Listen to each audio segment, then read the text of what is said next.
Hi everyone, my name is Thomas, and I'm still trying to wrap my head around what happened over the past 48 hours. I didn't think my family could surprise me anymore, but apparently, I was wrong. I've tried to think back to how it all started, and it goes way back, but it came to a head just a couple of days ago. A little context first. I'm 27, work in tech, and have always been careful with my money. Ever since I graduated, I've been saving aggressively, not because I need to buy a yacht or anything crazy, just to have security. My sister, Miriam, is 31. She's always been the type to act like the world owes her everything. Dad and Mom have never done much to check that behavior. In fact, they've always enabled it.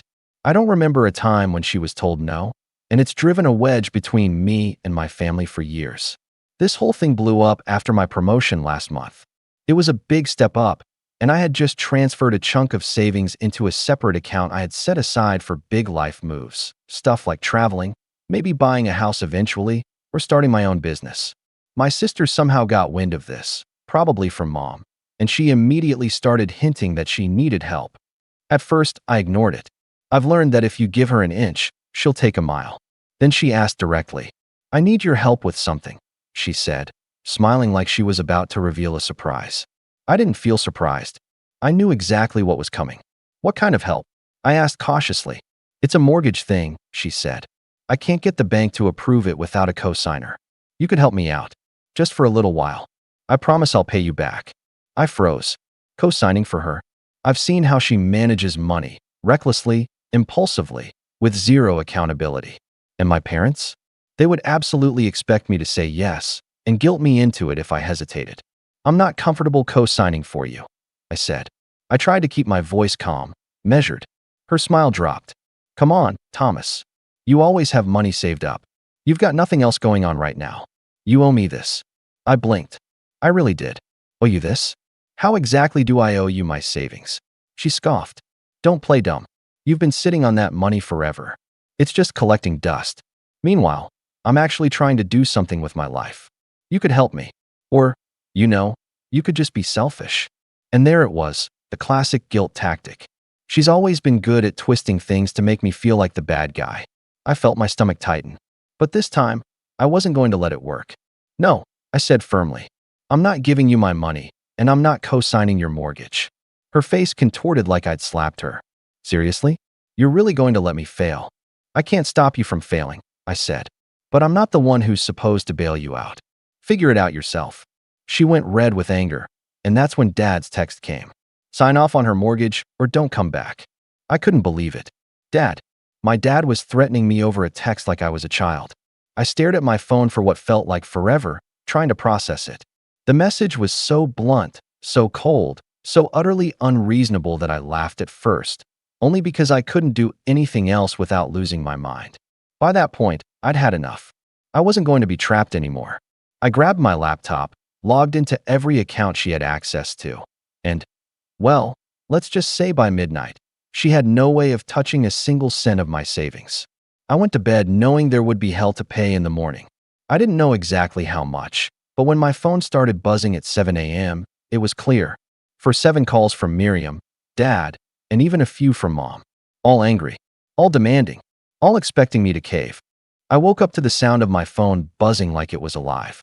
At first, I tried to ignore it, hoping maybe they'd calm down if I didn't answer immediately.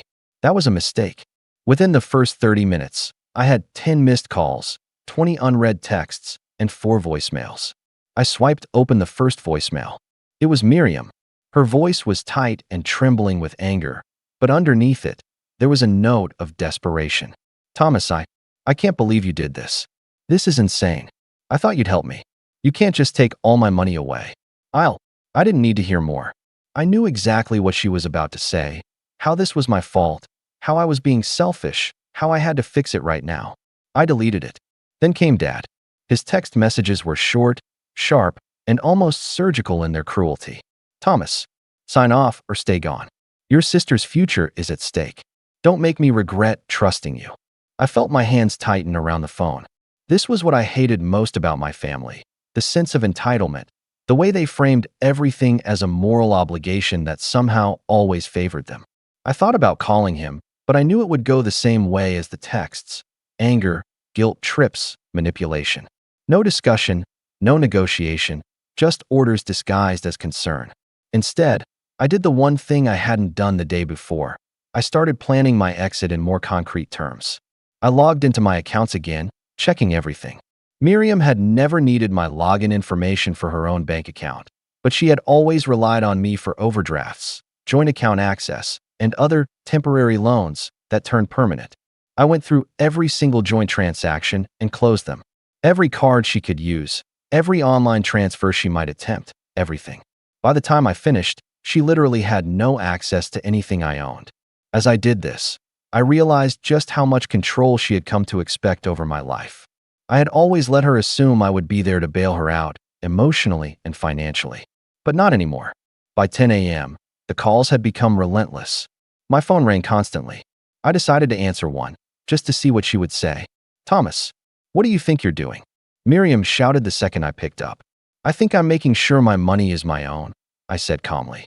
"You can't do this. Dad is going to make you regret this. You're ruining everything." I felt a strange calm settle over me.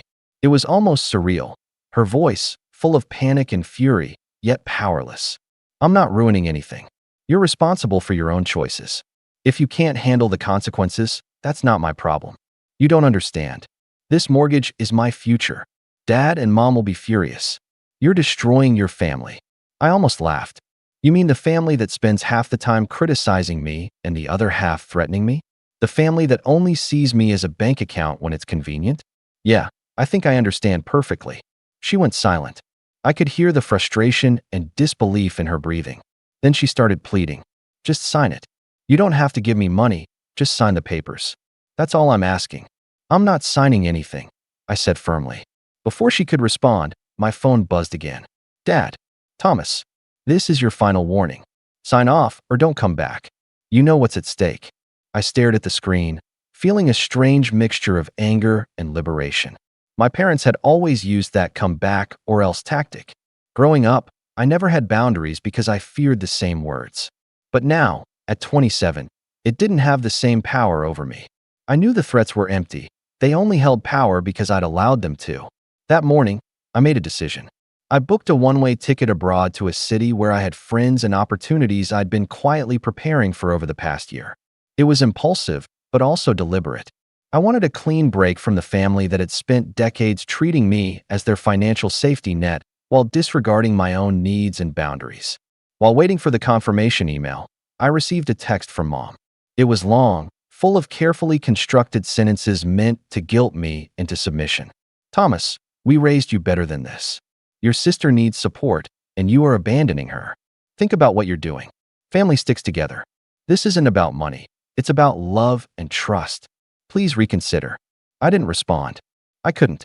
Not because I didn't care, but because I had realized over the last 24 hours that responding would only lead to hours of argument, manipulation, and guilt. By early afternoon, I had received 47 calls, texts, and voicemails combined, all angry, all demanding. Miriam had even called some of my colleagues, trying to pressure me indirectly. I didn't answer. I didn't even read some of the messages. I let them pile up while I finalized plans to leave. That night, after closing every account she could possibly touch, I sat back and realized something. For the first time in my life, I felt like I was in control. The irony was almost cruel. Miriam, who had always seen me as the weak one, the passive one, was completely powerless, and I was the one holding the cards. And yet, despite the relief, there was this tension I couldn't shake. I knew my family wouldn't let this go quietly. Miriam would escalate. Dad would escalate. They always did. And I couldn't help but wonder what would happen when I finally got on that plane and left. I tried to sleep that night, but the phone never stopped buzzing. I had 12 missed calls from Dad, 15 from Miriam, and 20 from Mom by midnight. Each one more desperate, more entitled, more unreasonable than the last. I stared at the ceiling, exhausted, and thought, this is far from over. I had won this round, yes, but in my gut, I knew that the retaliation, emotional, financial, and possibly social, was coming. And somehow, I was already planning my next move, thinking of ways to protect myself while watching them unravel. The morning after the 47 calls, I woke up to a kind of quiet I hadn't felt in years. Well, Quiet was relative. My phone was still buzzing constantly, but I had already decided that I wasn't going to answer most of it. I let the calls go to voicemail, and the texts stacked up unread. It was almost satisfying to watch the notifications pile higher and higher, knowing that for once, the power dynamic had shifted. I sat at the kitchen table, coffee in hand, staring out the window at the street below. The sunlight was gentle, almost mocking in its calmness, as if nothing that had happened yesterday had mattered at all. And yet, in the pit of my stomach, I felt the tension tightening. I knew it wouldn't last. My family never let things go. They were patient, calculated, and entitled, and I had just poked the hornet's nest. By 9 a.m., Miriam had escalated her approach. She somehow had called my landlord, claiming that I had left unpaid bills or was planning to abandon the apartment. I was lucky my landlord knew me well enough to call me before believing her. But it was a clear sign. She was willing to involve other people to pressure me, to make my life uncomfortable. Then Dad texted again. This time, it was even more manipulative than yesterday. Thomas, we are disappointed. You've always been stubborn, but this is beyond stubborn. Your sister is struggling, and you are abandoning your responsibilities. Think about how this will affect your mother and me. We expect better. I reread the message several times, trying to decide if I should respond. I didn't. I knew any response would be a trap. They thrived on making me argue, on exhausting me until I gave in. I had learned that lesson painfully over the years. Instead, I took a deep breath and started thinking about my next move strategically. I realized that my savings alone weren't enough to fully protect myself from Miriam's sense of entitlement. She would find ways to demand money, to guilt me, to involve other family members, and I had to make sure she couldn't. Not just today, not just tomorrow, but for the foreseeable future. I spent the next few hours going through every account, every subscription, every joint payment, or automatic transfer that she could have used. I made calls to banks, updating my passwords and removing her as an authorized user. I even changed my address on certain bills so that she couldn't intercept anything. By the time I looked up from my laptop, it was early afternoon, and I realized that I had effectively cut off every possible avenue she could use to pressure me financially. Of course, she noticed immediately. By mid-afternoon, my phone started buzzing nonstop again. This time, she wasn't just calling. She was leaving long, desperate voicemails, each one more frantic than the last. Thomas, you can't do this. You can't just take everything. Dad will make you regret this. Mom will be devastated.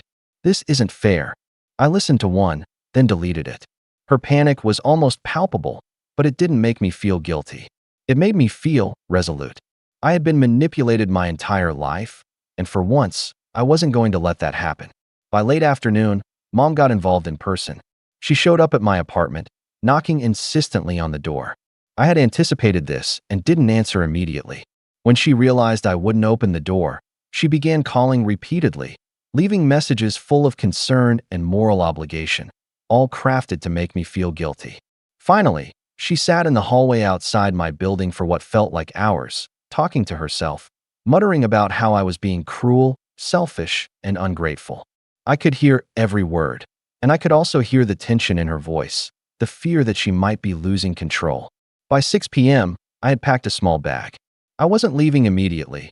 I had a few things to settle, but I knew that once I boarded that plane, I wouldn't be coming back, at least not anytime soon.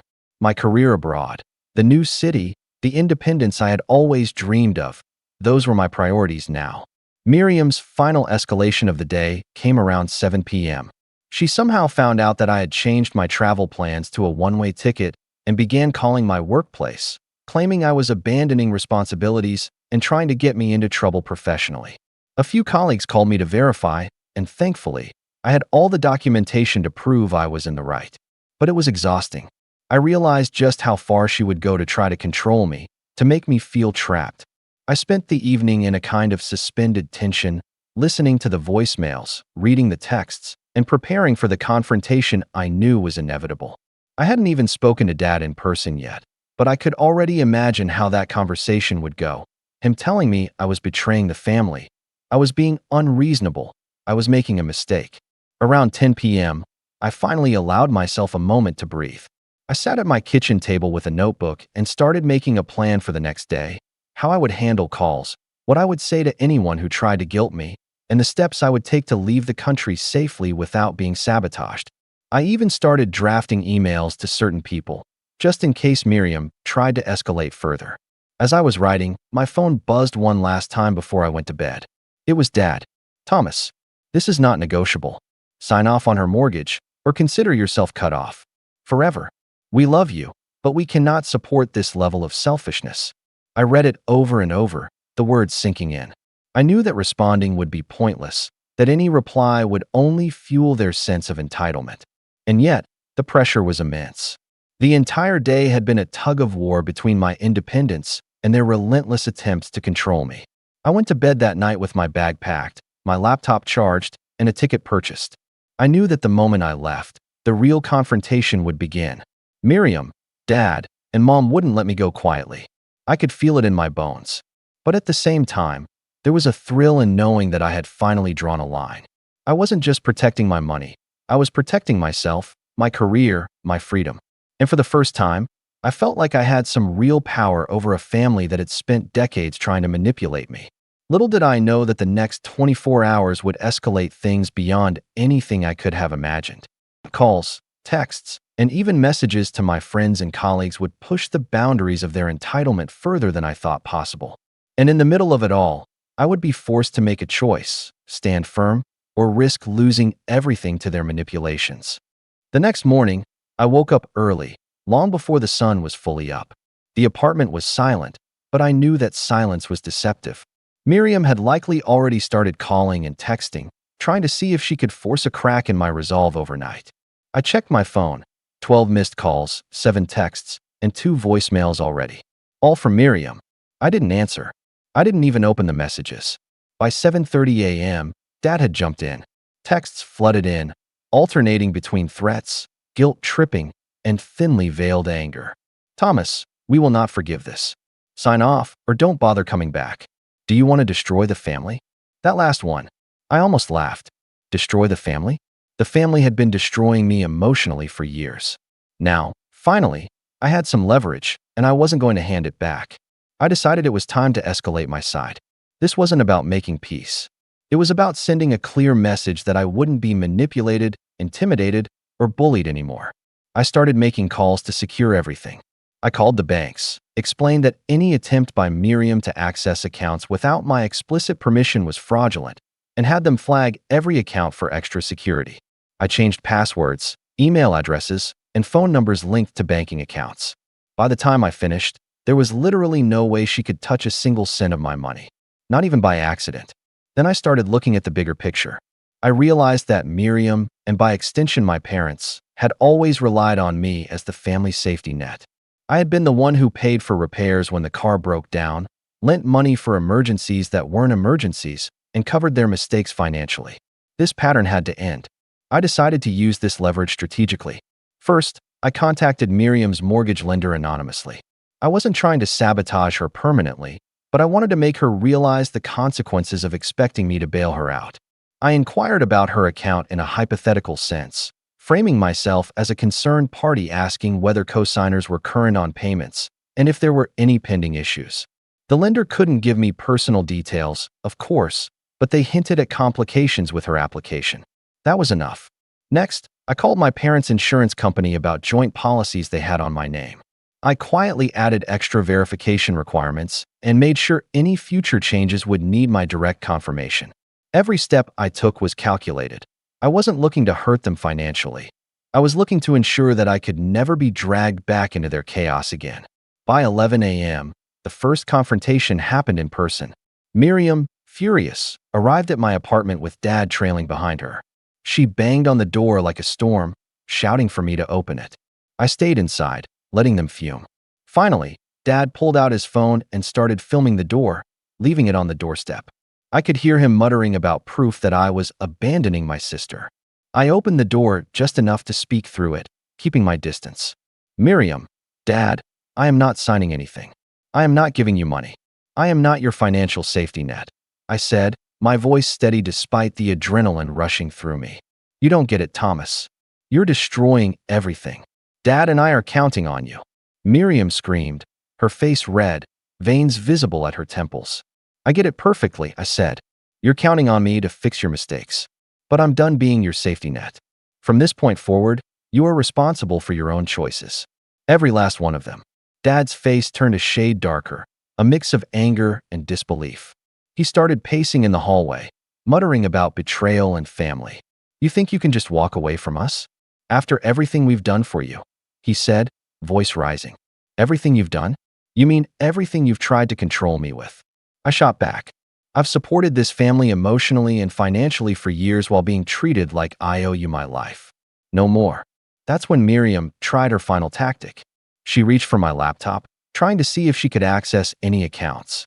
I stepped in front of it and calmly moved it out of reach. You can't do this. Dad will make you regret this, she yelled. I've already started, I said quietly, almost to myself. And I meant it. I spent the next hour calmly explaining to both of them, step by step, that any attempt to access my finances, my property, or my professional contacts would be met with legal consequences. I knew the law was on my side. I also made it clear that I had already secured my accounts, changed passwords, and put extra verification on every possible connection they could use. By 1 p.m., they left, furious, but I felt a sense of grim satisfaction. I had held my ground, but I also knew this wasn't over.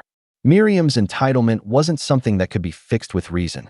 My parents' manipulation wasn't something that could be ignored forever. I had started to think about the long game. That evening, I took the next step. I drafted an email to a few colleagues and friends, giving them context just in case Miriam tried to interfere professionally. I also wrote to a lawyer I had consulted discreetly in the past, explaining the situation and preparing for potential escalation. I wasn't going to fight with them in court unless I had to, but I wanted to have a plan. Finally, as night fell, I felt a sense of clarity. I wasn't just defending myself. I was taking proactive steps to ensure my independence. I had cut off access to my money, secured my accounts, and begun the process of separating my life from a family that had consistently treated me as disposable when it suited them. And then I smiled. Because for the first time in years, I realized I had the upper hand. Miriam couldn't touch my finances. My parents couldn't manipulate me. I had a one-way ticket booked, a plan in motion, and a strategy to protect myself. But I also knew something crucial. Revenge doesn't always come immediately. It doesn't come in one dramatic moment. It comes in the slow, deliberate actions that make someone realize they no longer control your life. And I had already started. Over the next few days, I would continue tightening control over my finances, making sure Miriam couldn't use anyone else in the family to pressure me. I would use legal channels quietly but effectively, ensuring that any attempt she made to drag me back into her drama would be met with resistance. I began to take pleasure in the small victories, her frantic calls, Dad's exasperated texts, the way Mom tried to reason with me only to find that reason no longer worked. By the end of the week, the atmosphere had shifted completely. Miriam was frantic, Dad was frustrated, and Mom was quietly panicking. Meanwhile, I was calm, methodical, and deliberate. Every move I made was a step toward independence, a calculated maneuver that would make them rethink ever trying to control me again. Over the next week, the tension reached a boiling point. Miriam's frantic calls became more desperate, but also more erratic. She had tried reaching out to mutual friends, hinting that I was being unreasonable, that I had abandoned her, but no one took her side. She even tried posting vague, dramatic updates on social media about betrayal by family, but I stayed out of it entirely. I let her frustration build while I remained completely untouchable. Dad's texts kept coming, but I had already decided to block them temporarily. Any attempt at manipulation or threats had no effect on me anymore.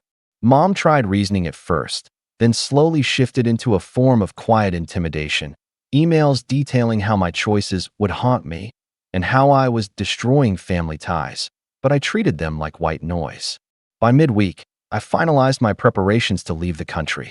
I had packed, arranged temporary housing abroad, and even secured a few freelance contracts that would allow me to start earning immediately.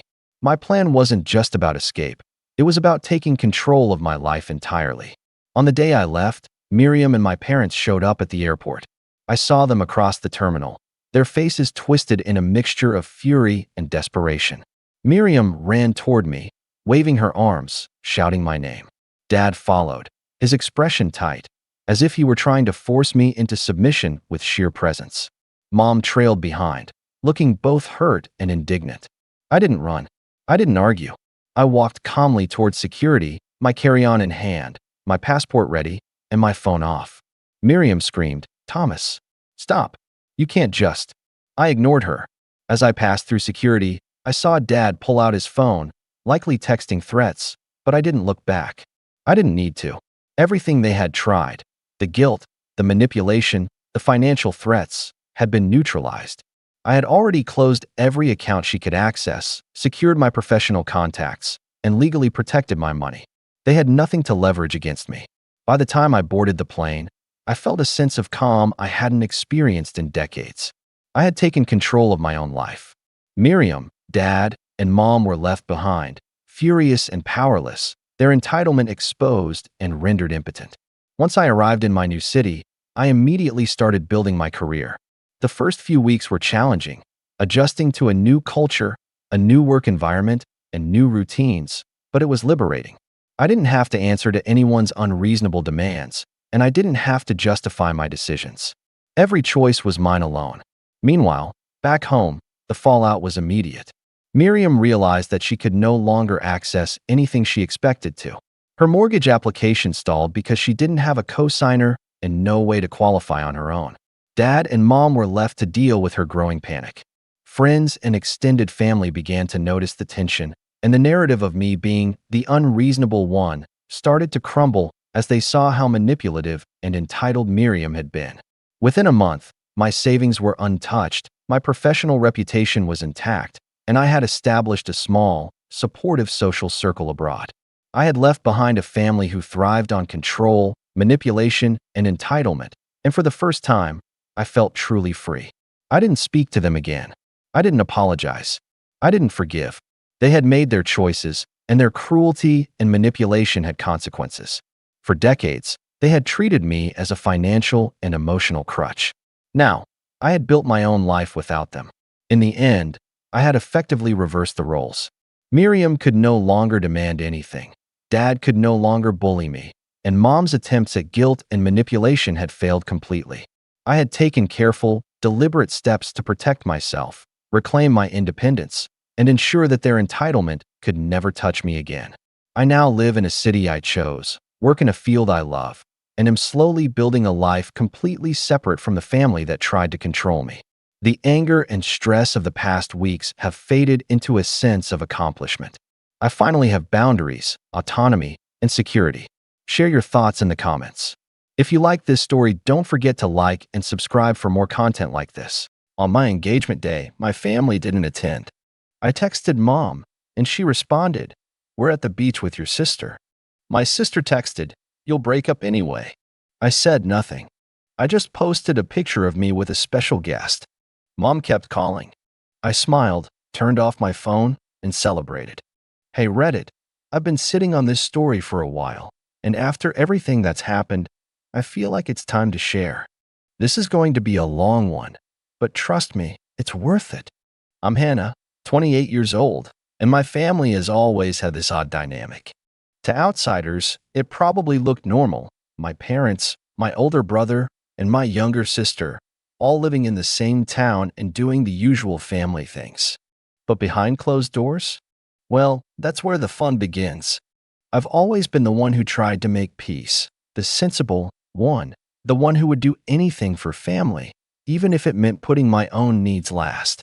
But over the years, the cracks started to show.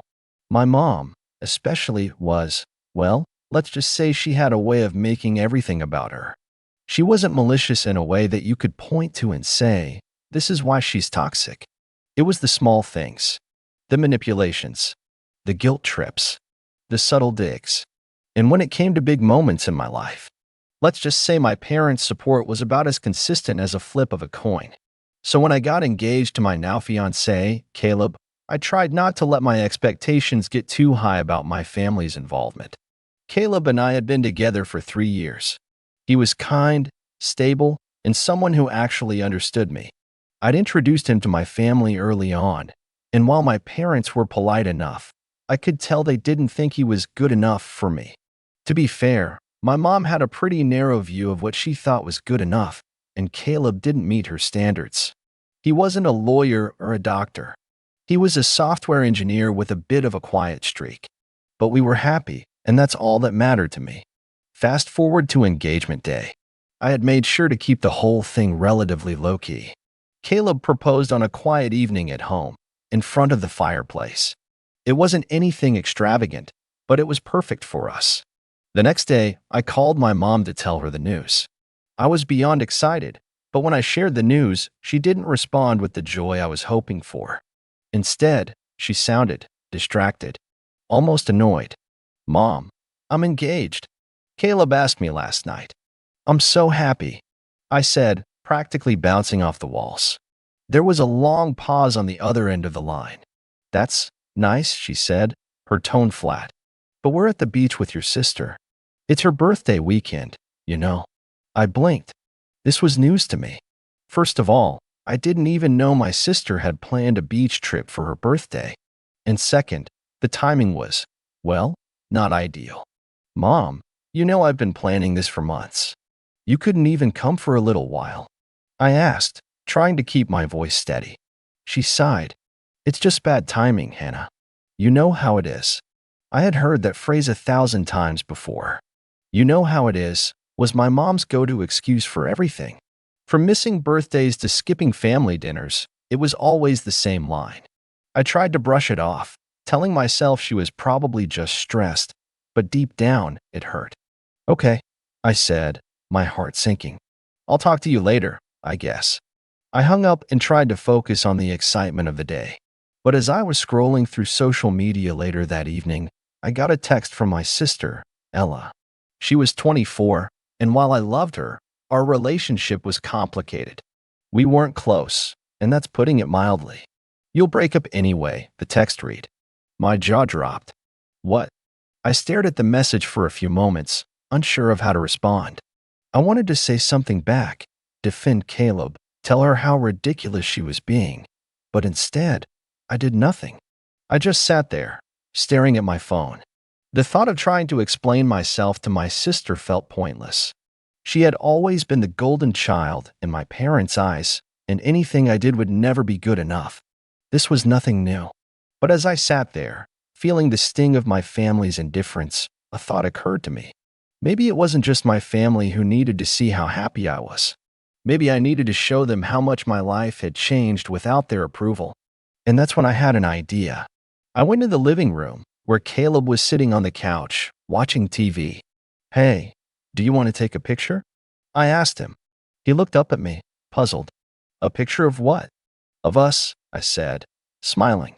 "Just us." He didn't ask questions. Caleb was always good about indulging me when I had these spontaneous ideas. He agreed, and we stood together, arms around each other, as I snapped a few pictures of us looking ridiculously happy. It was then that I posted the photo online, along with a simple caption, celebrating love, no matter what. And then, just to make sure everyone saw it, I turned off my phone. That's when things started to escalate. Mom began calling almost immediately. I didn't answer. She left a voicemail, then another, and another. "I can't believe you're doing this, Hannah. Why would you do something like this to me? You're my daughter, and this is how you repay me?" Her voice cracked through the voicemail. It was the same tone I'd heard countless times before, the one where she tried to guilt-trip me into doing what she wanted. As the night went on, I continued to get calls from my mom. At first, I thought about answering, maybe giving her a piece of my mind, but I quickly realized that would only drag me back into the cycle of her manipulations. I needed a moment of peace, something I hadn't felt in a while. So, I just kept my phone off, focusing on Caleb.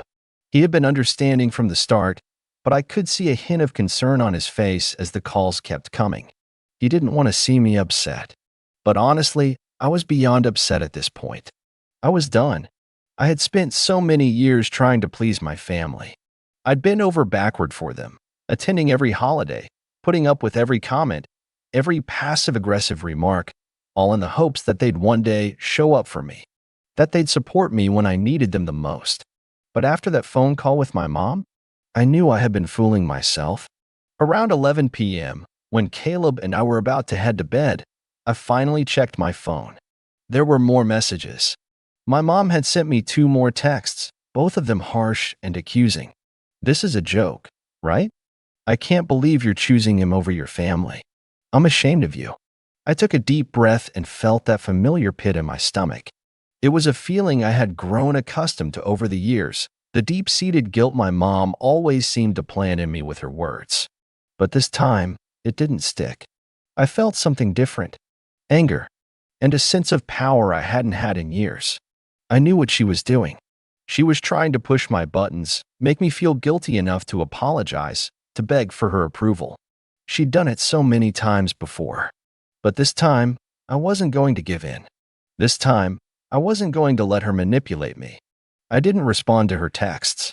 Instead, I sent one to my sister. The message was short but packed a punch. "You're right. We probably will break up. But that's not why I'm posting this. I'm posting it because for the first time, I don't need your approval." I hit send and set my phone on the table. Caleb was in the bathroom, brushing his teeth, and I could hear him humming a song to himself. I felt a sense of clarity I hadn't known I could have. Maybe this wasn't how I had imagined things would go. Maybe I had hoped for my family's approval, their support, but I realized something that night. I didn't need them anymore. Not in the way I thought I did. As I lay in bed, I couldn't shake the nagging feeling that things were only going to get worse. My family's behavior had been escalating over the past few years, but now that I had actually made a decision for myself, I knew they were going to fight back harder. My mom especially. The more I thought about it, the more I realized how unhealthy the dynamic had been. But the truth was, this was the first time I wasn't afraid of their anger. In a way, it felt like liberation. The next morning, I woke up to even more messages, this time from both my mom and my sister. My phone was buzzing nonstop as I tried to eat breakfast, but I didn't pick it up. Caleb noticed my hesitance. "Do you want to talk about it?" he asked gently, sensing the tension. I looked at him, feeling a mixture of gratitude and frustration. "It's just them. They're upset. They always are when I make a decision for myself." Caleb sat down beside me, his arm around my shoulders. "I get it, but you don't need to deal with it alone, okay? I'm here for you." I gave him a small smile, grateful for his support, but part of me felt the familiar weight of my family's disapproval creeping in again. I hated that it still had this effect on me, but I promised myself I wouldn't let it control me anymore. By noon, I couldn't put it off any longer. I decided to check the messages. There was one from my mom, this time a voicemail. She sounded frantic, desperate even. "Hannah, why are you doing this to me? This is supposed to be a time for family. Why do you always have to make things about you? You know how important this trip with your sister is. She's been so upset lately. Why can't you just let me enjoy one moment without causing a scene?" I didn't know whether to feel guilty or frustrated. I had heard this kind of manipulative language from her countless times before. She was trying to make me feel like the bad guy for simply living my life. The guilt trip was her go-to move, and she knew how to make it sting. I scrolled past the voicemail and opened a text from Ella. "I don't understand you sometimes. Do you really think Caleb is worth all this drama? You're always doing this. You're always acting like you're the victim. Maybe if you actually cared about your family, you'd put us first for once." It stung. It really did. Ella was always the one who seemed to think I was the problem. The one who had no idea how hard I had worked to maintain any semblance of family unity. And now, it seemed like she was on Mom's side. The guilt bubbled up in my chest, but I quickly squashed it down. This was how it always went. I knew my family was going to turn it into something about them, something about their hurt feelings, but I refused to let them derail me again. Instead of responding, I made a decision. I had already done something out of character by posting that picture of Caleb and me. I wasn't going to back down now. The next few days were a whirlwind of texts and missed calls. My mom and Ella didn't give up. In fact, it felt like they were turning up the heat. At first, I tried to ignore it, but it became impossible. It was as if every message and voicemail was a personal attack, trying to make me second-guess myself. One of the messages from my mom made my blood run cold. "You're ruining everything, Hannah. You know your father's not well. He's been feeling worse, and you're making this about you. You can't even show up for your family when we need you the most. Do you want to be known as the daughter who abandoned her parents? You're going to regret this. That one hit harder than I care to admit.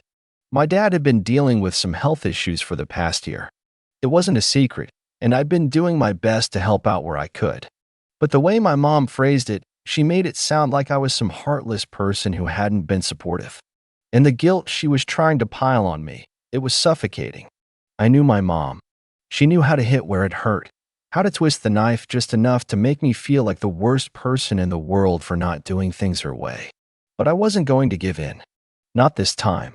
Caleb noticed how I'd been spiraling, but he didn't push me to talk about it. He just gave me space, letting me process. I could see how much he hated seeing me like this, caught between my family's emotional blackmail and my desire to finally stand up for myself. It was a couple of days after that voicemail from my mom when Ella texted me again. This time, the message was cold and dismissive. You've really made your choice, haven't you? I don't know how you can be so selfish. Dad's health is declining, and you're making us all choose between you and him. This is all because of Caleb, isn't it? You're willing to ruin everything for a guy who's just going to let you down eventually. I don't get it. But fine. Do whatever you want. I'm done trying to get through to you. At that point, I couldn't ignore the resentment in her words. It wasn't just about Caleb. It was about me. It was always about me. Ella had never really been on my side, and every time I tried to reach out to her, she'd somehow managed to turn it around and make me feel like I was the one to blame. I'd been patient with her for years, hoping that one day we could be close. But now, I could see that it was never going to happen.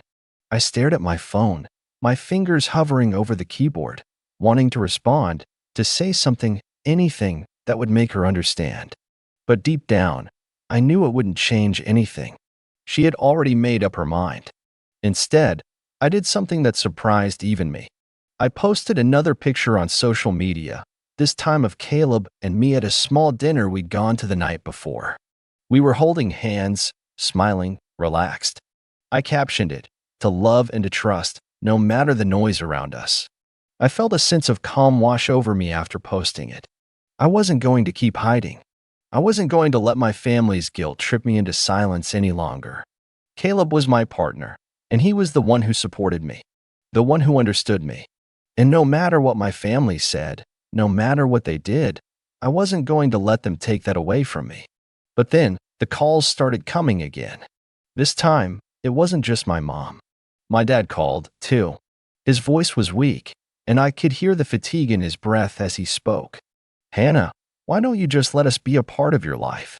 We've always been there for you, and this is how you repay us." I closed my eyes, trying not to cry. I didn't want to hear this. I didn't want to feel like I was tearing my family apart. But that's exactly what it felt like. It felt like I was the villain in my own story. But when I thought about it more, when I really examined it, I realized that this wasn't about me being selfish. This was about me standing up for myself, something I hadn't done in years. I felt my heart pounding as I held my phone in my hand, the screen lighting up with yet another call from my mom. I stared at the name for a moment, and then, instead of answering, I hit the ignore button. For once, I didn't feel guilty. I felt empowered. Caleb came over and sat next to me on the couch. "You don't have to do this alone," he said softly, his voice steady. I looked at him, and for the first time in a long while, I smiled. "I know," I said, my voice barely a whisper, "but I need to do this." The silence in the house after I turned off my phone was almost deafening. Caleb was beside me, but it felt like my family's words were echoing in my head, ringing louder than anything else. The guilt was still there, lurking in the back of my mind, but it wasn't as suffocating as before. It had started to shift into something else, something sharper, more defined. I had spent so many years waiting for my family's approval, giving them the power to dictate how I lived my life. But now, it felt like I was starting to take that power back. And, I'll admit, the thought of revenge, though I wasn't proud of it, began to take root. I knew the moment I posted that picture with Caleb, my family would come at me with everything they had. And sure enough, they didn't disappoint.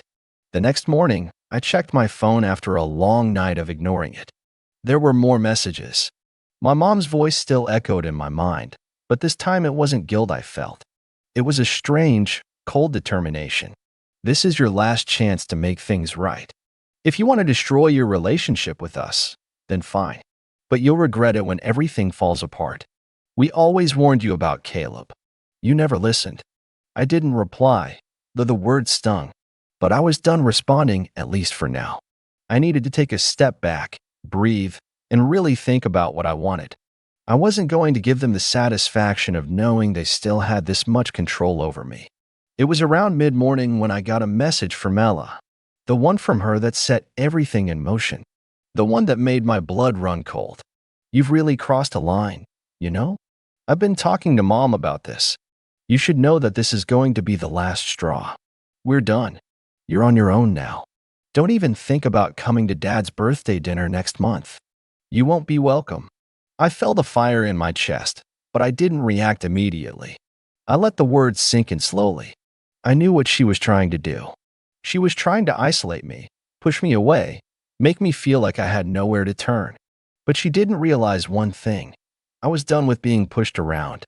I had been for a while, but now I was starting to see things clearly. This was a game, and they had no idea how it would end. I didn't respond to her either. Instead, I started thinking, not about how to fix things, not about how to make them understand, but about how to make them see just how wrong they were. I knew what I had to do. Over the next few days, I kept my distance. I went about my routine with Caleb, focusing on us and our plans for the future. I had already started planning the wedding in my mind, but there was something I knew I had to take care of first. I wasn't going to let my family ruin this for me. If they wanted to push me away, then I was going to give them exactly what they wanted, but on my terms. I started small at first. I gathered information. I reached out to a few of our mutual family friends, the ones who were still on good terms with both sides, asking questions, probing for any weaknesses, any little details that could be useful. It was Ella who had made the mistake of trying to shut me out completely. I knew her, maybe better than she realized. She had this thing about always being in control, about being the one who did things right in our family's eyes. She had the golden child complex, even though I never used that term anymore. I knew she'd never let me get the upper hand. So I began with something simple but effective. I started subtly talking to her friends. It wasn't hard. Ella had a few close friends who were always at our family gatherings. I reached out to one of them, a woman named Laura, who'd always seemed more genuine than the others. She was a little older, in her 30s, and though she was friendly with Ella, I knew there was tension between them. I played it cool, casually texting Laura a few times, making small talk about the beach trip and how things had been going with everyone.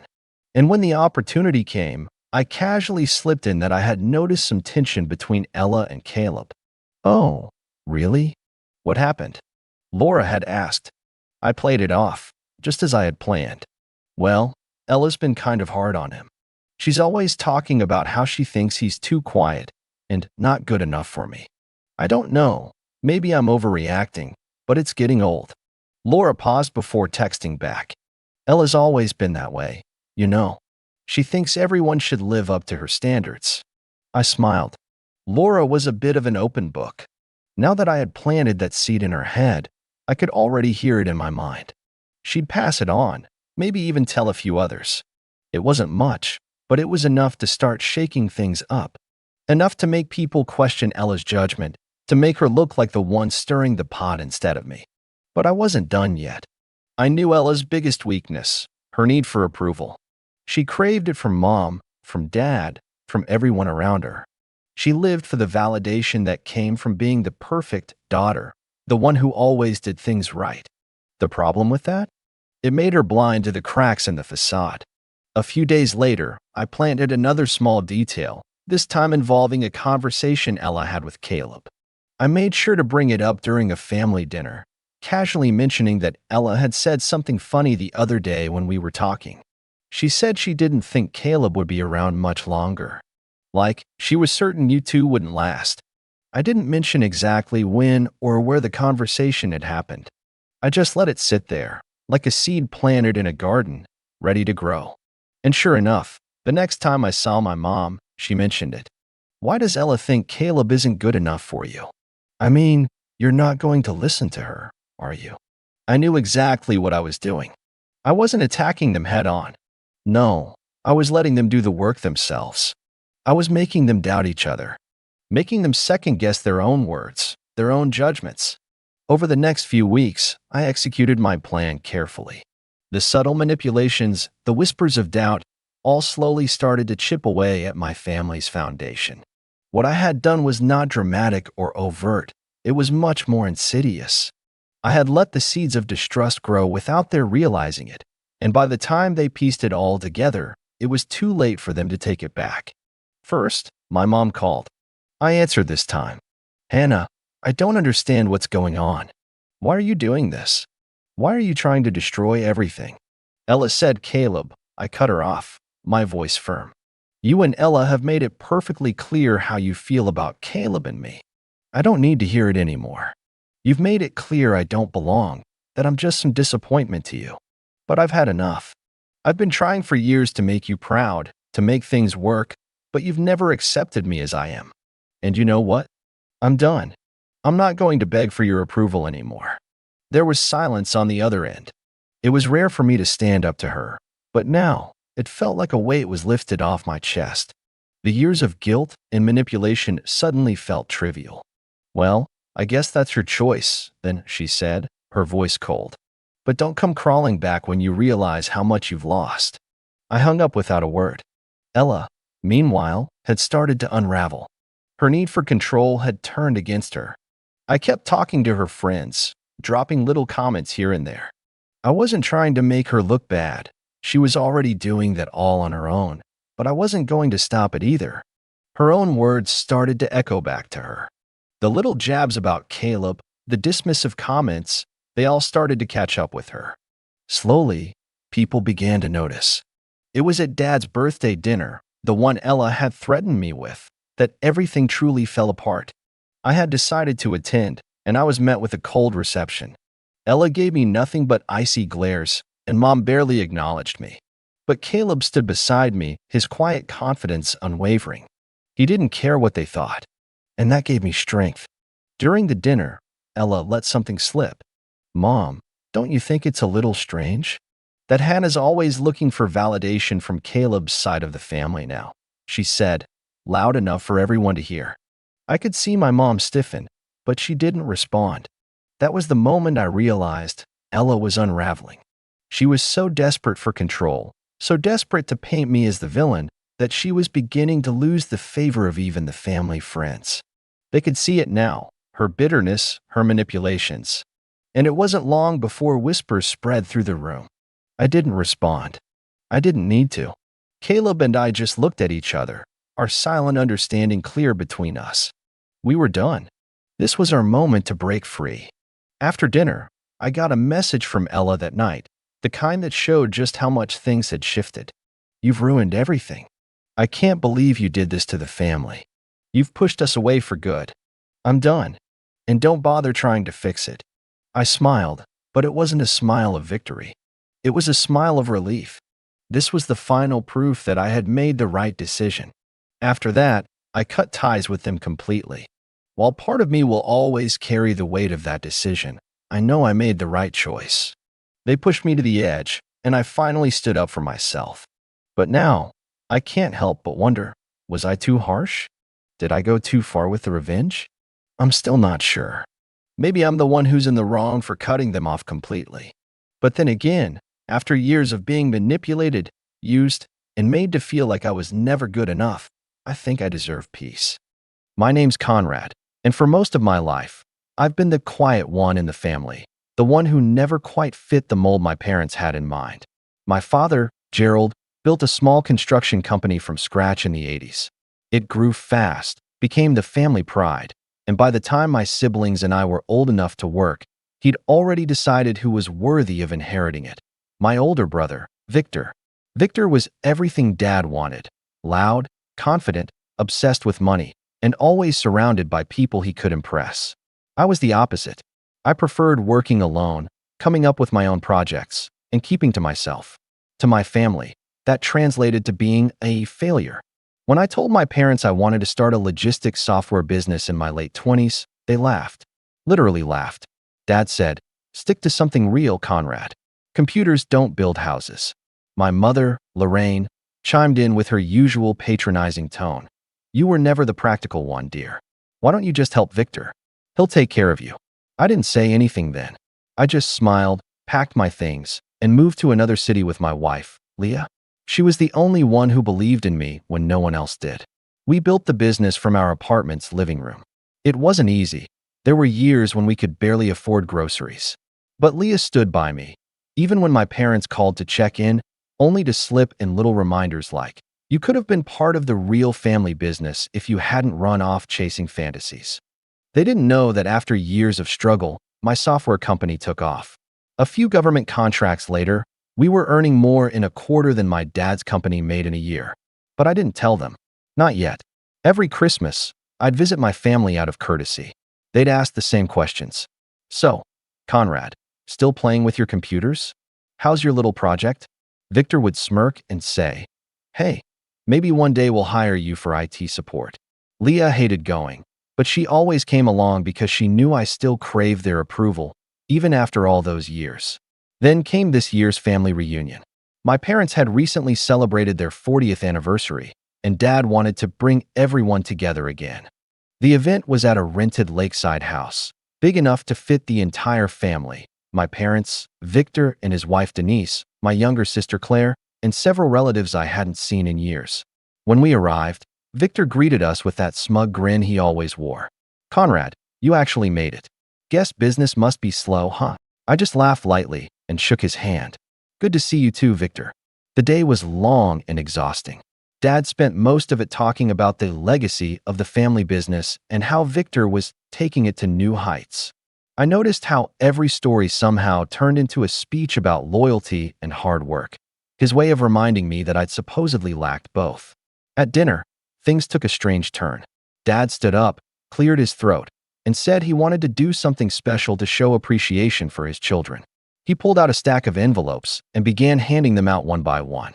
"To Victor," he said, handing my brother the first envelope, "for expanding the business and carrying on the family name.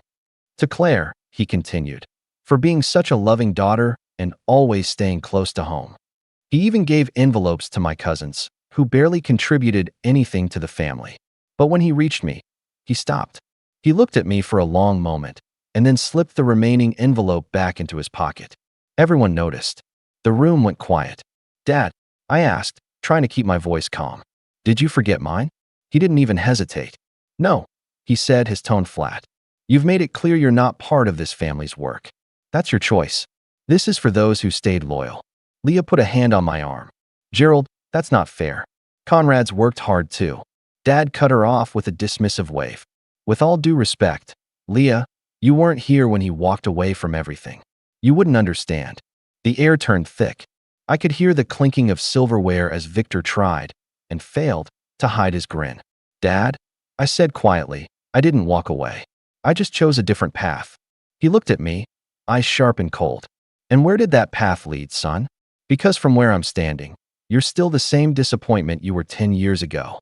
Leah's hand tightened on mine, but my pulse was already pounding. I felt heat rising in my chest, years of humiliation and quiet resentment bubbling up. I forced a smile. "All right then," I said softly. "Thanks for clearing that up." We left early that night.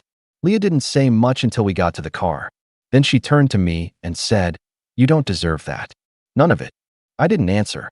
My mind was already somewhere else, calculating, remembering, piecing together details. See, what my family didn't know was that Dad's company had long relied on certain logistics contracts to operate efficiently. And guess who owned the software managing those systems? That's right, me. I had built their infrastructure years ago when Victor's IT guy messed everything up. Back then, I did it as a favor. But that favor came with ownership rights that my family had never cared enough to understand. That night, after Leah went to bed, I sat in my home office staring at the screen. The bitterness from dinner still burned in my chest, but this time it mixed with something sharper: clarity. I opened the company database, logged into the system, and reviewed every contract, every dependency. They were all tied to my software, all under my company's control. With a few clicks, I began making changes, not destructive ones, but decisive ones. By the time the sun rose, the groundwork was done. My father's empire, the one he claimed I had no part in, was about to learn exactly how wrong he was. And by Monday morning, they would realize something none of them ever expected. Leo woke up the next morning to find me sitting at my desk, still in the same clothes from the night before, a mug of untouched coffee beside me. The faint glow of my monitor cast long shadows across the room, and the only sound was the hum of the computer fan. She leaned against the doorway, rubbing sleep from her eyes. "Conrad," she said softly, "you didn't sleep at all, did you?" I shook my head. "No, I couldn't." She walked over and placed a hand on my shoulder. "You're still thinking about last night." I let out a quiet breath. "It's not just that. It's everything. Every time they've dismissed me, every time they've treated you like you were just the wife instead of my partner. They've done this for years, Leah. And last night, it just confirmed what I already knew." She hesitated. "What do you mean?" I turned the screen toward her. "I mean, they've been using my software for their logistics, their invoices, their tracking system, all of it. Every truck that leaves their warehouse runs through my platform. And guess what? They never even paid for a proper license renewal. They've been using an outdated, unregistered version for years." Her brow furrowed. "So they're basically stealing your work?" "Exactly. And last night, he called me a disappointment." Leah sat down beside me, concern flickering in her eyes. "Conrad, I know you're angry. You have every right to be. But don't do something out of spite." "This isn't spite," I said, my tone calm but firm. "This is about respect. I gave them years to acknowledge what I built. They mocked me for leaving the family business, but they've been leaning on my success without even realizing it." She was quiet for a moment. Then she asked, "So what are you going to do?" I leaned back in my chair. "I'm going to remind them who they've been dealing with all this time." That weekend, I went through every digital record connected to my software: contracts, access logs, server dependencies, account ownership. The more I reviewed, the more I realized how deeply their company depended on my system. Every delivery, every payroll schedule, every client database, they all ran through it. Without it, their entire operation would slow to a crawl within days. I didn't want to destroy them. That's never been who I am. I just wanted them to see that the son they'd written off as a failure had quietly become the foundation beneath their success. So, on Sunday night, I made a few quiet adjustments. I transferred the ownership of the company's logistics management module from their shared access account to my holding firm. It wasn't illegal. Our original contract gave me full ownership of the code and the infrastructure. They were only licensed users. And since they had failed to renew that license for nearly 2 years, I was completely within my rights to restrict access. Next, I restructured the client interface. Instead of showing my company's old name, I updated the branding to reflect the merger we had finalized 3 months prior, one that gave me full control over the supply chain data. It was all there in black and white. By Monday morning, every major client they worked with would see my company's new branding on their dashboards. Leah sat beside me as I finished the final changes. Her expression was unreadable, part concern, part admiration. "Once this goes through," she said quietly, "there's no going back." "I know," I replied, "but I'm not sabotaging them. I'm just taking back what's mine. And when they call, I'll finally have their attention." We went to bed just before dawn. I couldn't sleep, but for the first time in years, I didn't feel powerless. Monday morning came fast. I woke to a string of missed calls, first from an unknown number, then from my father's office, then Victor's personal line. I ignored them all. Leo watched from across the table as I poured coffee and scrolled through the emails flooding in. One from my father's secretary caught my eye. "Conrad, there seems to be a system issue. The logistics software is showing your company's logo and redirecting invoices to your holding firm. Please call as soon as possible." I could practically hear the panic in her typing. A few minutes later, my phone buzzed again, Dad this time. I stared at his name for a long moment before answering. "Conrad," he said sharply, skipping any greeting. "What's going on with our system?"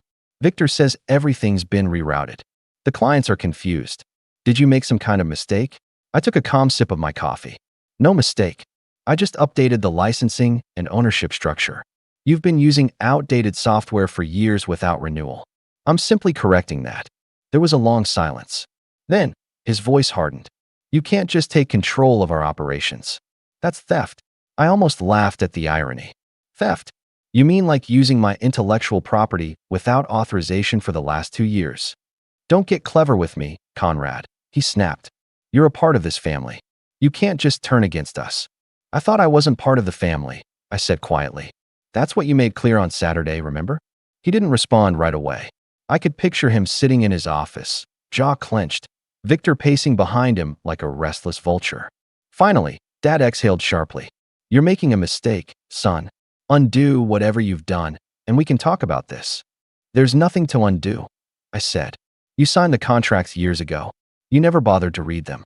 This is business, Dad. You taught me that much. Don't talk to me like I'm some client you can bully, he growled. I'm not bullying anyone, I said evenly. I'm enforcing ownership. If you'd like to continue using the system, we can renegotiate the terms properly. The call ended with a click. For the next few hours, the phone didn't stop ringing. Victor called next, his tone far more heated. He accused me of betrayal, of trying to ruin the family. He even threatened legal action until I reminded him that I had documentation proving every clause they'd ignored. By noon, Leah and I drove to my office to meet with my legal advisor, just in case things escalated. When we arrived, my attorney, Mr. Haynes, already had a thick folder of documents waiting on the table. He looked impressed. Conrad, I've got to say, you handled this meticulously. They have no legal grounds to challenge you. You gave them notice of renewal dates. They ignored them. You own the software, the infrastructure, and now the supply chain contracts tied to it. Leah leaned forward. So what happens now? Mr. Haynes smiled faintly. They'll either have to come to you to renegotiate or rebuild their entire logistics from scratch. Either way, they'll be at your mercy for months. I didn't smile. I didn't feel victorious, just steady. For once, I had the upper hand, and I wasn't sure how to feel about it. By evening, the family group chat, which I'd been added to against my will years ago, was exploding with messages. Claire was asking what happened. Denise, my sister-in-law, was complaining that their clients were furious. Even my mother chimed in with her usual guilt-tripping tone. Conrad, please, whatever's going on, think about what you're doing to your father. I didn't respond. Not yet. Leah came into the room, holding her phone. You might want to see this, she said quietly. She handed it to me, showing a post from the company's social media page. Victor had written a statement blaming technical difficulties due to external interference. He didn't mention my name, but everyone in the family knew who he meant. External interference, I murmured. That's one way to put it. Leah sat beside me on the couch. What are you going to do when they call again? I looked at the screen for a long time before replying. I'll wait. Let them realize what it feels like to depend on someone they think is beneath them. She nodded slowly. And when they do? I leaned back, eyes still on the phone.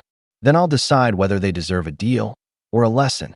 The next morning, my father's secretary scheduled a formal meeting request through my company's client portal, something he'd never done before. The subject line was simple, urgent, request for license renewal and system access. I stared at it for a long time, my finger hovering over the approval button. Leah came up behind me, resting her chin on my shoulder. So, she whispered, what's the plan? I exhaled slowly, my pulse steady, my mind clear. We'll meet them. Let's see how they behave when the roles are reversed. And for the first time in my life, I wasn't the quiet one anymore. I was the one in control. The meeting was set for Wednesday. My father wanted to bring Victor and their company lawyer. As I closed my laptop that night, I couldn't help but feel that something deeper was coming. This wasn't just about business anymore. It was about years of being dismissed, humiliated, and ignored, and finally, having the chance to show them who I had become. But I had no idea how far they'd go once they realized just how much they stood to lose. And by Wednesday morning, when they walked into my office, I'd learned exactly what kind of people my family truly were. Wednesday morning arrived gray and heavy, the kind of morning where the air itself feels cautious. I woke early, though I'd barely slept. Leah made coffee in silence, and the smell filled the kitchen while I stood by the window watching the sky turn from silver to pale blue. They'll be here by 10, I said quietly. She nodded, placing a steaming mug beside me. You don't have to do this alone. I gave a small smile. You being there is enough. By 8:30, I was already at my office. It was a modest space in a renovated building downtown. Glass walls, a calm atmosphere, no noise except the soft hum of computers and the occasional echo of shoes on polished floors. I'd always liked that about it. It wasn't flashy. It was efficient, built on quiet confidence. My assistant, Carla, greeted me at the door. "Morning, Mr. Reeves. Your father's office called again. They confirmed the meeting for 10 sharp." "Thank you, Carla," I said. "Make sure we're not disturbed once they arrive." She nodded, though I could tell by the flicker in her eyes that she knew something unusual was about to happen. At 10 o'clock exactly, the elevator doors opened. I could tell from the first sound of their voices echoing down the hall that my family had arrived. My father's deep, commanding tone, Victor's impatient muttering, the click of my mother's heels. They all carried the same unshakable self-importance I'd grown up with. Leah stood beside me as the glass door swung open. "Conrad," my father said, striding in first, his expression already tight with restrained anger. He was dressed in his usual navy suit, the one he wore when he wanted to project authority. Victor followed, looking restless in an expensive gray blazer, and their company lawyer trailed behind them carrying a leather briefcase. "Dad," I greeted evenly, extending a hand. "Victor, glad you made it." Neither took the handshake. My father's gaze swept across the room before landing on Leah. "You're here too, I see," he said, as though she had no right to be. Leah smiled politely. "Of course. I'm Conrad's partner. This concerns both of us." Victor scoffed quietly, muttering something under his breath, and my father motioned to the conference table. "Let's get this over with." We sat across from each other. For a moment, no one spoke. The air felt charged, like the calm before a storm. My father broke the silence first. "Conrad, we're here because your actions have severely disrupted our business operations," he said in his familiar lecturing tone. "Our clients are confused, our deliveries delayed. You've taken control of a system that we built our schedule around for years. You're putting everything your family worked for at risk." I kept my voice calm. "You're mistaken. I didn't take control of anything that wasn't already mine. I own the software and the data infrastructure. You were licensed users who failed to renew your contracts." Victor leaned forward, his tone sharp. "You're making this sound like it's some kind of business misunderstanding, but we both know you did this on purpose. You wanted to embarrass us." I met his glare. "You embarrassed yourselves when you treated me like I didn't exist. I didn't start this, Victor. You did, years ago. All I've done is remind you of the reality you chose to ignore." The company lawyer cleared his throat, flipping open his folder. "Mr. Reeves, perhaps we can come to a reasonable solution here. If your clients were willing to reissue the licensing rights." "They're not," I interrupted. "Those rights were never transferable. They're mine, and they stay under my company." My father's voice rose slightly. "You're my son. You wouldn't even have this company without me. I raised you. I taught you how business works." I looked him straight in the eye. "And yet, you never thought I'd amount to anything. You mocked what I built. You laughed when I said I wanted to start something on my own. You told me computers were a waste of time." He clenched his jaw. "That's because you abandoned your family for it." Leah spoke then, her tone calm but firm. "He didn't abandon anyone. He worked hard for years to build something from nothing while you ignored him. You only cared about Victor's achievements because they made you look good." Victor's head snapped toward her. "You don't get to talk about our family like that. You married into it." Leah didn't flinch.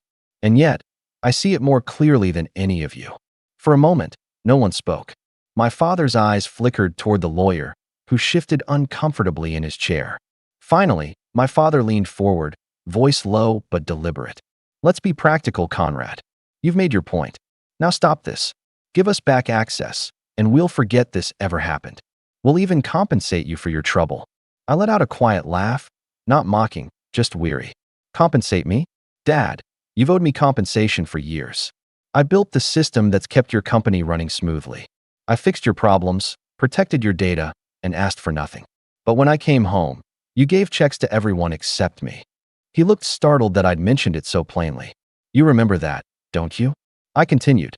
"You looked me in the eye and called me a disappointment. And now that you need me, suddenly you want to negotiate." Victor slammed his hand lightly on the table. "Enough with the drama, Conrad. You're not some wounded hero. You just got lucky with your little software business." "Little," I repeated quietly. "Victor, My company manages over 70 logistics contracts nationwide. You're one of them. You've been using my system for years and didn't even realize it." The lawyer cleared his throat again, clearly uncomfortable.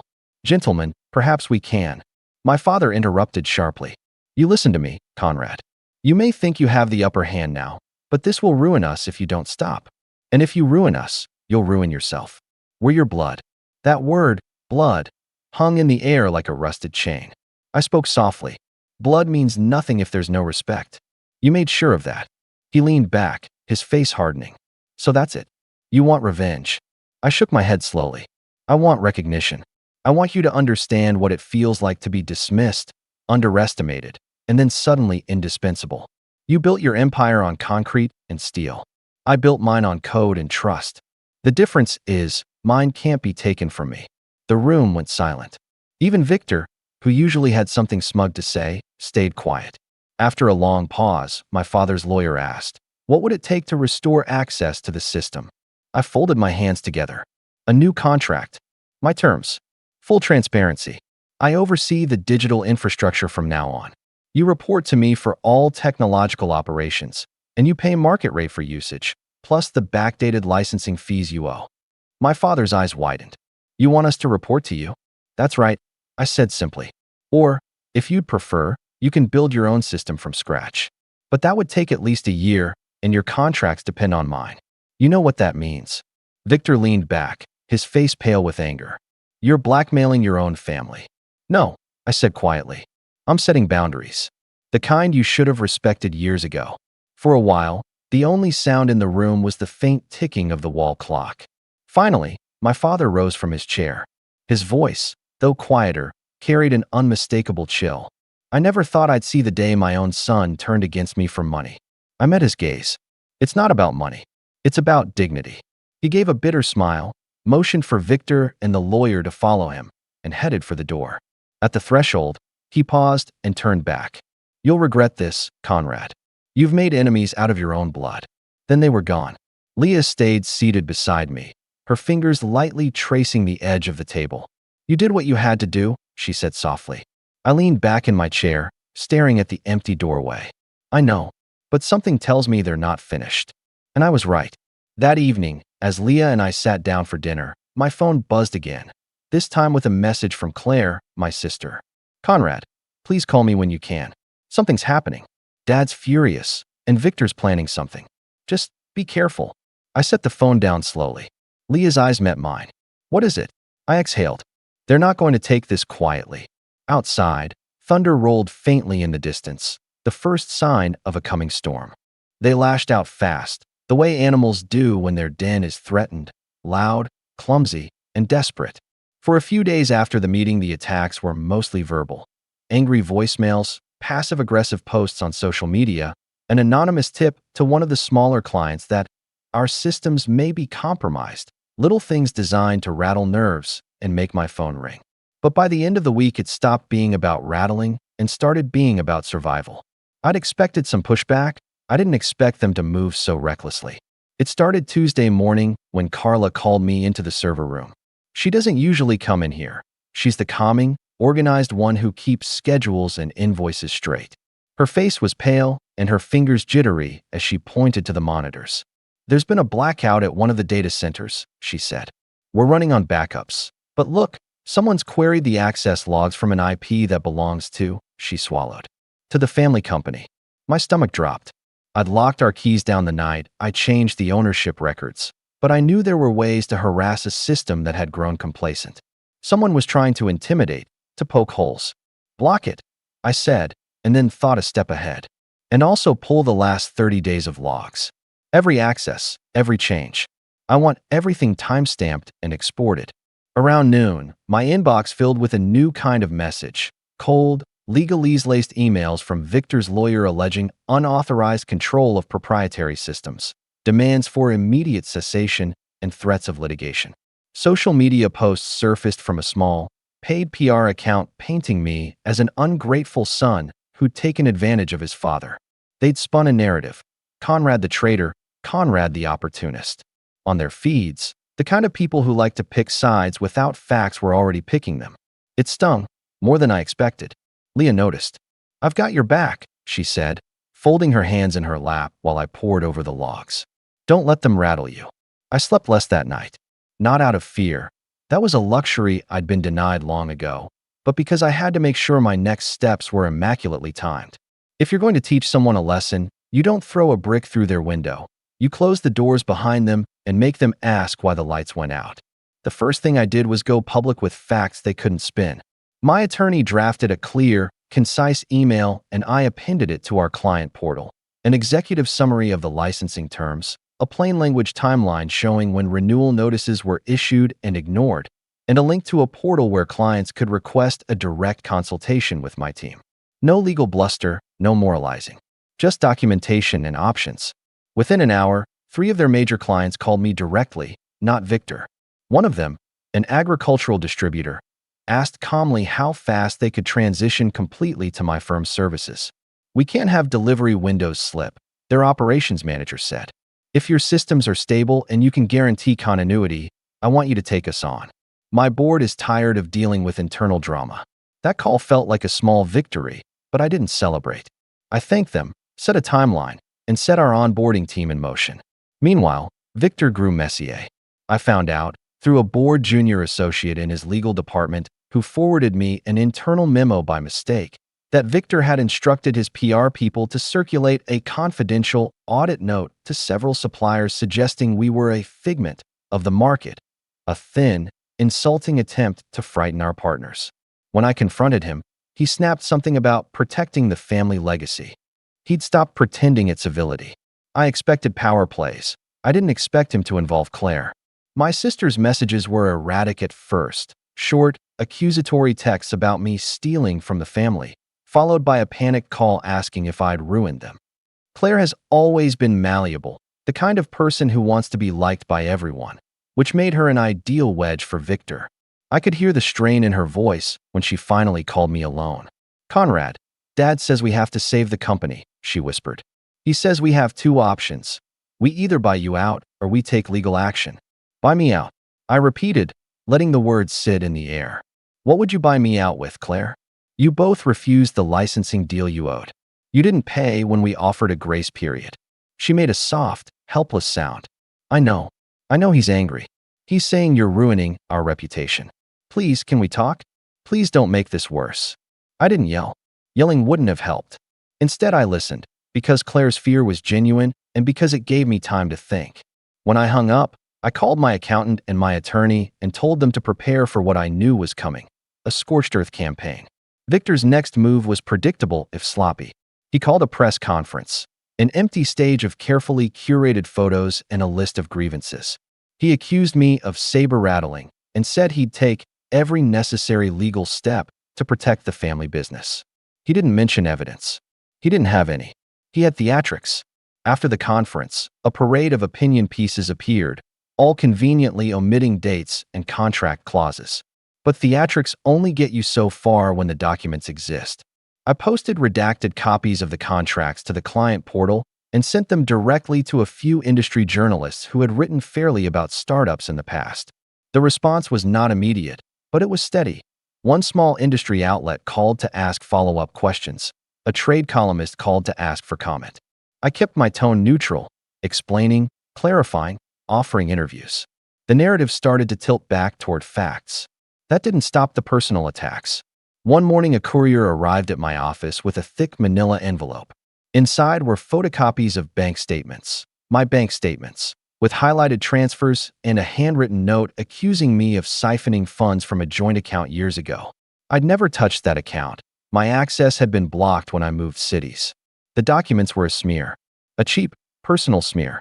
I kept them in the folder and didn't show Leah. I didn't have to. I knew where they came from. Victor escalated harder, and here's where he made the mistake that would cost him. He assumed I'd be reactive. He assumed he could bully and I'd flinch. But I'd spent years designing systems that anticipated failure modes. For every contingency they pulled, I had a redundance or an alternate route. When they took a swing at our servers, we had mirrored cloud backups in a failover cluster in a different region. When they tried to sow doubt among our clients, I offered clients temporary no-cost trials with guaranteed SLAs, giving them incentive to stay while we negotiated. And when they threatened legal action, I pressed a different button: transparency with regulators and clients.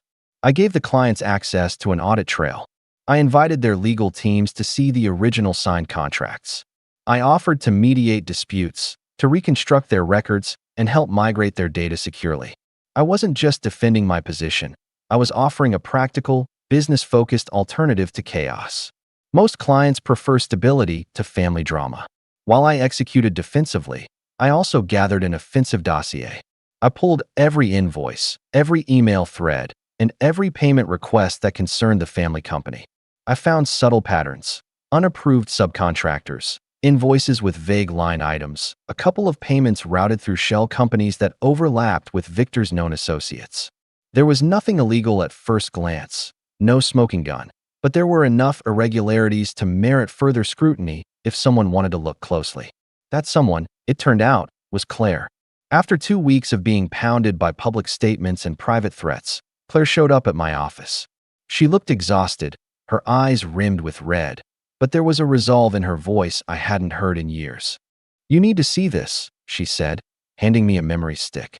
"I took these from Dad's office safe. I can't take it back. I don't know what I expected, but I found payments to a subcontractor that doesn't exist. There are invoices with the same handwriting as Victor's, but the letterhead is different. I don't know why they were hiding it, but I can't pretend anymore." My heart thudded for a moment. It wasn't a smoking gun yet, but it was a crack. Evidence has a cumulative effect. One note isn't damning. One ledger may be an oversight. But patterns form into narratives, and narratives can topple a man who has relied on bluster and appearances. "Why now?" I asked quietly. "Why come to me with this?" She looked down at her hands. "Because Dad's convinced I help him. He said he'd make me the next CEO if I did what he wanted. He said it would secure Claire's place in the world. But when I saw these, I couldn't lie anymore." I placed a steady hand on her shoulder. "You did the right thing, Claire. This could change everything. But you have to be prepared. Once it's out, there's no going back." She nodded. "I know." We worked through the night. Leah and my attorney cataloged the files. Mr. Haynes arranged for a forensic accountant to make copies and preserve chain of custody.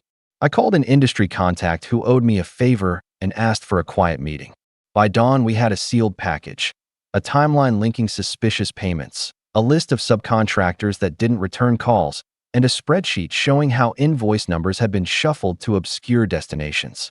I didn't know yet whether the documents would be enough to topple my family's control, but I knew one thing clearly: the balance had shifted.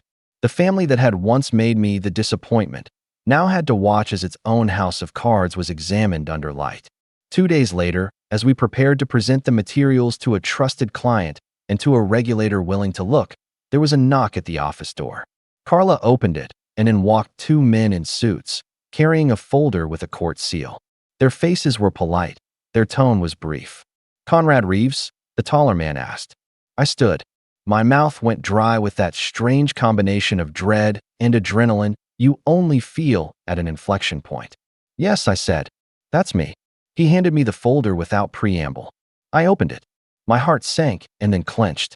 It was an emergency petition, a temporary restraining order filed by Victor's company, alleging that I'd engaged in unauthorized transfer of proprietary assets and seeking to freeze my access to the systems and to the bank accounts linked to client transactions pending litigation. The room felt suddenly small. Leah's hand found mine. Claire's face went white. Outside, thunder rolled again, closer this time, like a hand rapping at the sky. I looked up at the man across from me. "You serve this today?" I asked. He nodded. "We're required to. We'll file it with the court clerk this afternoon." It was procedural. It was expected. It was also the exact moment where everything could pivot one way or the other. I closed the folder slowly and felt, for the first time since my father called me a disappointment, the full weight of what I'd set into motion. This was no longer a private reckoning. It was legal, public, and ugly. It would draw lines. It would force secrets into daylight. It would bring lawyers, accountants, and reporters. It would make them move, and they were already moving. I met Leah's gaze. Claire watched me, waiting for instructions, for the plan that would follow. "Okay," I said, every syllable deliberate. "Then we litigate. But we don't do it alone." I picked up my phone, thumbed a number I hadn't used in a long time. a contact who had once told me, bluntly, that you can be kind and still be ruthless. The line rang twice before someone answered. "It's Conrad," I said. "It's time." As I closed the call, the courier left the folder on the table and retreated. The thunder outside broke into a steady roar. Rain began to hammer the windows. We had reached the point where strategy matters more than emotion, where every move would be parsed, where I would have to outthink the very people who had taught me how to build things in the first place. They'd come at me with familiar weapons: intimidation, paper, and performance. I was ready to meet them with unfamiliar ones: evidence, patience, and the quiet willingness to let the truth be messy. But I still didn't know how far Victor would go. And as the door clicked shut behind the men and the rain streaked down the glass, I realized that the next few days were not just about winning a lawsuit.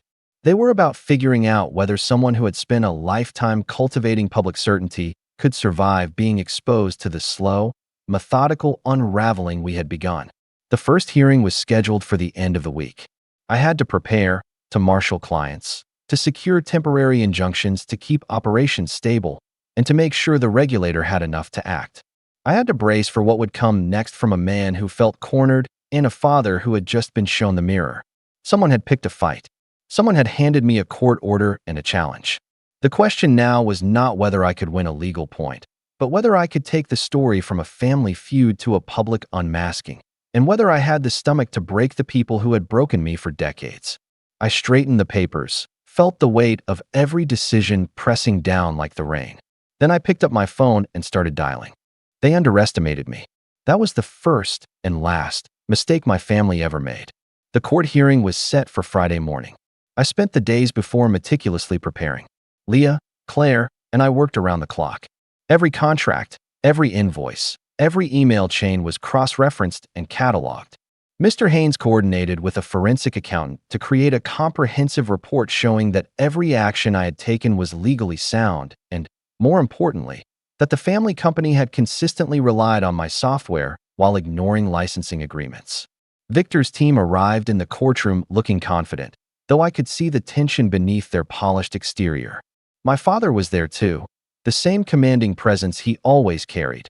Only this time his jaw was tight, and his eyes flicked nervously around the room. I sat with Leah and Claire behind me, calm, collected, focused. When the hearing began, Victor's lawyer went first, laying out the allegations: unauthorized control of proprietary assets, interference with operations, and financial disruption. They tried to frame me as an opportunistic son using technicalities to take the company hostage. I leaned back, letting the claims hang in the air for a moment before my attorney began. "Your Honor, the facts are clear.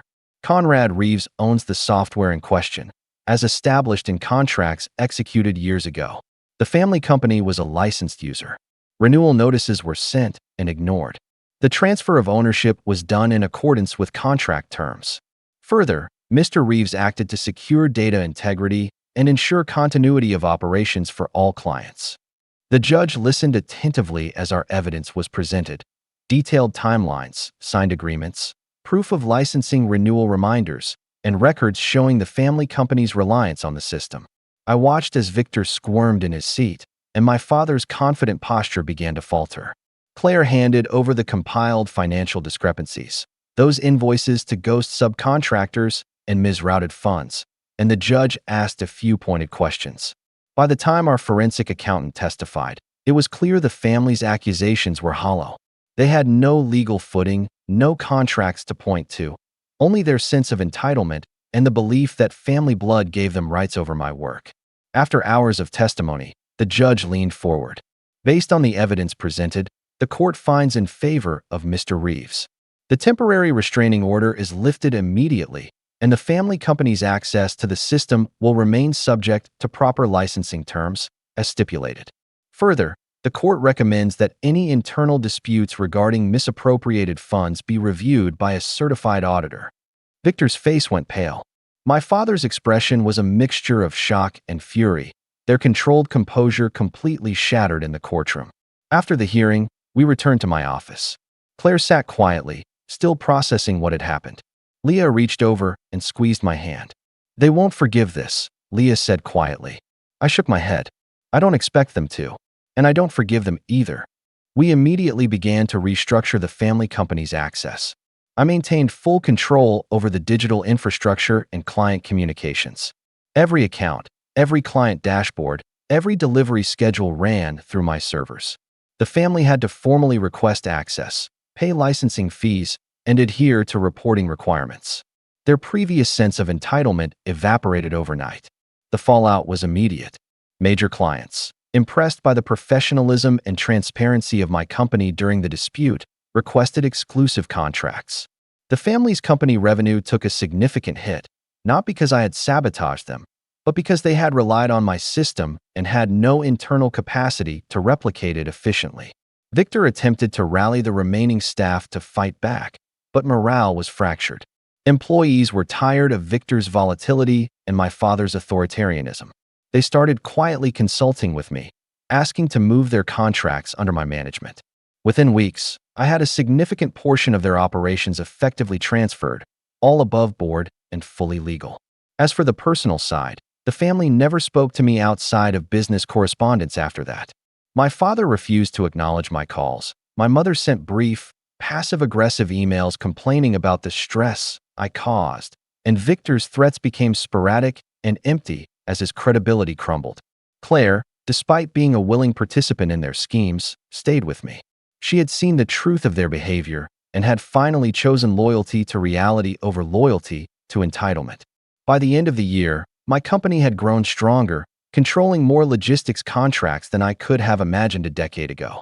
The family's company limped along, restricted by the very infrastructure they had depended on without acknowledgement or payment. Every time a shipment left on my system or a client confirmed a contract renewal, I was reminded that the foundation I built had become untouchable. I never sought revenge for revenge's sake. I sought recognition, fairness, and security. And in the process, I ensured that those who had mocked me and treated me as a disappointment could no longer undermine my work or control my future. They had been stripped of the power they abused for decades. Leah and I often talk about those weeks, the tension, the meticulous preparation, the court proceedings. We don't feel victorious in a triumphant, celebratory way. There's no joy in dismantling a family legacy. But there is satisfaction in watching fairness, preparation, and patience win over entitlement, arrogance, and deceit. As for the family, they are diminished and quiet. My father rarely speaks publicly about the business anymore. Victor is no longer a figure of authority and struggles to retain relevance in the industry. My mother continues to send notes of self-pity, but I do not answer. And Claire, who once wavered between loyalty and truth, now stands firmly on the side of reality and competence.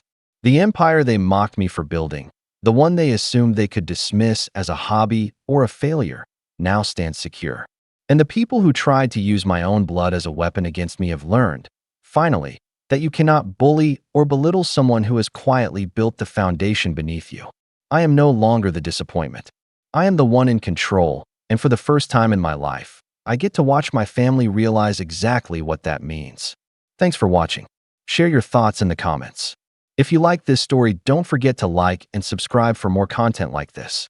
Hi Reddit, I'm 39F, and I wish I could say I come from one of those warm, movie-style families with matching pajamas and group photos on the mantle. But the truth is, I've always felt like a guest in my own bloodline, like I was handed the wrong script and no one bothered to correct it. My brother, Renzo, 42M, is the star of our family show. Always has been. From the moment we were kids, he was the golden boy, the loud one, the one who shone at every school event even if all he did was show up late and make a scene.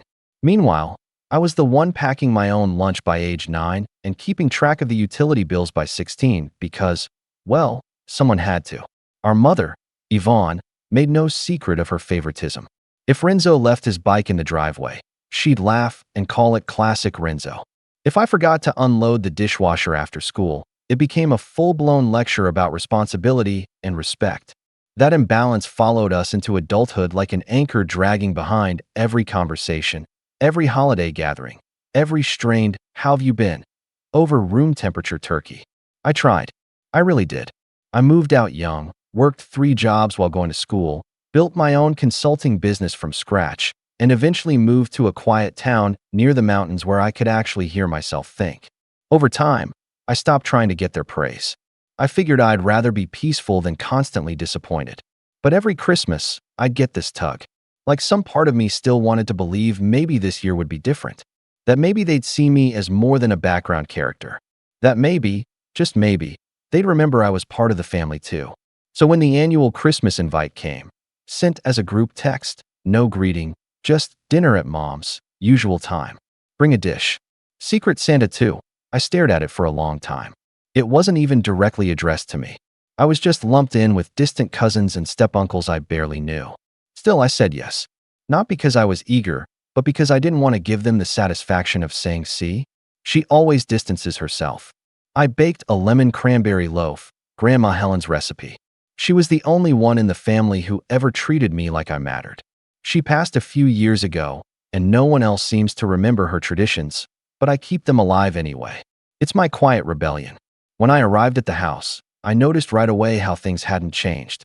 Renzo's truck was parked diagonally across 2 spaces in the driveway, like he owned the pavement.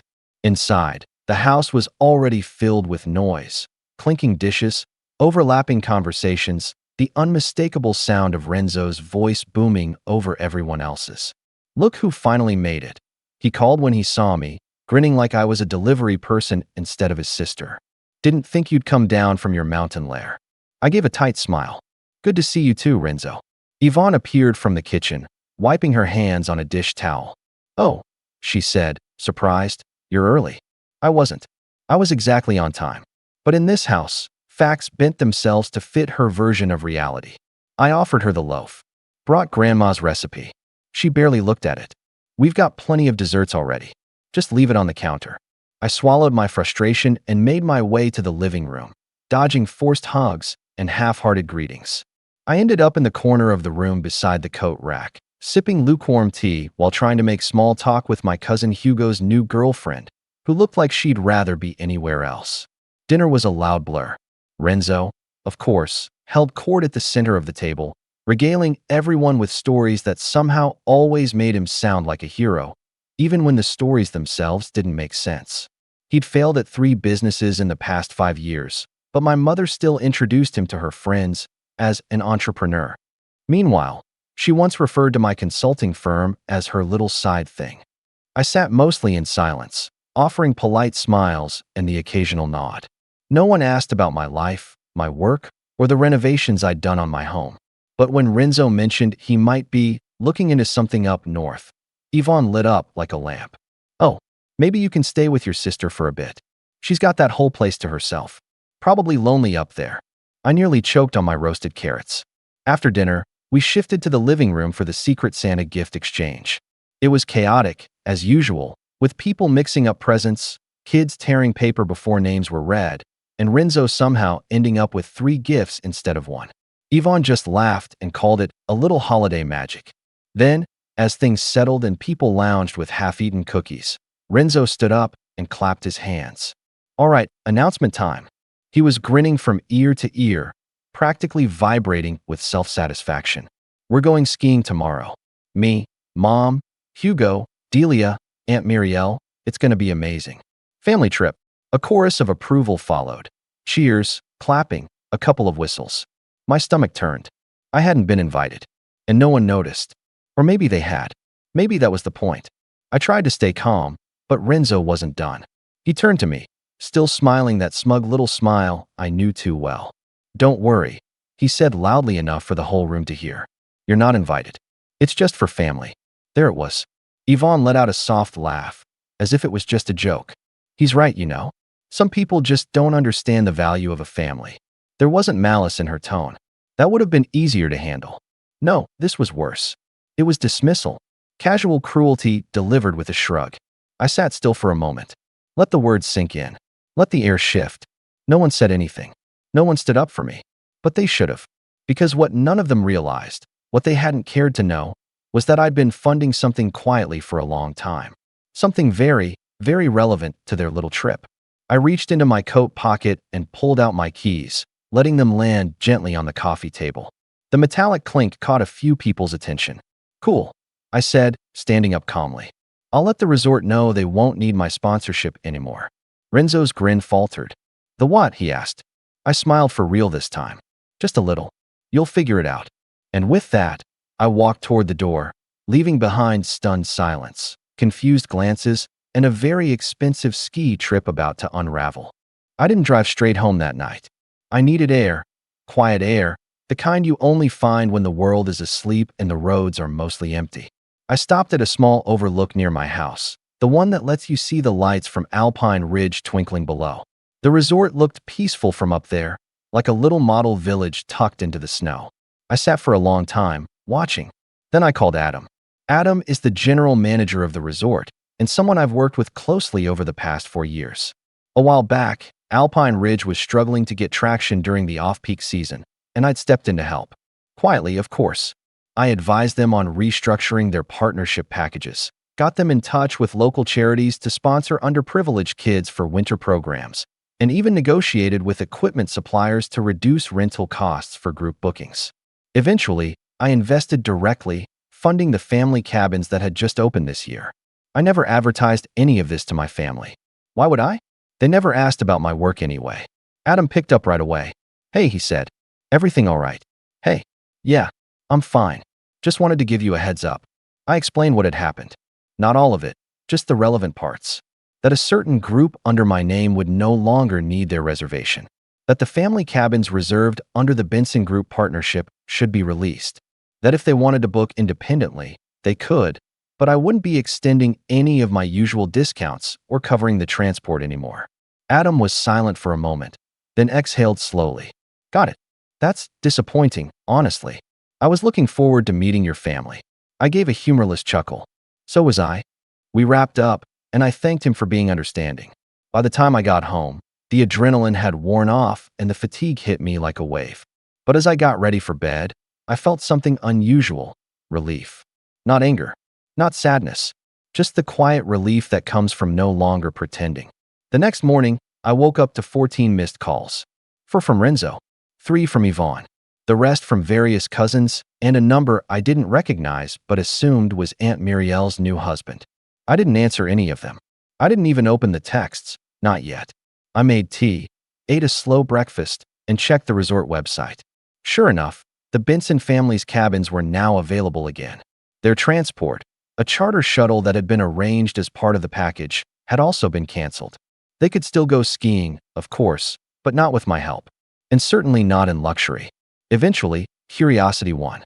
I opened the first voicemail. "Hey, it's Renzo. Listen, not sure what that whole thing last night was about, but we're already packed and Mom's looking for her gloves, so if you could just confirm the check-in time for the cabins." Deleted. The next one was from my mother. Her tone was sharper. "I don't appreciate being embarrassed in front of the family, Lyra. This whole stunt you pulled, it wasn't necessary. Just because we didn't invite you to the ski trip doesn't mean you need to take it out on everyone else. You've always been dramatic. Call me back." I didn't. Instead, I took my dog for a walk, baked a fresh loaf of bread, and watched a documentary. For the first time in a long time, my holiday didn't revolve around being their afterthought. By late afternoon, my cousin Hugo texted me privately. "Hugo, hey, I didn't know the resort trip was through you. They're all freaking out. I just found out this morning. Renzo told everyone it was a gift from his business connections." There it was. He'd taken credit. Of course he had.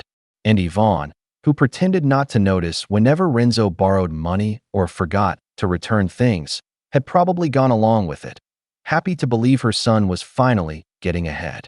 I stared at the message for a while, then replied simply, "Me, it's okay." I wasn't surprised. The next message came barely a minute later. "Hugo, are you really not reinstating it? The trip?" Me, "No." "Hugo, they're trying to rebook on their own, but everything's full. Only thing left is the motel 12 miles out." I could almost hear Renzo's indignation through the screen. No private shuttle, no slope-facing cabins, no complimentary rentals, no cozy lobby with cocoa and a roaring fireplace. Just frostbitten disappointment. I didn't gloat. Not really. But I did feel satisfied. In a quiet way. Like something that had been long overdue had finally settled into place. Then, at around 7 p.m., my phone rang again. This time, I answered. It was Yvonne. Her voice was tight and clipped. "Lyra, I don't understand why you're doing this." "I'm not doing anything," I said, calm and level. I just stopped enabling it. You know your brother was counting on this. He told everyone it was part of a corporate collaboration. Was it? I asked. Did he mention which corporation? Did he mention who actually paid for it? Silence. I didn't think so, I said. He lied. Again. And you supported it. Again. You're being cruel, she said sharply. It's Christmas. That made me laugh. A quiet, sad laugh. I was sitting at your table last night, listening to you tell a room full of people I don't understand the value of family, I said. What do you think that was? Yvonne didn't answer. So I continued. I don't expect you to understand, but I'm done playing the role you assigned me. I'm not the backup plan. I'm not the silent supporter. And I'm certainly not the one who's going to keep covering for Renzo's lies. The call ended soon after, predictably without an apology. I didn't expect one. But that night, I finally slept soundly. What I didn't know then, though, was that things were about to escalate far beyond a canceled ski trip. Because people like Renzo and Yvonne, when they lose control, don't get humble. They get desperate. When I tell you I thought it would end there, with a canceled trip and some bruised egos, I genuinely believe that. I thought they'd be annoyed, maybe call me selfish behind my back, and then move on like they always did. That's how it had always gone, after all. I'd play my part quietly, and they'd take what they needed, offer no thanks, and go on pretending like I wasn't even part of the picture. But this time was different. This time, I had said no. And for people like my mother and brother, a no wasn't just a rejection. It was an offense, a betrayal, a challenge to the roles they had long since decided we all must play. And my refusal to fund their fantasy trip was the first stone in an avalanche that neither of them saw coming. 3 days after Christmas, I got a call from Adam at the resort. He sounded uncomfortable. Hey, Lyra, he started. Sorry to bother you. I just thought you should know. There was a bit of a scene here this morning. I froze. Who? Your family. Or at least, I assume it was. A woman, mid-60s, red coat, pretty assertive, and a man in a ski jacket who claimed he had a standing arrangement. I sighed. Yvonne and Renzo. Adam hesitated. They insisted that there must have been a mistake, that the cabins were meant for them, that you had confirmed everything.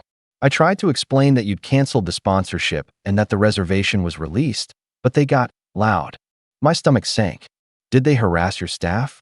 No one was hurt, but security had to step in. They said some pretty strong things about you. I won't repeat them. Thank you, I said, pressing my fingers into my temples. I'm so sorry they brought this to your door. They were asked to leave, Adam said gently. They didn't take that well. But we're not holding you responsible. Just wanted you to be aware. I thanked him again and hung up.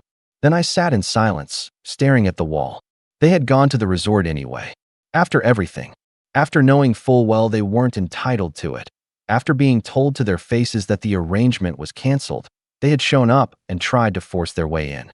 And worse, they had dragged my name through the mud to do it. I didn't feel angry. Not yet. What I felt was cold. Like the temperature in the room had dropped a few degrees. That night, I got an email. It was from an address I didn't recognize at first, but the subject line made my chest tighten. Regarding the trip to Alpine Ridge. I clicked. It was a formal message. Polite. Too polite. From a man named Emery Halverson, apparently an attorney representing a concerned party who was seeking reimbursement for financial damages and emotional distress due to a breach of commitment relating to a ski trip at Alpine Ridge Resort. I stared at the email for a long time before reading it again. They were threatening legal action because I didn't pay for their vacation. That was the moment it stopped being about disrespect. It stopped being about favoritism or awkward dinners or biting comments at family parties. This was calculated, and it meant war. I didn't reply to the email. Instead, I contacted my own attorney, Vanessa. She'd handled a few contracts for me in the past, and I trusted her to keep her head in a storm. When I forwarded her the message, she called me within 20 minutes. I've read a lot of ridiculous things in my time, she said, but this one may take the cake. They're claiming that because you had previously funded family events, and because they assumed this trip would be the same, you're now responsible for the consequences of their poor assumptions. I rubbed my temples. Is that even legal? In the sense that anyone can attempt to file a claim? Sure. In the sense that it would ever hold up in court? Not a chance. There's no contract, no written agreement, not even a verbal promise. You withdrew funding before any money changed hands. I let out a breath I hadn't realized I was holding. But, she added, If they're serious about this, they might try to escalate. Publicly. Just be prepared. That night, I turned off my phone. I didn't want to see any more calls, texts, or emails. I needed to think. Because now, they had crossed a line. Trying to humiliate me at Christmas was one thing. Showing up at the resort and dragging my name through the mud was another. But threatening legal action over a trip they weren't entitled to? That wasn't just petty. That was war. And for the first time in my life, I didn't intend to play nice anymore. The next morning, I called Hugo. He picked up on the second ring. "Hey," he said. "I figured I'd hear from you." I kept my voice calm. "I need to ask you something. And I want the truth." "Okay." "Who told Renzo and my mother that I was sponsoring the trip?" There was a pause. "I'm not sure. I know Renzo told everyone it was covered. But I didn't know he was lying until it all fell apart." "Did he say it was coming from me?" "Yes," Hugo admitted. "He told everyone it was your gift. That it was part of your company's end-of-year bonus or something." I closed my eyes. That was why no one had questioned it. Why no one had even thought to thank me. Because Renzo had framed it as a gesture from my business, not from me personally. I hung up shortly after. Not out of anger at Hugo. He'd been the only one honest enough to give me real answers. But because I needed to be alone to think. They'd lied. Stolen credit. Tried to force their way into a resort. Slandered me in public. And now they were trying to weaponize the legal system to punish me for not playing along. But the thing they didn't count on, the thing they never considered, was that while they saw me as the quiet one, the background support, the one who never made a fuss, I had power now. Resources, connections, and the will to use them. I didn't just want to shut down their claim. I wanted to expose them for what they were. To everyone. And thanks to one little detail, I could. You see, Alpine Ridge Resort wasn't just a business partner. One of the cabins they tried to enter was mine. Legally, financially, and on paper, it was owned under my name. And they had tried to force their way inside. Which meant this wasn't just a misunderstanding anymore. It was trespassing. After I hung up with Hugo, I took my time. I wasn't in a rush, not anymore. The moment I realized one of the cabins Renzo and my mother tried to force their way into was mine, something settled in my chest. Not anger, not even satisfaction, just clarity. They had finally overplayed their hand. For years, I had tolerated being minimized, insulted in subtle ways, overlooked and used. I let it roll off me because that's what people expected me to do, what my family counted on. But now they'd turned the tables. They had spun a false narrative about my involvement, dragged my name through the mud, and then acted entitled to something that legally belonged to me. And because of that, I no longer needed to stay quiet. The following day, I called Vanessa. "I'm ready to proceed," I told her. She knew exactly what I meant. "I'll file the formal trespass report," she said. "We'll also send them a cease and desist. Once they receive it, they'll know this isn't something you'll let slide." It took less than a week. Alpine Ridge's security footage showed Renzo and Yvonne demanding access to cabin number 4, my cabin. When denied, Renzo had allegedly pushed past a front desk employee and attempted to open the locked front door himself, while Yvonne argued with staff, insisting the cabin belonged to their daughter. That alone was enough. Vanessa compiled everything, videos, statements, and even copies of the reservation changes, and sent it directly to their attorney, Emery Halverson, along with an official response that not only rejected their claims for reimbursement, but informed them of pending trespass charges if they didn't withdraw immediately. They withdrew. Quickly. But that wasn't the end. I wanted them to understand, not just legally, but personally, that they had crossed a boundary they could never come back from. So I did something I should have done years ago. I sat down and wrote a letter. Not emotional, not dramatic, just factual, cold, direct, to Yvonne and Renzo. "You have made it abundantly clear over the years how you see me, not as a member of this family, but as a resource, a backup plan, a tool to be used, then discarded. The events of this past month were not a misunderstanding. They were a deliberate act of entitlement, deception, and disrespect. I will not tolerate it anymore. Effective immediately, I am cutting off all financial, social, and emotional contact. You are not welcome at my home, in my business, or in my life. Any future communication must go through legal channels. This decision is final. Lyra." I printed 2 copies and mailed them by certified post. Vanessa also sent a scanned copy to their attorney, just so they couldn't pretend not to have received it. I didn't hear back. No apology. No explanation. Just silence. And honestly, it was the most peaceful sound I'd ever known. In the weeks that followed, Hugo reached out a few times. He apologized again, deeply and sincerely, and told me he understood if I needed distance. He said that what my mother and Renzo had done wasn't just cruel, it was planned.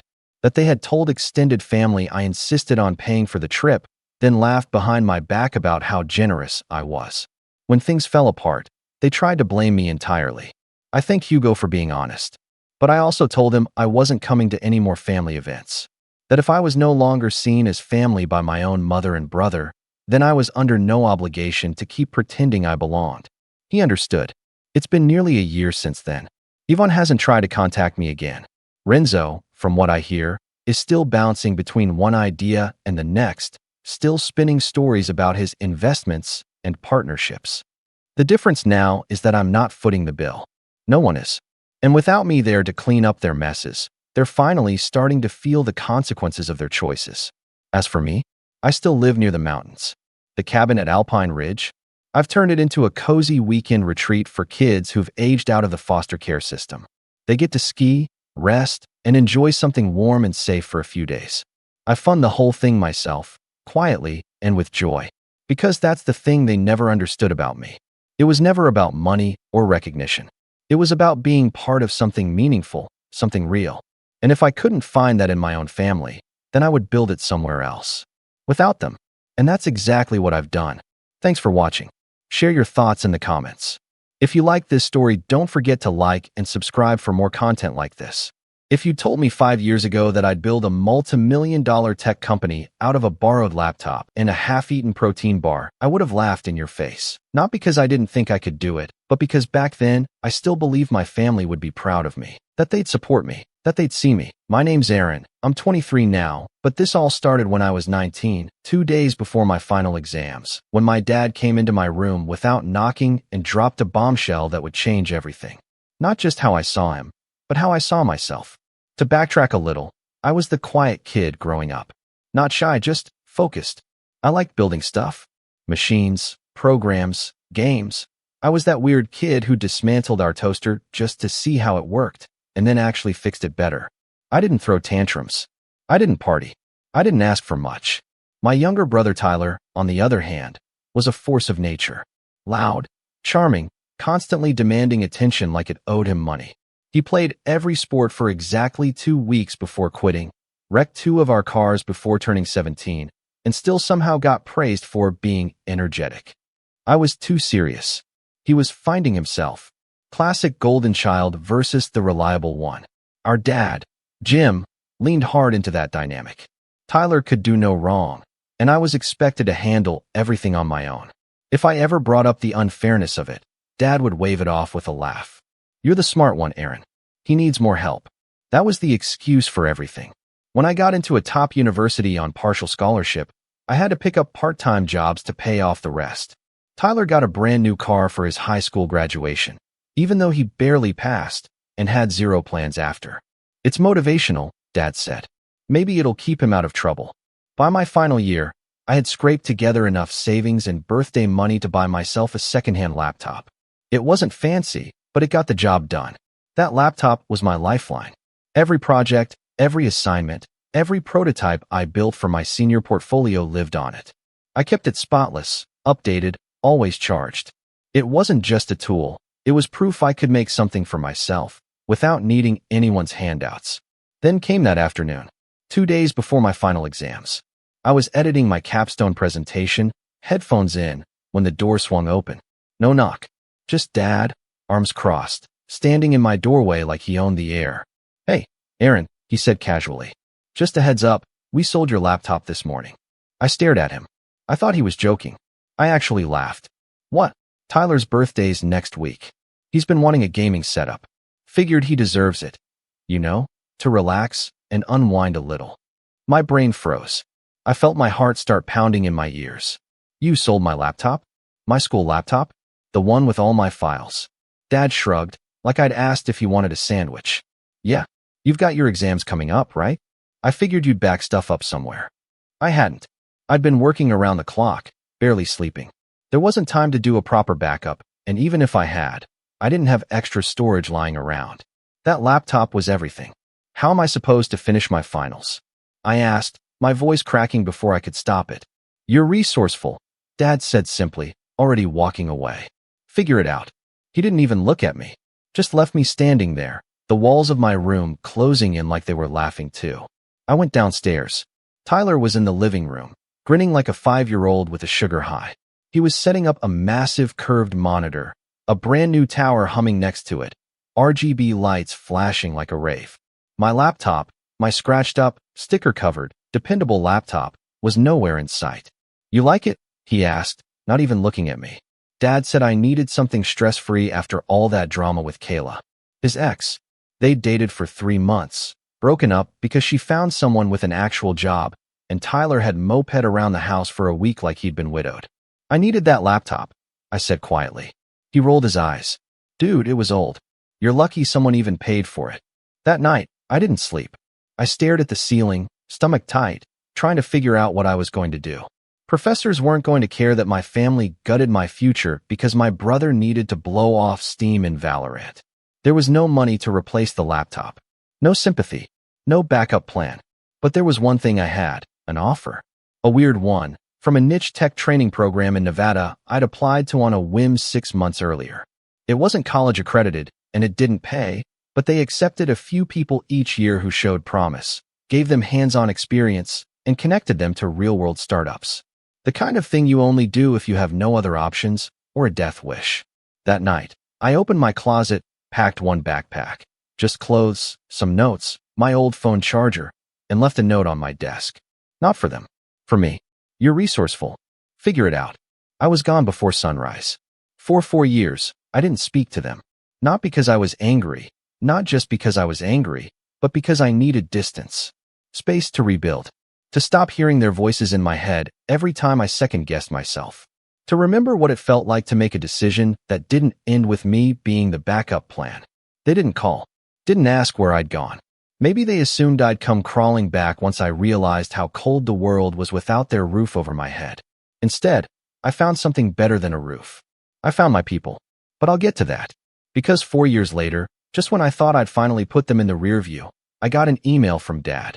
Subject line, "Hey buddy, need a favor." And the second I opened it, everything came rushing back. The dismissal, the shrug, the smirk on Tyler's face as he booted up his gaming rig with my dreams still loaded on the hard drive. I clicked the email, and when I saw what he was asking for, my hands clenched so tight, I nearly cracked the mouse. That was the moment I knew it was time. Not to reconnect, not to forgive, but to respond. And this time, they'd hear me loud and clear. But not in words. Not at first. Because what I sent back was louder than anything I could have said. And that's when everything really began to unravel. "Hey buddy, need a favor." The subject line was so casual it felt like a slap. Like someone showing up after 4 years of silence with a smile and a hand outstretched, not to shake yours, but to take something from it. I finally clicked. The message was short, barely 2 paragraphs. No greeting, no real update, no mention of where I'd gone or what I'd done since disappearing without a trace. Just Dad's typical bluntness, dressed up as a friendly request. "Hey Aaron, hope you're doing great. I've been meaning to reach out for a while now. Tyler's getting engaged next month. Yep, big news. We're throwing a party for him and Chelsea at the Lakeside Event Hall. Nothing crazy, but it's going to be a big night for the family, and we'd love to have your support. Everyone's chipping in.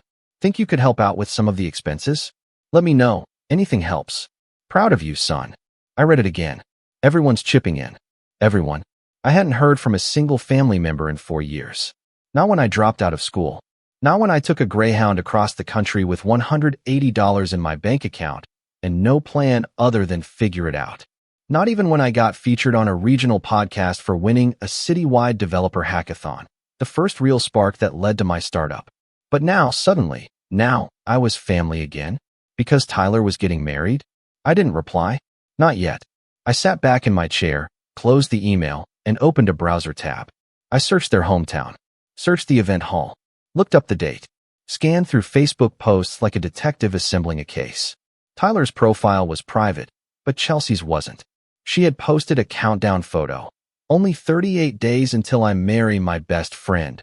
followed by a picture of them holding hands in front of a Tesla. His Tesla, of course. Scrolling down, I found it, dated nearly a year ago. Can't believe it. Thank you, Dad, for helping us start our future with this beauty. Road trips coming soon. I zoomed in. Same driveway I used to shovel in the winter while Tyler rested his back. Same smug look on Dad's face as he handed over the keys. Same patterns. Same golden child treatment. And here he was again, standing center stage, expecting everyone to orbit around his son's big moment like obedient satellites. Me included. The part that got me wasn't the Tesla. It wasn't even the party. It was the assumption that I'd just forgotten. That time had erased everything. That I'd gone from a disposable background character to a willing ATM just because they needed a few extra bucks for shrimp cocktail and string lights. I didn't respond, but the memories started flooding back faster than I could stop them. That final year of school, after I left home, was brutal. I couch surfed with a classmate for a few weeks. Ate cup noodles so often I started dreaming in sodium. I worked weekends repairing cracked phone screens at a kiosk in the mall just to afford a new secondhand laptop. I wasn't resourceful. I was desperate. But desperation builds something. Pressure, sure, but also clarity. And clarity, once it settles in, doesn't fade. Not when it's forged in the fires of betrayal. One night, I caved and called home. This was maybe 3 months after I'd left. I was sleep-deprived, overworked, one coffee away from a breakdown. I didn't even know why I was calling. Maybe I just wanted to hear someone tell me they missed me, that I mattered. Dad picked up. Oh, hey, not Aaron. Not where are you? Not are you okay? Just oh, hey. I asked if he had a few minutes. He said he was driving to a basketball game with Tyler. Can you make it quick? I told him I was struggling, that I was trying to finish my capstone on an older machine, that I was building a prototype, but the processor was too weak and the laptop kept crashing. I didn't ask for money, just if he had any old parts lying around. He used to build computers when we were younger. Our garage was full of outdated tech, wires tangled in boxes like forgotten spaghetti. There was a pause. Then, I'll check. He never did. A week later, I saw a photo on Facebook. Tyler, sitting in a new gaming chair. Triple monitor setup. LED lights under the desk like some spaceship control panel. The caption? Dad upgraded the rig. Can't wait to stream from here. I remember sitting in the dark, staring at the screen, feeling something in my chest break. Not snap, just quietly give up, like a string under too much tension.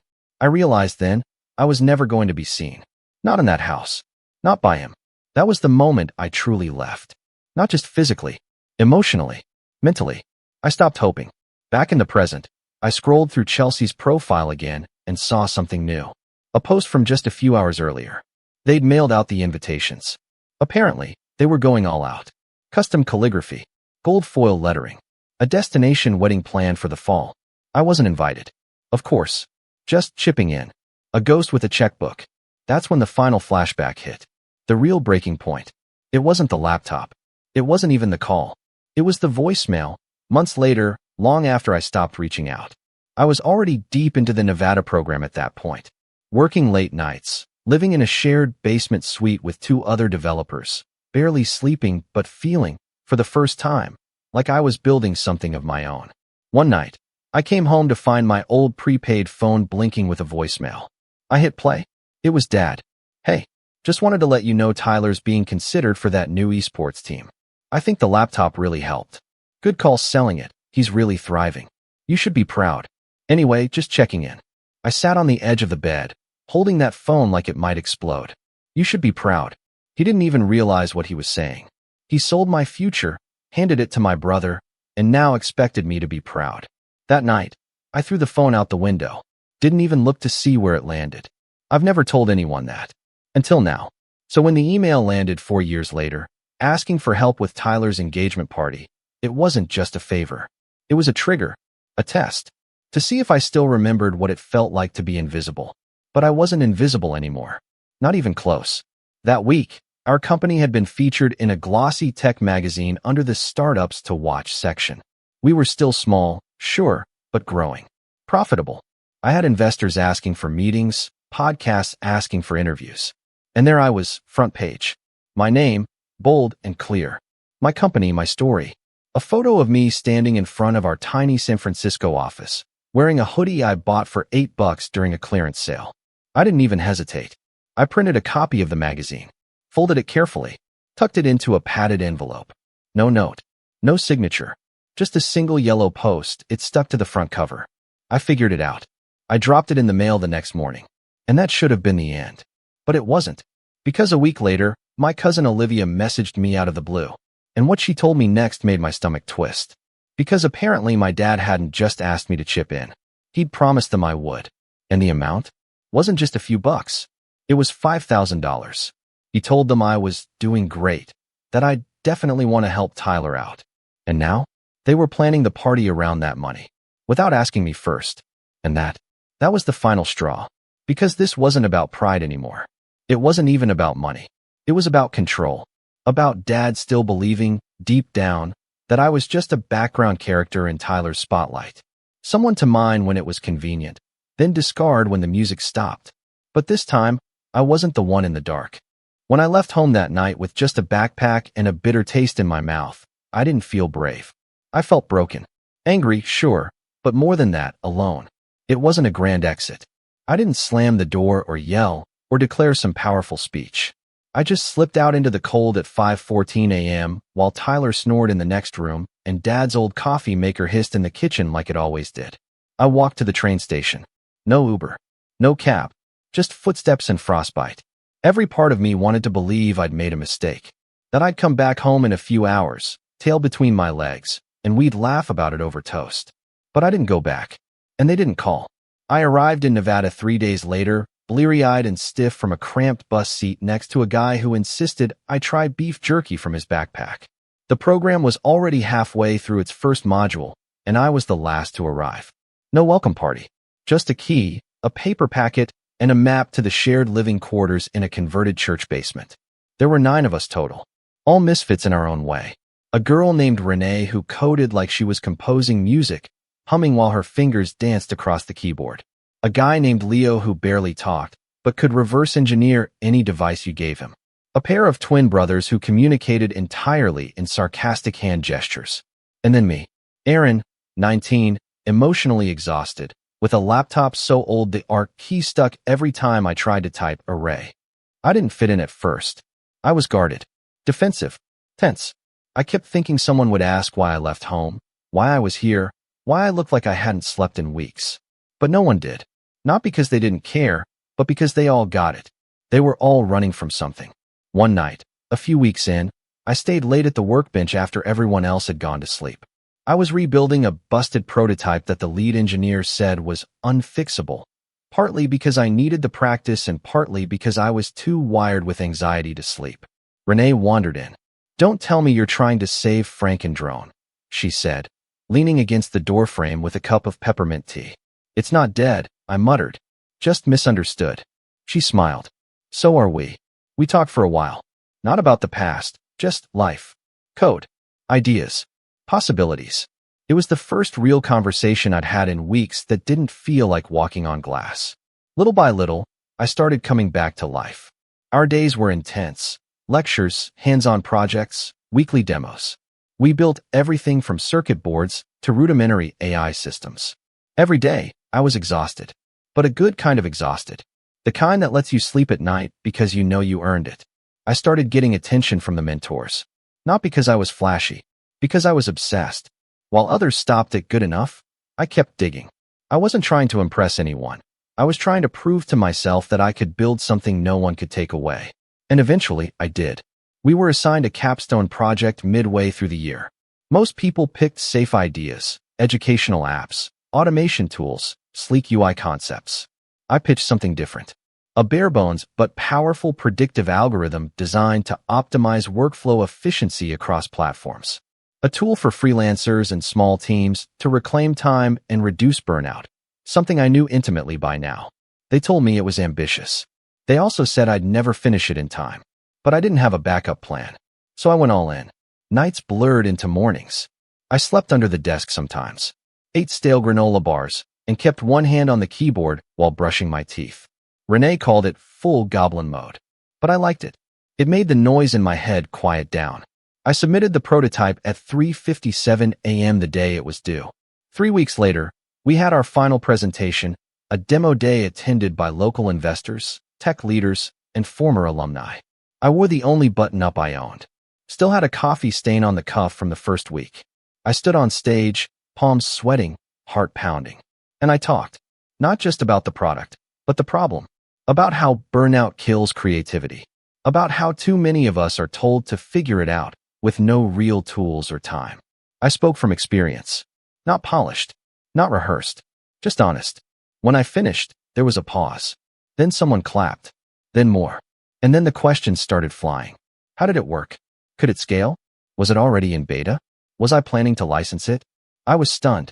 The same prototype they told me was too much was now being talked about like it might actually go somewhere.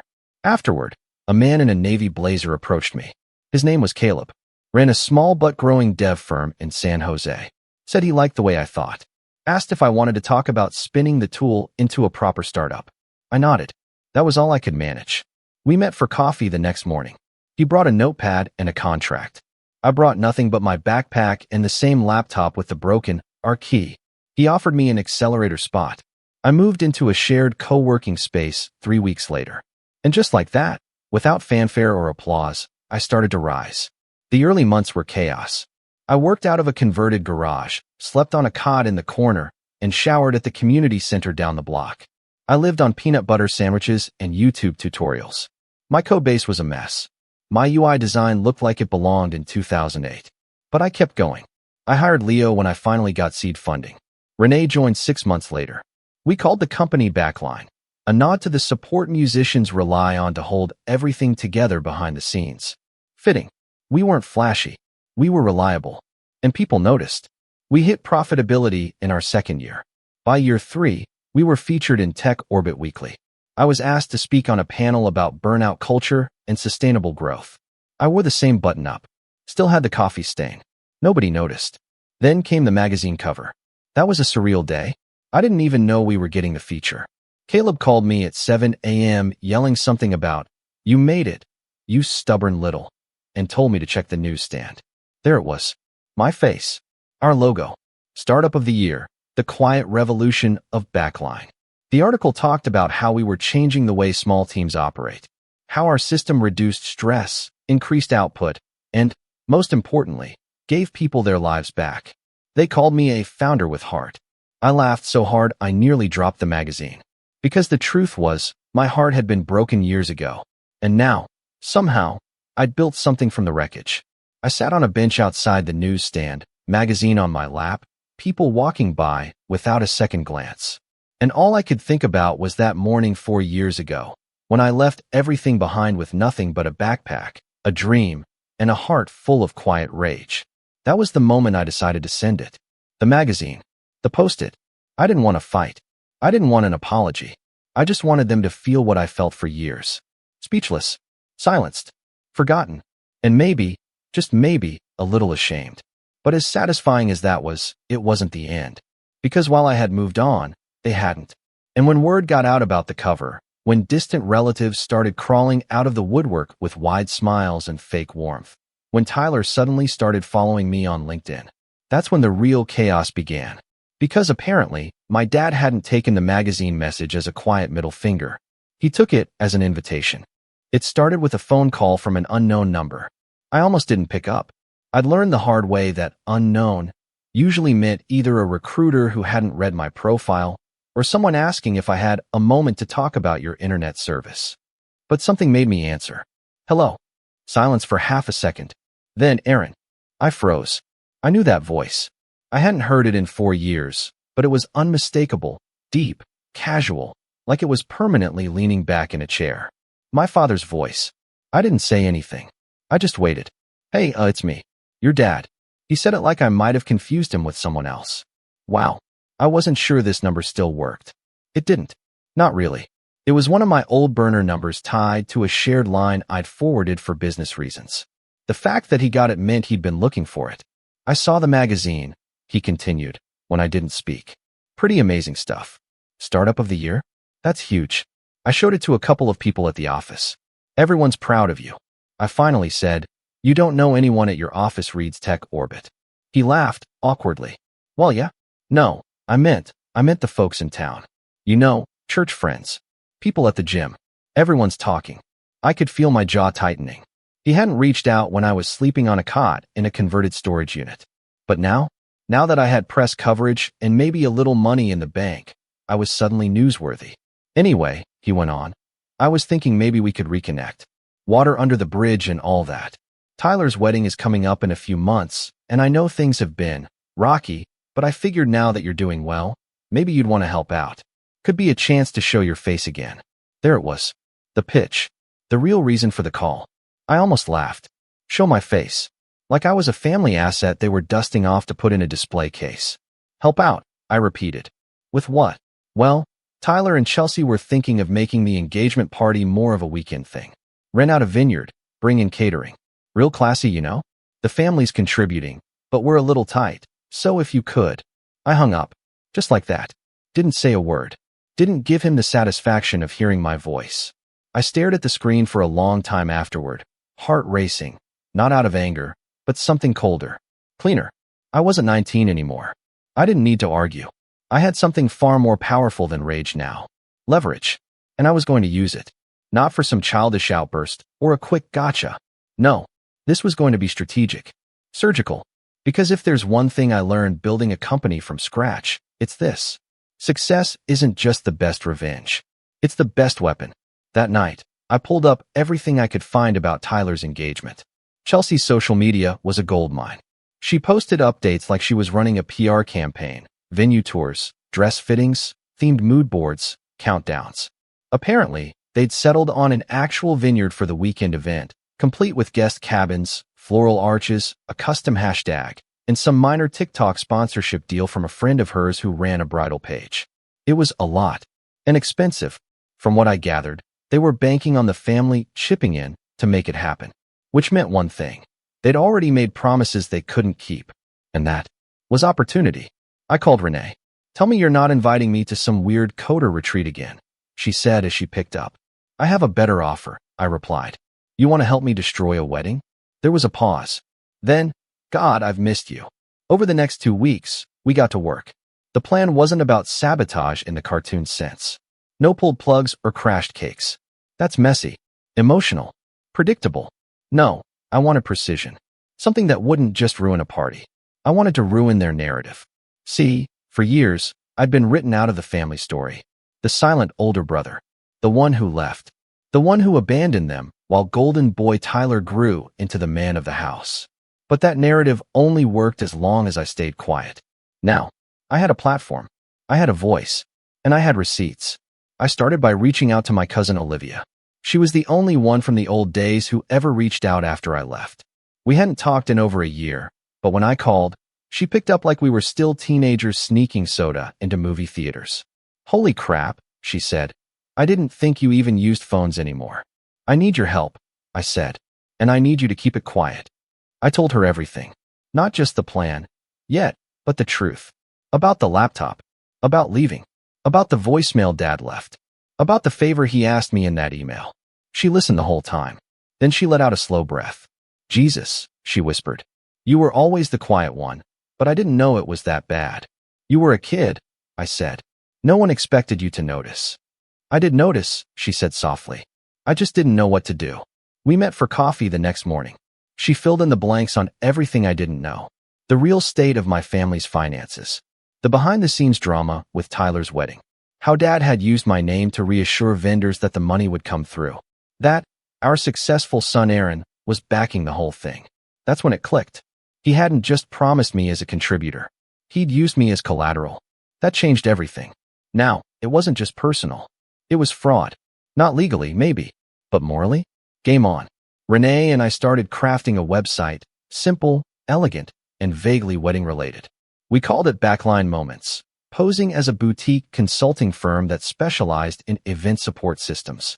Basically, a fake sister brand of our real company, but with enough crossover to look legit. Then we reached out to the vineyard. As potential investors, Renee handled the call, pretending to be our lead event coordinator. She asked questions about their capacity, vendors, cancellation policies, and most importantly, pending reservations. And just like that, we got what we needed. The booking was under my dad's name. Confirmed, but only partially paid. The full amount was due 30 days before the event, which meant one thing. The clock was ticking. We didn't need to cancel the event. We just needed to wait. And then, when the deadline passed and the payment didn't come through, we'd step in with an offer, not to ruin the party, but to buy it out completely. Same date, same space, same vendors. Just not for Tyler. The idea was insane, petty, vindictive, and I'd never felt more alive. But I wasn't done, because the real blow wasn't going to come from taking the venue.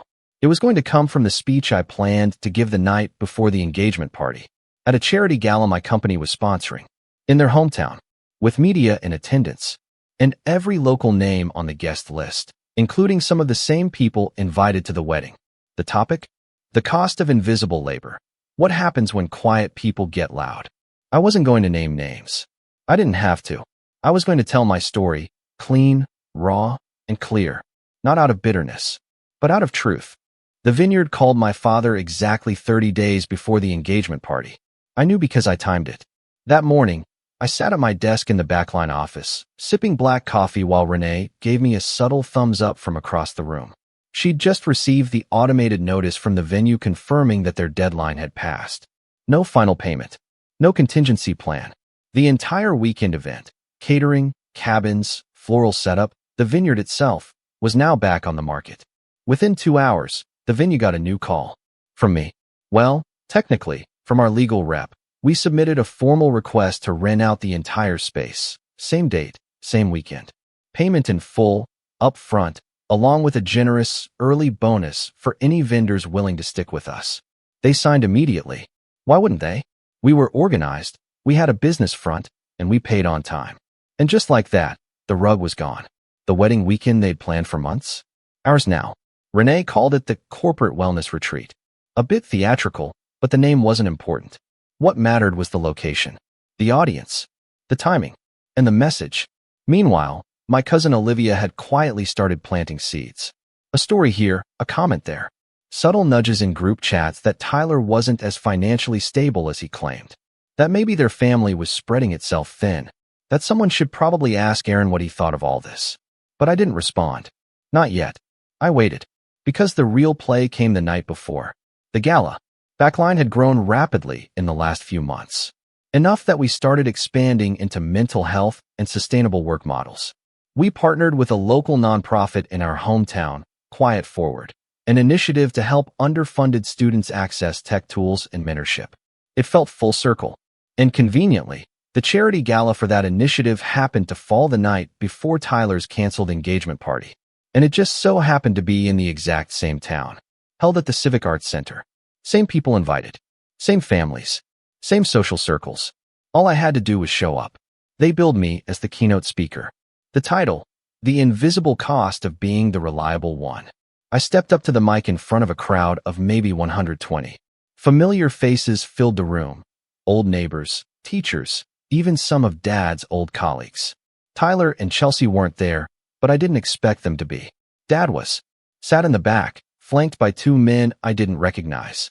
He looked like he hadn't slept. Good. I took a breath. And I spoke. I told them about a teenager who taught himself how to code on library computers, who saved up for months to buy a laptop he needed for school, who came home one day to find it gone, sold, so his younger brother could have a gaming rig to unwind. I didn't name names, but I saw the room shift. Eyes widened. Necks turned. Some gasps, some exchanged looks. I told them about leaving home, about sleeping on couches, about working late into the night on machines held together with tape and borrowed parts, about being told to figure it out and doing just that, while no one bothered to ask if he'd even made it out alive. I paused. Then I held up a copy of the Tech Orbit magazine, the same one I'd mailed to Dad. I figured it out, I said simply. The applause wasn't thunderous. It was thoughtful, slow, genuine. Afterward, people came up to shake my hand, to say they'd never heard me speak before, to tell me they had kids who'd gone through the same thing, that they were sorry. Dad didn't come up. He walked out halfway through the reception, which was fine, because the next morning, he woke up to chaos. Apparently, Chelsea and her family had shown up at the vineyard that morning for an early rehearsal. Chelsea in full bridal mood, her parents carrying garment bags, some of the bridesmaids already sipping mimosas. only to find a security guard at the entrance asking if they were part of the backline corporate retreat. They weren't on the list. Chelsea lost it. There was yelling, screaming, phone calls, tears. I wasn't there for it, obviously, but Olivia was. And she sent me a voice note that I've saved to this day. It was chaos in the background.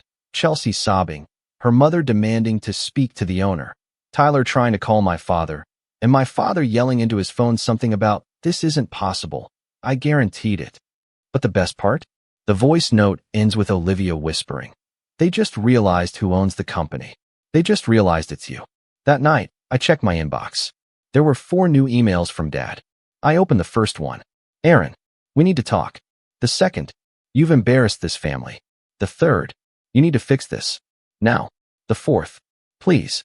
I didn't respond, but I did forward them all to Renee. She wrote back 2 words. "We won." I went on with the retreat.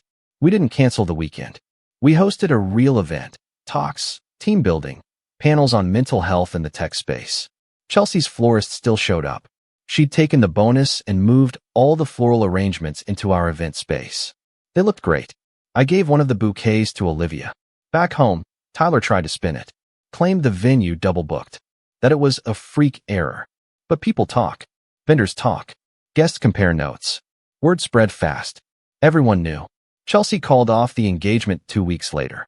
Apparently, she found out Tyler had lied about how much money he actually had, and that her parents had quietly reached out to me about a misunderstanding, only to get silence. Dad's reputation took a hit. In a small town, that kind of embarrassment clings.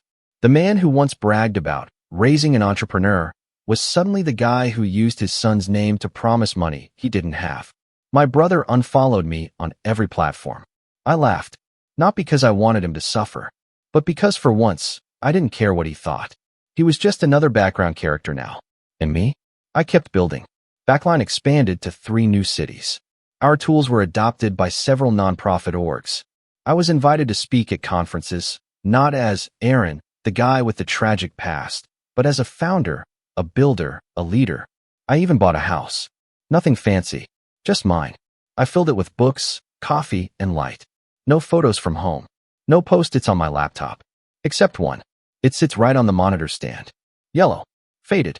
Scrawled in my handwriting. Figure it out. Because I did. And now, they finally know it too. They sold my future to buy him comfort. But I built something they could never afford and made sure they watched me live it.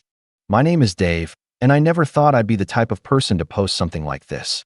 But after what happened last week, I honestly don't know how else to process it. My family has always had this unspoken rule. My sister, Lily, gets whatever she wants, and I get told to understand or be grateful. It's been that way since we were kids, but I always told myself that once we were adults, things would even out. Turns out, I was wrong. Lily just turned 23. She's the youngest, and somehow, she's still treated like she's 12. My dad, Greg, has always had a soft spot for her, but not the normal kind. I'm talking about the kind where he bends over backwards for her, excuses every mistake, and expects everyone else to applaud her for breathing. I used to think he just wanted to protect her, but the older I get, the more it feels like he just doesn't care about me at all. For her birthday this year, he decided to take her on a weekend trip to the coast. I didn't even know about it until Lily casually mentioned it in a group chat. Dad said we'll be gone Friday through Sunday. Can you feed the cat while we're away? Like it was just assumed I'd be around to handle everything for them. No one asked if I was busy or if I wanted to come. What made it worse was that my dad had promised me months ago that we'd go camping together in the fall. Just the 2 of us, like old times. We hadn't done that since I was a teenager, and I was actually looking forward to it. But when I brought it up, he brushed me off. "Dave, you're an adult," he said, laughing like it was ridiculous that I'd even mentioned it. "You don't need a trip with your old man. Go do something with your friends." I remember just staring at him. It wasn't even the words that hurt. It was the way he said them, like I was stupid for expecting anything. He turned back to Lily right after, helping her pick out restaurants and showing her hotel photos on his phone. She didn't even look up. When the weekend came, I tried to keep busy. I fed their cat, watered the plants, took care of the mail. Typical stuff I always end up doing because Dave's responsible. When they came back, they were glowing. My dad wouldn't stop talking about how great the food was, how nice the weather had been, and how Lily had finally gotten a break after working so hard. For context, Lily works part-time at a boutique her friend owns. I work full-time and pay my own rent, but sure, she's the hardworking one. Then came the family dinner. My dad organized it to celebrate Lily properly, as if the trip wasn't enough. I went because my grandma would be there, and I didn't want her to think I was being difficult. The restaurant was one of those places with a fixed menu and prices that make your stomach drop before you even order. Everyone was dressed up, laughing, passing around gifts for Lily. I brought her something small, a framed photo from when we were kids, because she's always talking about how sentimental she is. When it was my turn to hand it over, she smiled politely, then set it aside without even unwrapping it. I told myself not to take it personally. Then Dad handed her a small box. Inside was a silver bracelet, clearly expensive. Lily gasped and hugged him, and everyone clapped. I smiled, trying to look normal, but then my dad said something that made my face go hot. "See, Lil, you deserve nice things. Not like your brother here. He doesn't need that stuff. Right, Dave?" People laughed. Even Lily chuckled, looking embarrassed, but not enough to say anything. I just smiled, my jaw tight. "Yeah, I guess not," I said quietly. I thought that would be the end of it, but he wasn't done.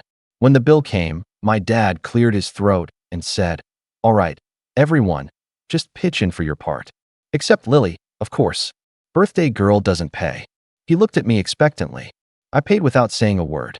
But when I saw the total, I realized I was basically covering not just my meal, but most of hers too. He'd ordered for her appetizers, dessert, drinks, and told the waiter to add it to Dave's tab. I felt something in me just shut down. I smiled, stood up, and said, "That's enough." My dad looked confused mid-laugh as I grabbed my jacket and walked out. I didn't yell. I didn't make a scene. I just walked out of that restaurant, my heart pounding, my hands shaking. When I got home that night, I thought maybe I was overreacting. Maybe I should have just swallowed it like always. But then, around midnight, my phone buzzed. It was a text from my dad. "Hey, don't forget to pay me back for Lily's gift.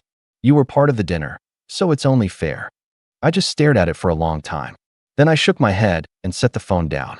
I didn't reply, but that was before I found out what really happened with the birthday trip and what he used my money for while they were away.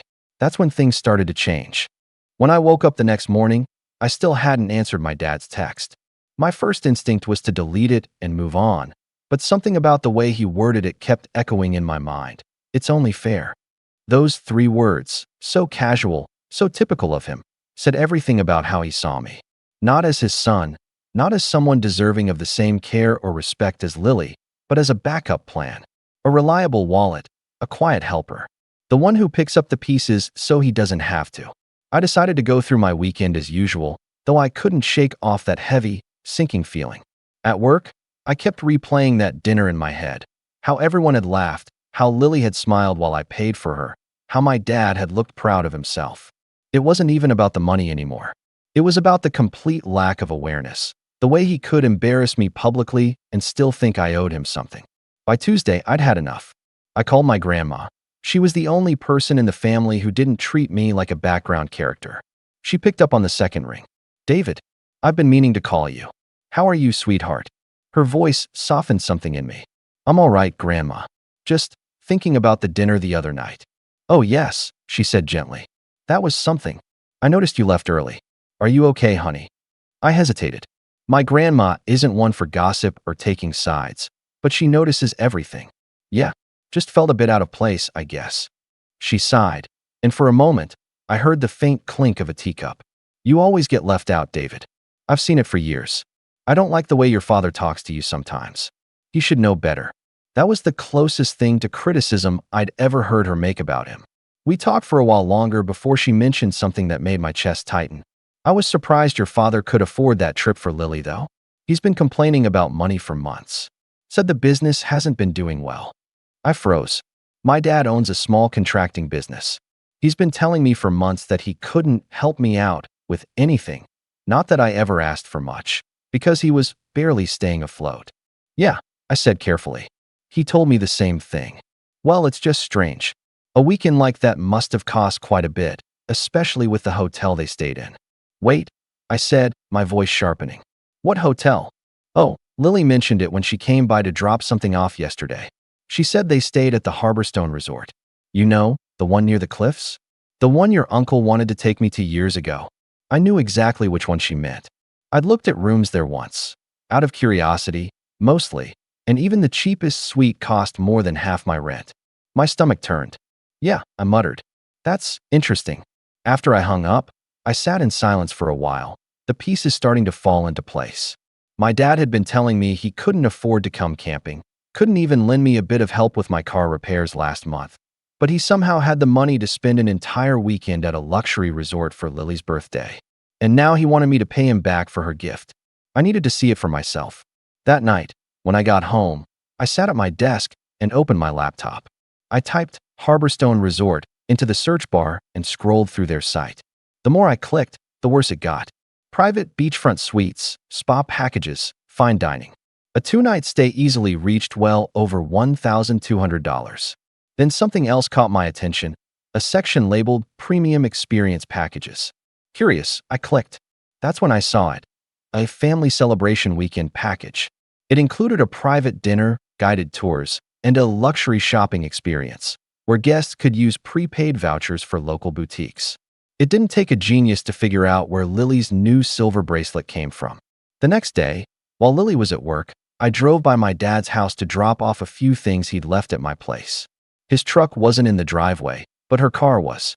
I almost turned around, but curiosity won.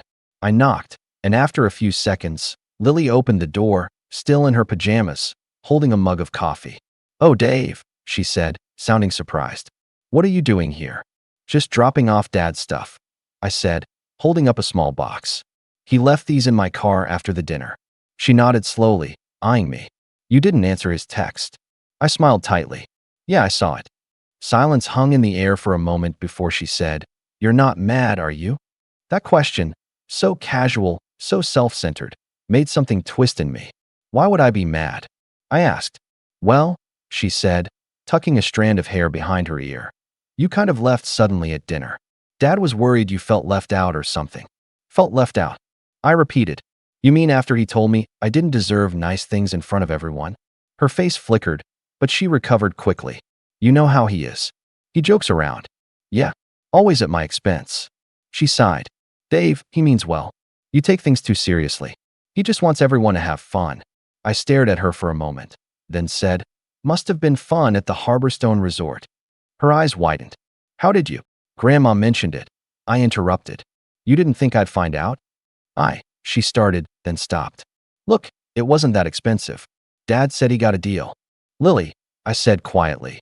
"He told me last month he couldn't afford to help with my car repairs. He told Grandma his business was barely breaking even. But he took you on a luxury vacation and bought you jewelry, and now he wants me to pay him back for it." Her expression hardened. "You're making this sound worse than it is. It was my birthday, Dave. He wanted to do something nice for me, right?" I said, nodding slowly. "And I'm just the one who pays the bill afterward." That seemed to strike a nerve. She crossed her arms, her voice turning sharp. "Maybe you shouldn't make everything about you. Dad's done a lot for you over the years." "Like what?" I asked quietly. Her mouth opened, but no words came out. I turned to leave, and she called after me, "You're being dramatic." I didn't answer. When I got home, I sat in my car for a long time, my hands gripping the steering wheel. Every memory of being brushed aside, every joke at my expense, every moment I'd been told to be the bigger person came flooding back. And now, I realized something that made my pulse quicken. My dad hadn't just ignored me. He'd used me. The next morning, I checked my bank account. The charge from the restaurant was still there, higher than I'd remembered. Then I noticed something odd. The receipt from that night had an extra line. Prepaid gift transaction. My card had been used not just for dinner, but for something else, something that definitely wasn't mine. That was when I decided to dig deeper. I logged into the shared account my dad had set up years ago, back when I worked for him during the summers. I hadn't touched it in ages, but I still had access. What I found made my stomach drop. There were multiple withdrawals made during the weekend of Lily's birthday trip, all labeled with my name. He'd used my old debit info from that shared account to cover part of the resort payment. He'd used my money without even asking. I sat there for a long time, staring at the screen. Then, slowly, I started to smile, not because it was funny, but because it was finally clear. This wasn't about favoritism anymore. It was about deceit. And for once, I wasn't going to let him get away with it. But I knew I had to be smart about it. Careful. Quiet. I didn't sleep much that night. Every time I closed my eyes, I saw the restaurant receipt, the resort name, and that text from my dad. The same sentence played over and over in my head. Don't forget to pay me back. It wasn't just about the money anymore. It was about every time I'd been dismissed, every moment I'd swallowed my pride because I didn't want to cause trouble, every joke at my expense that I'd laughed off because it was just how Dad is. I lay there staring at the ceiling, my mind going through every memory with him. All the small things I'd let slide that suddenly didn't feel small at all. I remembered being 12 and saving up for months to buy a bike, only for him to give it to Lily when hers broke. You're older, he'd said. You can wait for another one. I remembered being 16 when I got accepted into a summer program, and he told me I couldn't go because Lily would get lonely if you leave. And I remembered the day I graduated college, when he told me he was proud of me, but then spent the rest of the dinner talking about how Lily had so much potential and would probably outshine me someday. It wasn't favoritism anymore. It was a pattern, and I'd let it go on for too long. The next morning, I made myself a cup of coffee and opened my laptop again. I wasn't sure what I was looking for, but I started digging through the shared account details. My dad must have assumed I'd forgotten about it.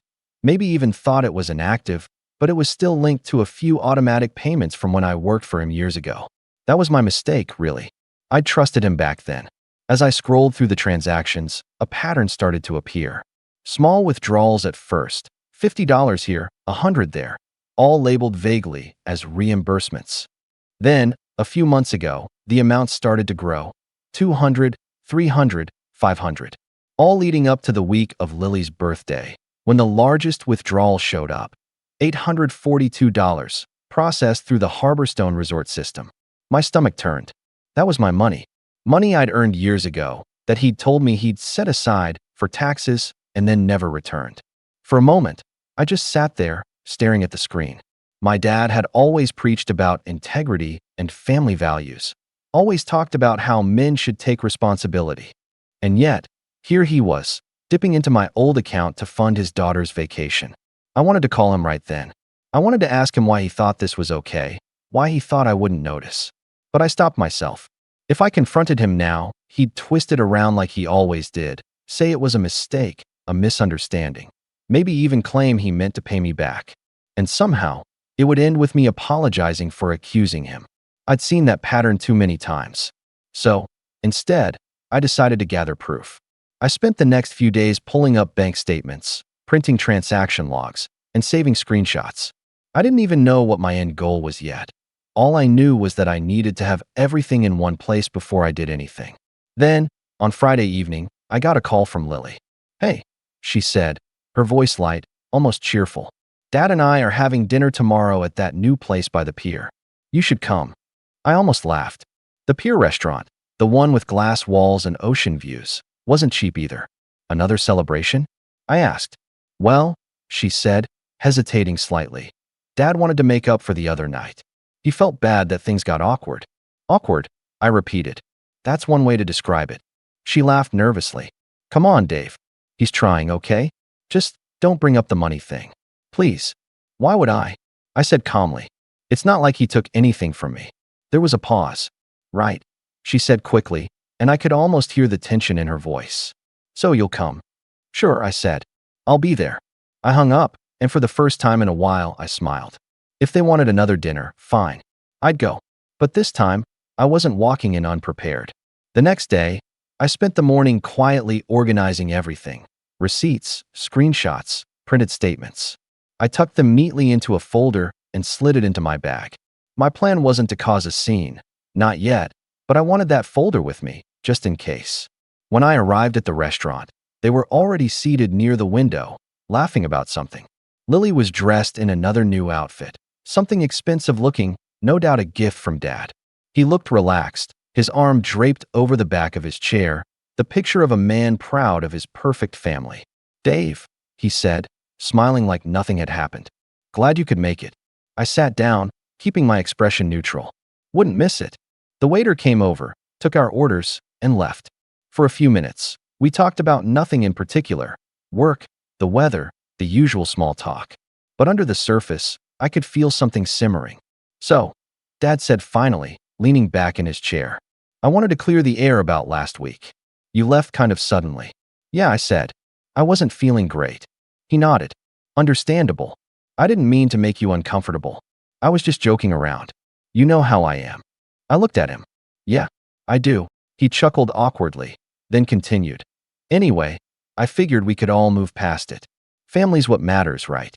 Lily smiled, giving me a look like she was hoping I'd play along. I almost did.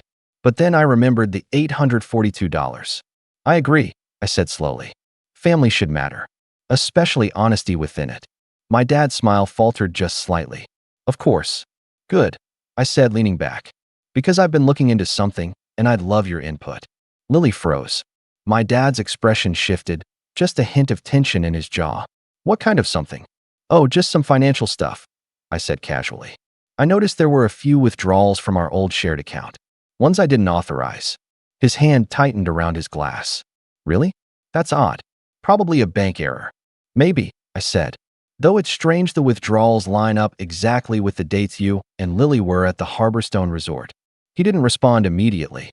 Lily's fork clinked against her plate. "I don't know what you're talking about," Dad said finally, his tone measured. "If something was charged to your name, it must have been a mistake. You know how these systems work." I smiled faintly. "Yeah, I'm sure it was just a coincidence." He gave me that look, the one I'd seen all my life. A mix of authority and quiet warning. The kind that said, "Drop it now." So I did. For now. We finished the meal with forced politeness. My dad talked about his business. Lily laughed at his jokes. But I noticed the way he kept glancing at me, the tightness around his mouth, the way his eyes flicked toward my bag whenever I shifted it. He knew, and he was worried. After dinner, as we were leaving, my dad clapped a hand on my shoulder. "We should talk soon," he said quietly. "Just you and me." "Sure," I said. "Whenever you're ready." As I walked away, I could feel both of them watching me. That night, my phone buzzed again. A message from him. "Don't dig into things you don't understand, Dave. You'll just make trouble for yourself." I read it twice. Then I saved it. Because now I knew for certain, this wasn't just carelessness. This was manipulation. And the more I thought about it, the more I realized something else. This had probably been going on for years. He'd always handled the finances when I worked for him. He'd always promised to set money aside for taxes or reimbursements. I trusted him. And now, I wondered how much he'd taken, not just this time, but before. I started digging deeper into old documents, old pay slips, even my tax filings. And as I pieced everything together, a clearer picture started to form. My dad hadn't just been using me for money recently. He'd been doing it for a long time, quietly, systematically, in ways I hadn't noticed. By the time I realized how deep it went, I wasn't just angry. I was determined. Because for once, I had proof. Revenge, for me, wasn't going to be about shouting or slamming doors. I'd spent my whole life letting the quieter slights slide. If I was going to do this, I wanted it to be smart, precise, and irreversible. My goal was simple. Expose what he'd done in a way that left no room for his favorite defense, plausible misunderstanding. Step 1 was documentation. I knew where the weak spots were. The shared account, the old pay slips, the receipts that matched the resort package, and the late-night charges. For a week, I lived like someone doing taxes in January.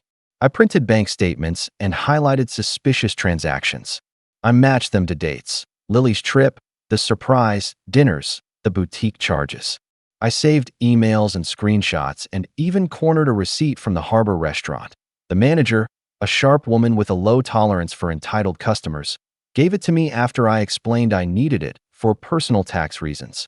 I recorded the text chain with my dad and saved every message he'd ever forwarded with that casual tone. "It's only fair. You don't need this. And that late night, don't dig into things." I kept copies on a flash drive I hid in my sock drawer like a character in a movie, and I put duplicates in the cloud. Step 2 was laundry listing allies. This isn't about piling everyone up to gang on one person. It was about building a circle that would make denial impossible. Grandma was the first obvious choice. She'd been quietly sympathetic from the start, and she had a moral weight in the family that even my dad respected. I didn't show her the folder yet. I tested the waters with small questions. Casual, like, Do you remember Dad ever taking payments or promising to pay me back? And watched her face. She remembered details I didn't even think she would. She also admitted she suspected things for years, but never wanted to cause a family rift. That made her perfect. She wanted truth, not spectacle. Next was my cousin Marcus. He's a numbers guy, runs payroll for a small firm, and can instinctively spot shady transfers and accounting smoke and mirrors. I met him for coffee, half an hour of small talk, then dropped the file on the table. Marcus didn't gasp or get dramatic. He read, tilted his head, and said, "This is the kind of pattern that trips audits. Practical, unemotional, exactly who I needed." He agreed to look over everything with me and, crucially, to be available if I needed a second set of eyes in front of other people. Then Lily. I struggled with whether to talk to her. Part of me wanted to catch her in a lie and watch it unravel. Another part wanted her to understand what had been happening without me looking like the jealous older brother. In the end, I chose honesty. I went to her apartment with 2 coffees and the smaller pile of documents. Nothing that would be used in public, just enough to sit across from her and say, plainly, "Did you know Dad charged the harbor resort to my old account?" She blinked, then laughed in that high, nervous way people do when the rug is pulled out from under them. "No," she said. "Of course not. He paid for it. He told me he covered it." She sounded wounded, not angry, not defensive. That worried me more than a lie would have. Over an hour, I walked her through timestamps and screenshots. I kept my voice low and factual. She kept crossing and uncrossing her legs and at one point said, "He told me you were fine with it. He said you always leave money in that account like a safety net." That was exactly what I feared, a narrative he'd built about my supposed complacency. "I wasn't fine," I said. "He used it without telling me. He used account info that was mine. That's theft." The word felt heavy between us. Lily's eyes filled with something like guilt, but also confusion.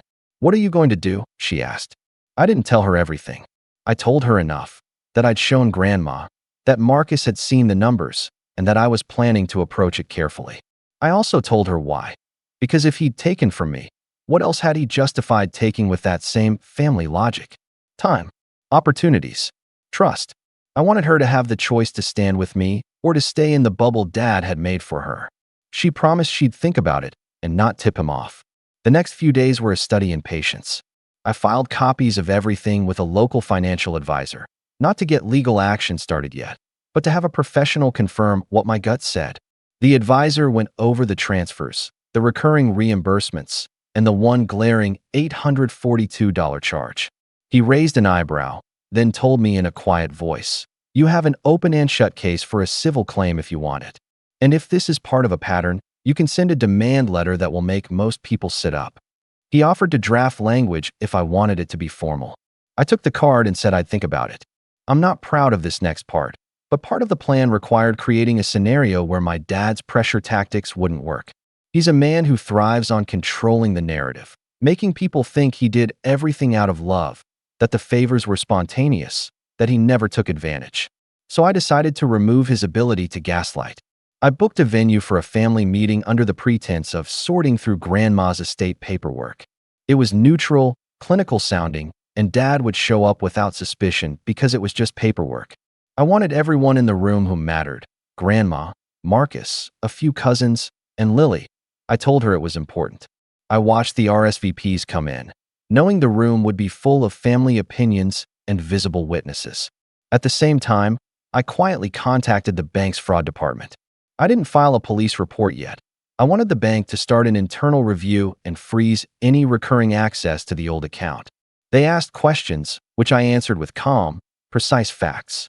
I sent them printed transaction logs and digital copies. They were professional, which kept me steady. The bank rep said they'd put a temporary hold on the account and look for unauthorized transfers. I didn't expect immediate fireworks, but the seed was planted. On the day of the meeting, I woke early. The folders sat in my bag like a small, cold thing. My hands weren't shaking. Months of practice had taught me to steady them. I dressed in a plain shirt, nothing flashy.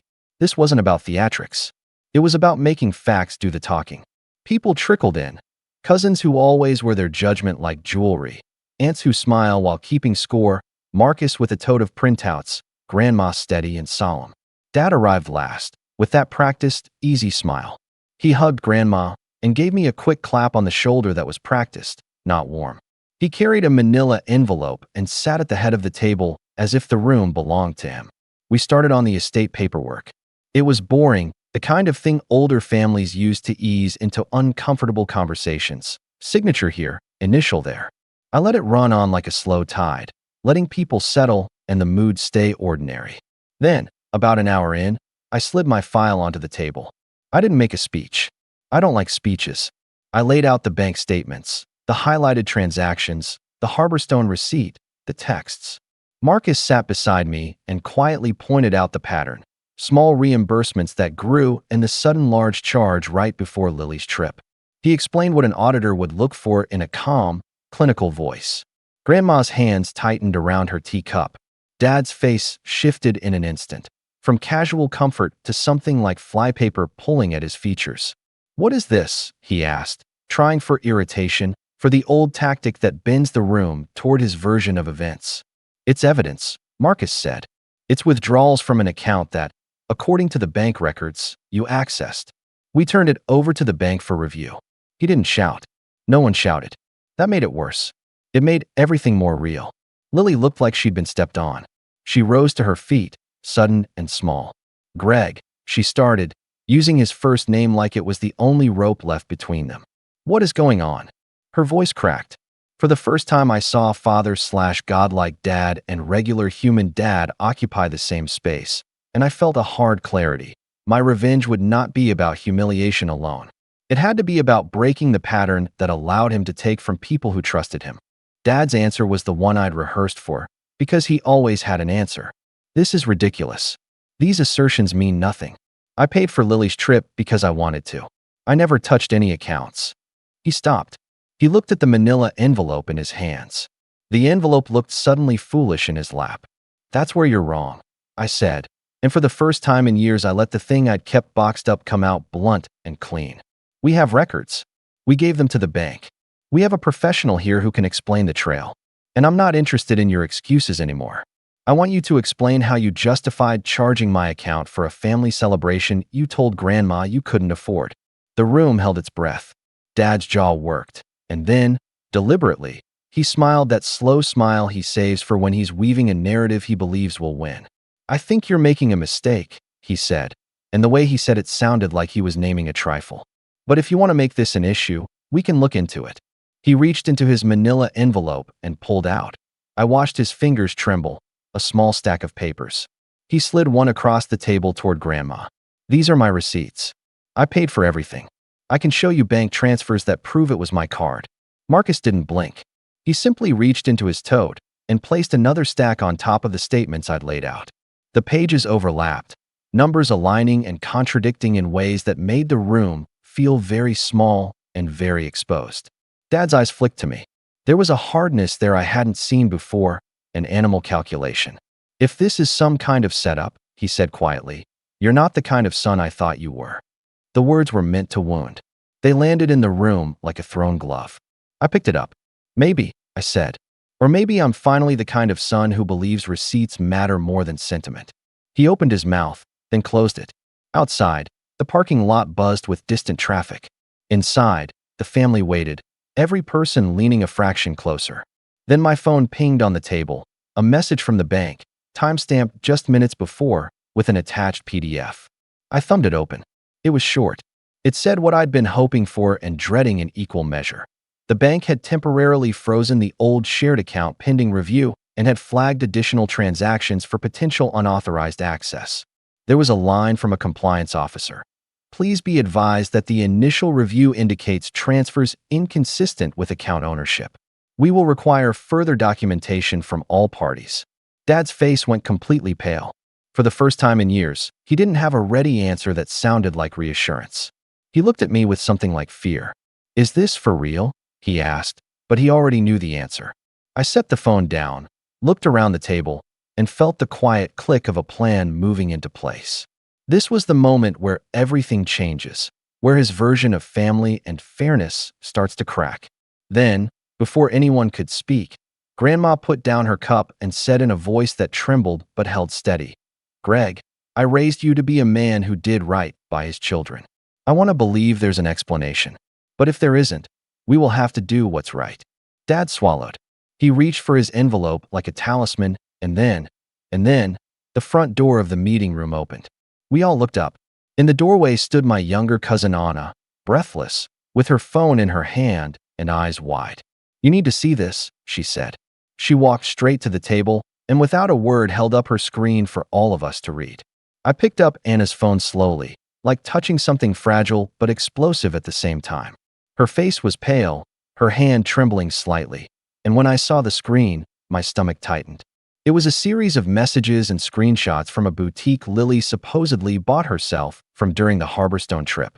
But the timestamps told a different story. Charges made using my old account, in amounts far beyond the bracelet she'd worn at dinner. The evidence was indisputable. I felt the room grow colder. Grandma's eyes widened, Marcus leaned in, and Lily froze, her hands clutching the edge of the table. Dad, though, was the most striking. He went from pale to rigid, trying to maintain a calm that didn't exist. "This isn't, that can't," he began, but no one interrupted him. I didn't speak. I let the evidence, the plain facts, do the work. Marcus leaned forward, pointing to the phone. "These charges match your explanation of the Harborstone trip and the boutique shopping. They all come from Dave's old shared account." He paused. "This isn't an error. Someone's been deliberately charging an account without authorization." Dad's jaw tightened. His hands, which had always been confident and commanding, were now folded on the table, fingers trembling slightly. I thought," he started, searching the room for some ally, someone to back him up. No one moved. Grandma's expression had hardened. Lily looked stricken, as if suddenly realizing she'd been part of something that wasn't entirely innocent. "Thought what?" I asked, my voice calm, but heavy. "That I wouldn't notice? That no one else would notice? That it's okay to use my money because I'm the responsible one?" He tried to open his mouth again, but the words caught somewhere between pride and panic. For the first time, he didn't have an excuse that sounded reasonable. Grandma's voice cut through the tension. "Greg, this is more than poor judgment. This is theft. And you've been doing it for years, using your own son's money to fund your favorite child's life while dismissing Dave's needs." Her eyes glinted with a mixture of anger and disbelief. "I am ashamed to have raised a man who would justify this behavior to himself." I watched him flinch, the first cracks appearing in the armor he'd built over decades. He looked at Lily, probably hoping she'd defend him, but she was frozen, staring at the floor.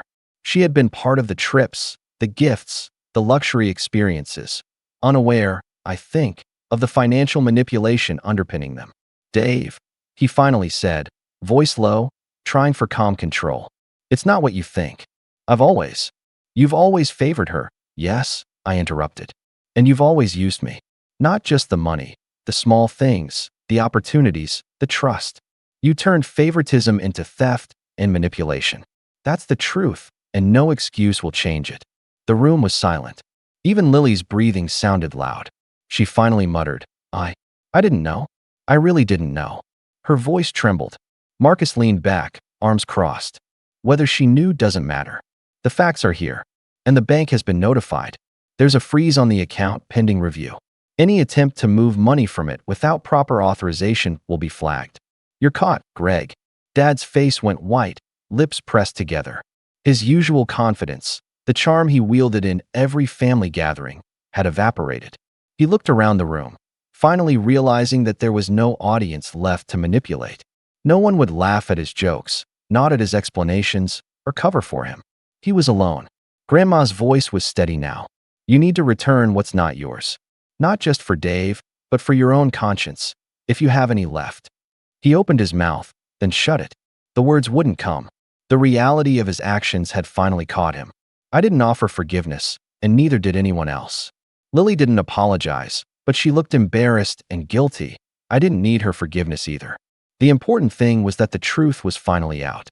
Over the next few weeks, the bank confirmed the unauthorized withdrawals. Dad had to reimburse every single charge from my old account, including the Harborstone trip, the boutique purchases, and all other misused funds. He tried to justify it, tried to spin it as a misunderstanding, but the documentation was airtight. Grandma and Marcus were witnesses, and the bank had everything on record. I stopped interacting with him the way I had before. No more casual conversations, No more half-hearted attempts at closeness. Lily and I kept our relationship, but she understood that Dad had manipulated both of us in different ways. She stayed on the side of truth, not family theatrics. As for Dad, the house felt different. He was still there, but the power dynamic had shifted completely. Where he used to command attention and respect, now he was cautious, subdued. Every word he said was measured, because he knew we all knew what he had done. It wasn't about revenge in a flashy sense. It wasn't about yelling in a restaurant or public shaming. It was about exposing the truth, holding him accountable, and reclaiming the dignity and respect I'd been denied for years. And it worked. He became a villain in the family's eyes, plain and simple. No charm, no excuses.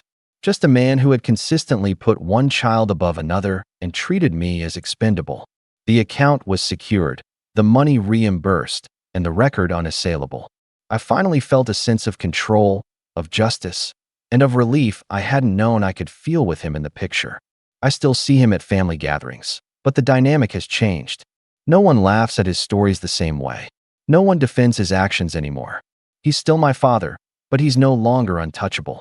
And for the first time in my life, I feel like I'm finally free of his manipulations. The weight of years of favoritism and deceit has lifted, and I've proven, without shouting, without cursing, without theatrics, that even a lifetime of being sidelined doesn't make someone powerless. Thanks for watching. Share your thoughts in the comments. If you like this story, don't forget to like and subscribe for more content like this. Hi Reddit. I'm Leona, 38F. This story has been years in the making, and it still makes my stomach turn when I think about it. What started as something simple, helping my younger sister get through college, spiraled into a deeply rooted family betrayal I never saw coming. Looking back, I should have known better. But when you're raised in a family that prides itself on keeping everything looking perfect, it's easy to mistake silence for peace. Let me set the stage. I'm the eldest of 3. Then there's Noel, 40M, my older brother by 2 years, and Isla, 28F, our much younger sister and the so-called miracle child. My parents, Gerald and Marlene, had Isla late in life, after years of trying again, and treated her like she was spun from gold. Meanwhile, Noel could do no wrong. Despite constantly leaving behind a trail of unfinished jobs, failed business ideas, and broken promises. And then there was me. I was the dependable one. Quiet, responsible, the one who filled out my own school forms, paid for my own prom dress, and took a job the day after graduation because your father's hours got cut. While Noel was praised for selling old baseball cards on eBay for quick cash, he's a little entrepreneur. I was expected to cook dinner and help Isla with her homework because Marlene was too tired from hosting book club. It wasn't that I was invisible. It was that they assumed I'd always be there, ready to pick up the pieces without being asked. For a long time, I went along with it. I didn't question it. I wanted to be helpful. I wanted to be loved in the quiet way they gave it, through expectations, not affection. But something shifted after I turned 30. That's when Isla got accepted to an expensive private university across the country. She was bright, kind-hearted, but also incredibly sheltered. Gerald and Marlene beamed with pride and made a big show of her acceptance, mailing out graduation announcements like wedding invitations and throwing her a party with matching cupcakes and a slideshow. But when the financial aid didn't cover enough and the bills started arriving, their excitement dulled. Suddenly, Gerald began complaining about the economy. Marlene started dropping comments about how Islam might consider deferring a year to save up. Noel, still living off his fiancée at the time, offered vague encouragements and said things like, "Student loans are part of the college experience." I didn't like seeing Isla stressed. She called me one night crying, scared she'd have to turn down the offer. I remember I was sitting on my balcony with a cup of tea when she told me, "I feel like this is the one thing I've actually earned on my own, and now I might lose it." So I did what I always did. I stepped in. "I can help," I said simply. "I've got steady income. We can set up a joint account for the loan payments, and I'll cover what your scholarship doesn't. It won't be forever, just until you graduate." She was stunned. I think she cried harder when I said that than when she thought she'd have to decline the offer. She promised to pay me back, even though I told her it wasn't necessary. I just wanted her to have a chance, to not feel the weight of adult worries before she had even begun. The payments weren't light, but I managed. I budgeted carefully, didn't upgrade my car when it started making odd noises, and postponed the idea of buying a condo. I told myself it was temporary. I told myself it was family. At first, it felt worth it. Isla was thriving. Her grades were solid. She joined a student mentorship program, and she'd call or text me every few weeks with little updates. But over time, the updates slowed. She stopped thanking me for the payments and started assuming they'd be there. She never asked how I was doing. Our conversations became surface level, then occasional, and finally, quiet. Then came the first real red flag. One afternoon, I bumped into an old family friend at the grocery store. We exchanged small talk, and then she said, "Your brother must be working overtime to help Isla through school. Your parents said he's footing the bill." I must have misheard. "Noel?" I asked, blinking. She nodded. "Yes. Marlene said he's helping Isla with tuition while your parents sort out their finances. Isn't that lovely?" I forced a smile, but I felt something cold bloom in my chest. I didn't argue. What was I supposed to say in a public place? That Gerald and Marlene were lying? That Noel, who hadn't held a steady job in years, was taking credit for something I was quietly sacrificing for? I thought maybe it was a misunderstanding. Maybe she'd heard wrong. Maybe Marlene meant that Noel was helping in some other way. But a few weeks later, it happened again. A different friend, same story. And this time, she added, "Your parents are just so proud of how close your siblings are. You must be so happy for them." I didn't know how to respond. I called Isla that night, careful not to sound accusatory. "Have Mom and Dad been telling people Noel's paying your tuition?" She hesitated. "I think they might have mentioned it, yeah. It just makes things easier." Easier? I didn't push further. Not yet. I told myself she was young, that she didn't understand the weight of what that meant, that maybe she'd clear it up on her own. But it didn't stop. When Isla graduated, early, with honors, there was a huge celebration. They rented out a local hall, catered a dinner, and even printed out custom Isla's Graduation 202X banners. I was invited, of course, but I almost didn't go. Still, I showed up. I smiled. I hugged relatives I barely knew. I even helped clean up when everyone left. Not once during the speeches did anyone thank me. Gerald gave a long-winded toast about family sacrifice, then looked straight at Noel and said, "Son, you did good. Supporting your sister like that. That's what being a brother is all about." Marlene dabbed at her eyes. Noel raised his glass. "And Isla?" She smiled at them like it was true. I sat there, frozen in my chair, hands in my lap. I didn't say a word. After Isla's graduation party, something inside me quietly clicked into place. Not a sudden snap, but a slow, cold settling. Like a heavy door closing behind me. I went home that night, pulled off my shoes, sat on the floor of my quiet apartment, and stared at the wall for a long time. I wasn't crying. I wasn't even surprised anymore. I was just tired. Tired of disappearing so they could keep up their fantasy. Tired of watching Noel collect praise for work he never did. Tired of being useful only when it was inconvenient for everyone else to lift a finger. For weeks after that, I went about my life the way I always had. I showed up at work, paid my bills, watered my plants, called my coworkers' kids by name, and remembered what grade they were in. But something was building in the background. Isla hadn't reached out once since the party. Not a text. Not a thank you. Not even a forwarded meme.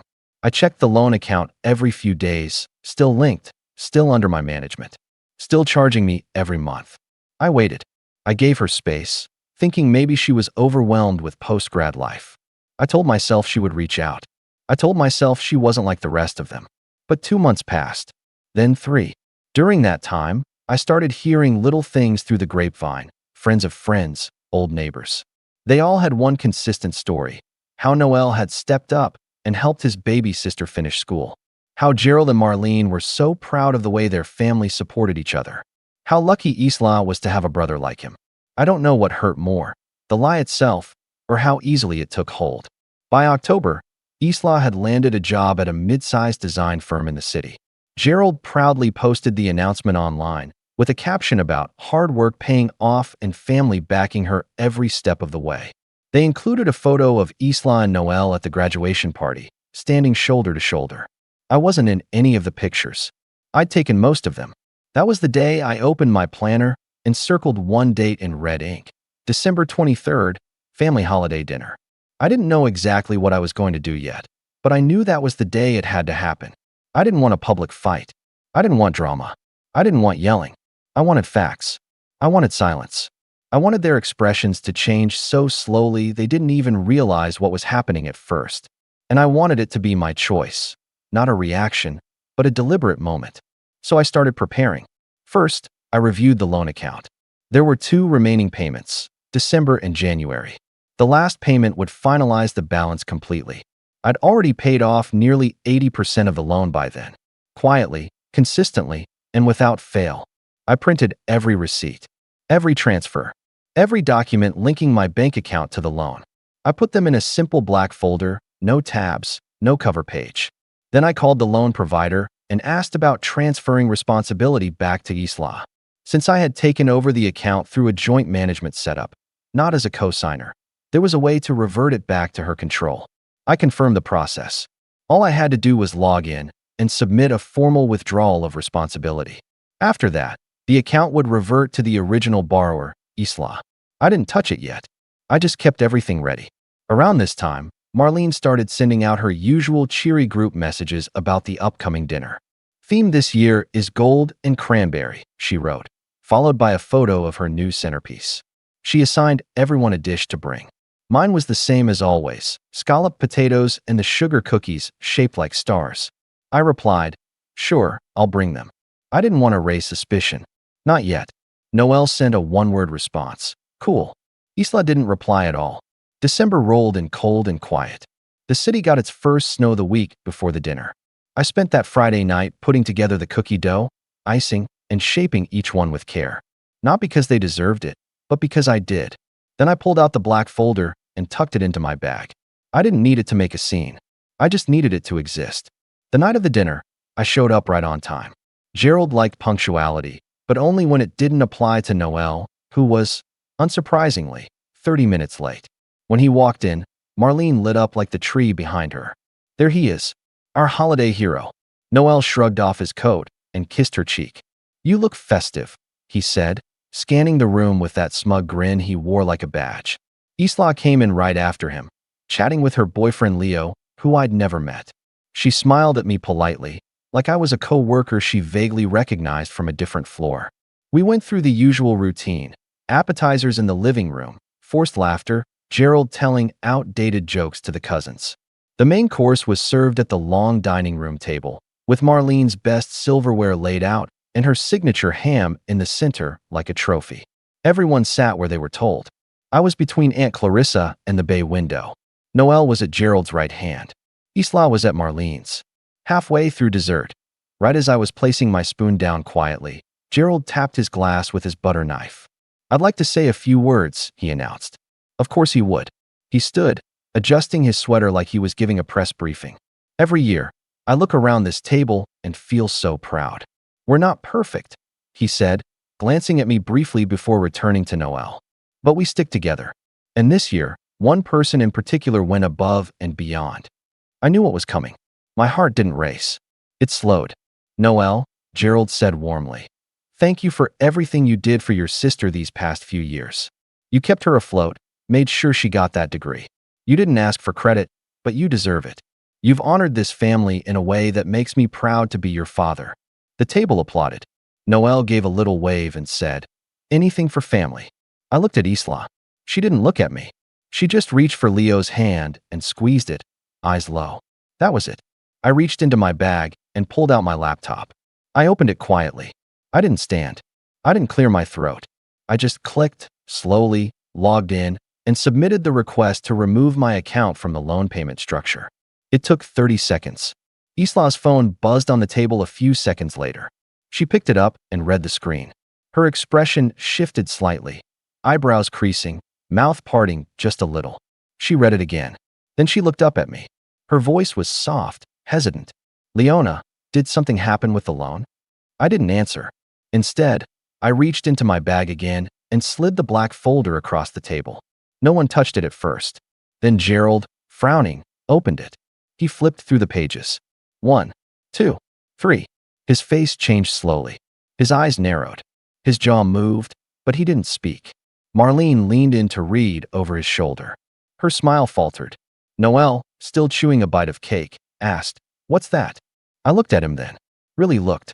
And I said, very calmly, that's every payment I've made on Isla's behalf since her first semester. You're welcome to take over now, since you've been getting the credit for it. The room was dead silent. No one spoke at first. The only sound in the room came from the quiet clink of Gerald slowly closing the folder, his thumb resting heavily on the last receipt like he was trying to smother it. The atmosphere had shifted. The warmth of the holiday lights suddenly felt too bright, the silverware too loud, the air too still. Marlene was the first to speak. Her voice was calm, but it was the kind of calm that warned of an approaching storm. Leona, what is this supposed to be? I tilted my head slightly. It's documentation. Payment history. I've been covering Isla's tuition and student loan payments since her second semester. Every single month. Every single installment. All from my account. Until tonight. I looked toward Isla, then Noelle. Since Noelle has apparently been supporting her all this time, I've gone ahead and returned the remaining balance to its rightful owner. Gerald exhaled sharply through his nose. That wasn't your decision to make. That made me laugh. Not loudly, just enough for it to sting. Wasn't my decision? I repeated. That's interesting. Because writing the checks? Making the transfers? Budgeting my life around a loan that wasn't mine? That was apparently my job. Without credit, without acknowledgement, without even the truth. Noel finally leaned forward, his fork abandoned beside his half-eaten dessert. All right, relax. Nobody told you to pay it. If you wanted recognition, you could have said something earlier instead of making it into this whole production. I looked at him. The nerve of it all, his indifference, the subtle twist of blame. It was like watching someone stomp through a garden they didn't plant and complain about the dirt on their shoes. I didn't do it for recognition, I said quietly. But I'm not going to stand by while you take credit for it. Marlene cut in again, this time with a sharper edge. This isn't the time, Leona. Not in front of everyone. I didn't choose the time, I replied. That was Gerald. He made the speech. I just brought the receipts. The table remained frozen, save for the younger cousins looking nervously between adults and half-covered plates. Isla's boyfriend, Leo, cleared his throat. I think maybe this is just a big misunderstanding. No, Isla said quietly. Everyone turned to her. She set her fork down, her face unreadable. It's not a misunderstanding. Leona did pay for school. She told me from the start that she would help, and she did. She's been paying this whole time. Marlene's face went pale. Gerald's eyebrows pulled low. Why didn't you say anything? Gerald asked Isla, his tone carefully measured. I didn't lie, Isla said, avoiding everyone's eyes. But I didn't correct you either. Noel pushed his plate away. So you let everyone believe I was paying? Why? What's the point? Isla hesitated. You liked it. And Mom and Dad seemed happier thinking it was you. It just felt easier. Easier. The word hung in the air like a foul scent. Easier for whom? I stood up slowly, collecting my coat from the back of my chair. I didn't come here for a fight. I just came to stop the story you've all been telling yourselves. Marlene stood too, crossing her arms tightly. So you're going to throw years of support in our faces just because we didn't make a public announcement about it? Because your name wasn't in a speech? I turned to face her. It's not about a speech. It's about rewriting history while I was still standing in the room. The guests around us shifted uncomfortably, but no one dared leave. I continued. You didn't just forget to mention it. You replaced me. You handed over my effort, my sacrifice, to someone who didn't even show up. And you acted like it was nothing. Marlene opened her mouth, but I cut her off. And you want to talk about throwing support in faces? That's rich coming from the woman who calls Isla her miracle baby and Noelle the backbone of the family, but refers to me as so independent, she doesn't need anything. You don't say that because you're proud. You say it because it's convenient. I turned toward Gerald. And you? Did it never strike you as strange that your son, who hasn't held a steady job in 5 years, somehow had the funds to cover tuition? Or were you so desperate for a narrative that you chose to believe it anyway? Gerald didn't answer. He stared at the table like it owed him an apology. I paused and looked back at Isla. You could have said something. Once. Just one honest moment. That's all it would have taken. She looked down. I reached into my bag one last time and took out a smaller envelope, sealed, labeled with her name. Here, I said, placing it on the table in front of her. This has every login, password, and transaction code related to your student loan account. It's yours now, completely. I won't be paying another cent. You'll need to set up a new autopay before January or risk late fees. Leo tried to say something again, but Isla stopped him with a hand on his arm. I turned to leave. No one made you do any of this, Noel said sharply behind me, his voice rising with indignation. You can't expect us to. What? Throw you a parade now? I looked over my shoulder. I don't want a parade, I said calmly. I want you all to sit with the knowledge of who actually kept this family standing when no one else would lift a finger. Then I walked out. The cold air outside hit me like a wave, but it felt clean. I stood on the porch for a moment, listening to the muffled voices rising behind the front door. Questions, confusion, defensiveness blooming like weeds through concrete. I walked to my car and sat there for a long time, watching snowflakes land gently on the windshield. I didn't cry. I didn't regret anything. What I felt, more than anything, was quiet. Not peace. Not yet. I didn't hear from any of them for a week. Not Gerald. Not Marlene. Not Noel. Not Isla. It was a strange silence. Artificial, like when you walk into a room just after someone stopped talking about you. It didn't hurt. Not really. After all, I'd stopped expecting warmth from them a long time ago. But there was a new weight to their silence this time, a tension just beneath the surface. Then, the messages started. Not from Gerald or Marlene, of course. They had their pride. But my Aunt Clarissa texted me, claiming she was trying to keep the peace, and asked if I would consider clarifying what happened at the dinner. She said some of the relatives had been confused and thought I had made a scene to embarrass Noel. That perhaps I could have handled it more privately. I didn't respond. I wasn't going to keep untangling the truth just because no one else wanted to confront their own comfort. A few days later, Isla called. I let it go to voicemail. Her message was quiet, awkward, and full of long pauses. She said she didn't expect everything to go that way, and she was still trying to figure things out financially. She said she hoped I was okay and that we could talk soon. I listened to the entire message, then deleted it. I'd given her years. She gave me silence. That was our exchange. Noel, on the other hand, didn't call. He sent a short message through text. Not sure what you thought you were proving, but you just made yourself look bitter. Hope it was worth it. It was. And I wasn't done yet. See, I'd spent years making myself small in that family, smoothing things over, stepping back, filling in gaps no one acknowledged. But now that I had taken off the mask of silence, I had no interest in putting it back on. So I took things a step further. I emailed the financial aid office at Isla's University, not to cause trouble, but to request a formal letter acknowledging the payments I'd made toward her tuition. Since I had paid directly through their portal, they were able to verify and issue an official record of every transaction tied to my name and banking information. I added that letter to a growing folder, which now included bank statements, loan receipts, and a brief written summary of what had taken place. Then I sent it, privately, but intentionally, to every family member who had been at the dinner. No commentary, no accusation, just the documents and the truth, presented plainly. The fallout came quickly. Some relatives responded with quiet apologies. My cousin Meredith, who had always been polite but distant, wrote a short email saying she never realized how much I'd done and thanked me for being so steady, even when no one else was. She didn't say more, but it felt sincere. Others didn't reply at all, but I know they saw it, because 3 days later, Gerald called. I let it ring twice before answering. His voice was tight. So this is how you handle things now? Sending private matters around the family. I didn't raise my voice. I sent the truth. I'm tired of being erased. You humiliated your sister. No, I stopped lying for her.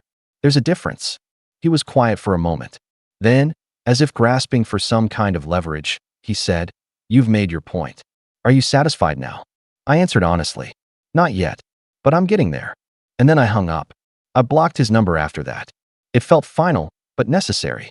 Marlene tried one last angle, a long, emotional email filled with carefully chosen words. She said she'd always seen how strong and capable I was, and that she didn't realize I was holding on to so much resentment. She didn't deny what had happened, but she softened every word until it barely resembled reality. She called my actions uncharacteristic and said she hoped I could return to the role I always played so gracefully. That line made me laugh out loud. She didn't want me to come back. She wanted the quiet version of me, The one who cleaned up messes and accepted the scraps of praise while Noel and Isla were celebrated for simply existing. I didn't respond to her email either. Instead, I started making other changes. I pulled away from the family group chats. I stopped attending birthday parties and Sunday brunches. I didn't make a scene. I simply didn't show up. And slowly, the invitations stopped coming. At work, I took on a promotion that required occasional travel. I said yes to things I used to turn down. I went to concerts by myself, started taking pottery classes, spent long afternoons reading on park benches with no interruptions. I was no longer funding someone else's future. I was building my own. Months passed. Then summer came. One afternoon, I got a call from a number I didn't recognize. I let it ring out. Later, I found out from a mutual contact that Isla had missed a loan payment. Apparently, she hadn't set up her auto pay in time, and she'd incurred penalties. Gerald had called the provider to try and dispute the charges, but couldn't gain access to the account. They were furious that I had handed it over without guiding her through the transition. Of course they were. It was easier when I did everything for them. But I didn't reply. I didn't offer help. I didn't reach out with an explanation. Because I no longer owed them anything. The family dynamics never recovered after that. I heard that Marlene stopped talking to a few extended relatives who sided with me. Gerald kept calling it a misunderstanding, even as more people saw through the cracks in their stories. Noel got quieter too. The last I heard, he was moving back in with their parents after his fiancée ended things. Something about mismatched priorities. As for Isla, she's on her own now. I imagine she's struggling, but I can't help her. Not anymore. That's a door I closed, and I have no intention of reopening it. And me? I'm okay. Better than I've been in years. It's strange how much room you find in your life when you stop being the scaffolding for everyone else's. I didn't burn the bridge. I simply stepped off it. And when I looked back, I saw that it had already been collapsing for years. They were never going to thank me. They were never going to tell the truth. They were never going to treat me as anything more than a tool that made things easier. So I took that tool back. And now, finally, I'm building something of my own. On my own terms. With my name on it. Thanks for watching. Share your thoughts in the comments. If you like this story, don't forget to like and subscribe for more content like this. My friends threw a big party for my sister's new job. When I opened my present, it was a card saying they were tired of my excuses. I grabbed my stuff and left without a word. Weeks later, they reached out, desperate. We didn't mean that. I'm Rachel, 34 years old, and I never thought I'd be sharing something like this online, but here I am, because honestly, I'm still trying to make sense of it all. My story is not about a crazy one-night incident or some wild drama at work. It's more subtle, more painful in a slow-burning way, and I guess that's why it's taken me so long to even start talking about it. So, a little background. I have a younger sister, Emily, who is the quintessential golden child. She's always been the one the family fussed over, the straight-A student, the charismatic one with a natural knack for whatever she put her mind to. We've always had a complicated relationship. Not outright hostile, but there's been a lot of unspoken rivalry and tension under the surface. For the last few years, Emily's been chasing this dream job in the tech world. She landed a role at a startup downtown, one of those places with open floor plans and constant ping-pong games. Everyone was proud of her, of course, and I was happy for her too. I wanted to support her, despite everything between us. Now, my own life hasn't exactly been a highlight reel. I've had a tougher time finding steady work. I moved around a bit, tried different gigs, some short-term contracts, but nothing really stuck. I'm working on it, taking small steps forward, but from the outside, I realize it probably looks like I'm stuck making excuses. That's the truth I've struggled to face. A few weeks ago, my friends Jenna, Mark, and Sarah decided to throw Emily a surprise party. The idea was to celebrate her new job and give her a fun night with people who care about her. I was invited, which meant a lot to me because I wasn't always the most social or reliable person in our group. They asked me to help pick out a gift, and I jumped at the chance. Leading up to the party, there was a weird vibe I couldn't shake. Messages between the group would come and go, sometimes in hushed tones, sometimes with sharp undertones. I tried not to read too much into it. Maybe I was just paranoid. On the night of the party, I arrived early to help set up. The apartment was cozy, filled with balloons and string lights. Emily had no idea, and when she walked in with her boyfriend, she genuinely looked shocked, like she couldn't believe everyone had gathered just for her. That warm feeling hit me then, seeing her so happy. Most of the evening went well. We talked, laughed, ate, and toasted quietly. But I kept catching little glances from Jenna and Sarah that felt off, like they were waiting for me to mess up or say something wrong. Mark seemed more neutral, just focusing on keeping the drinks coming and chatting with Emily's friends. Then came the gift opening. Emily was the star, opening her presents one by one with excited squeals and thanks. When it came to me, I noticed an envelope sitting apart from the rest, addressed in a familiar handwriting but with no gift accompanying it. I opened it, thinking it would be a card. Instead, inside was a single folded note.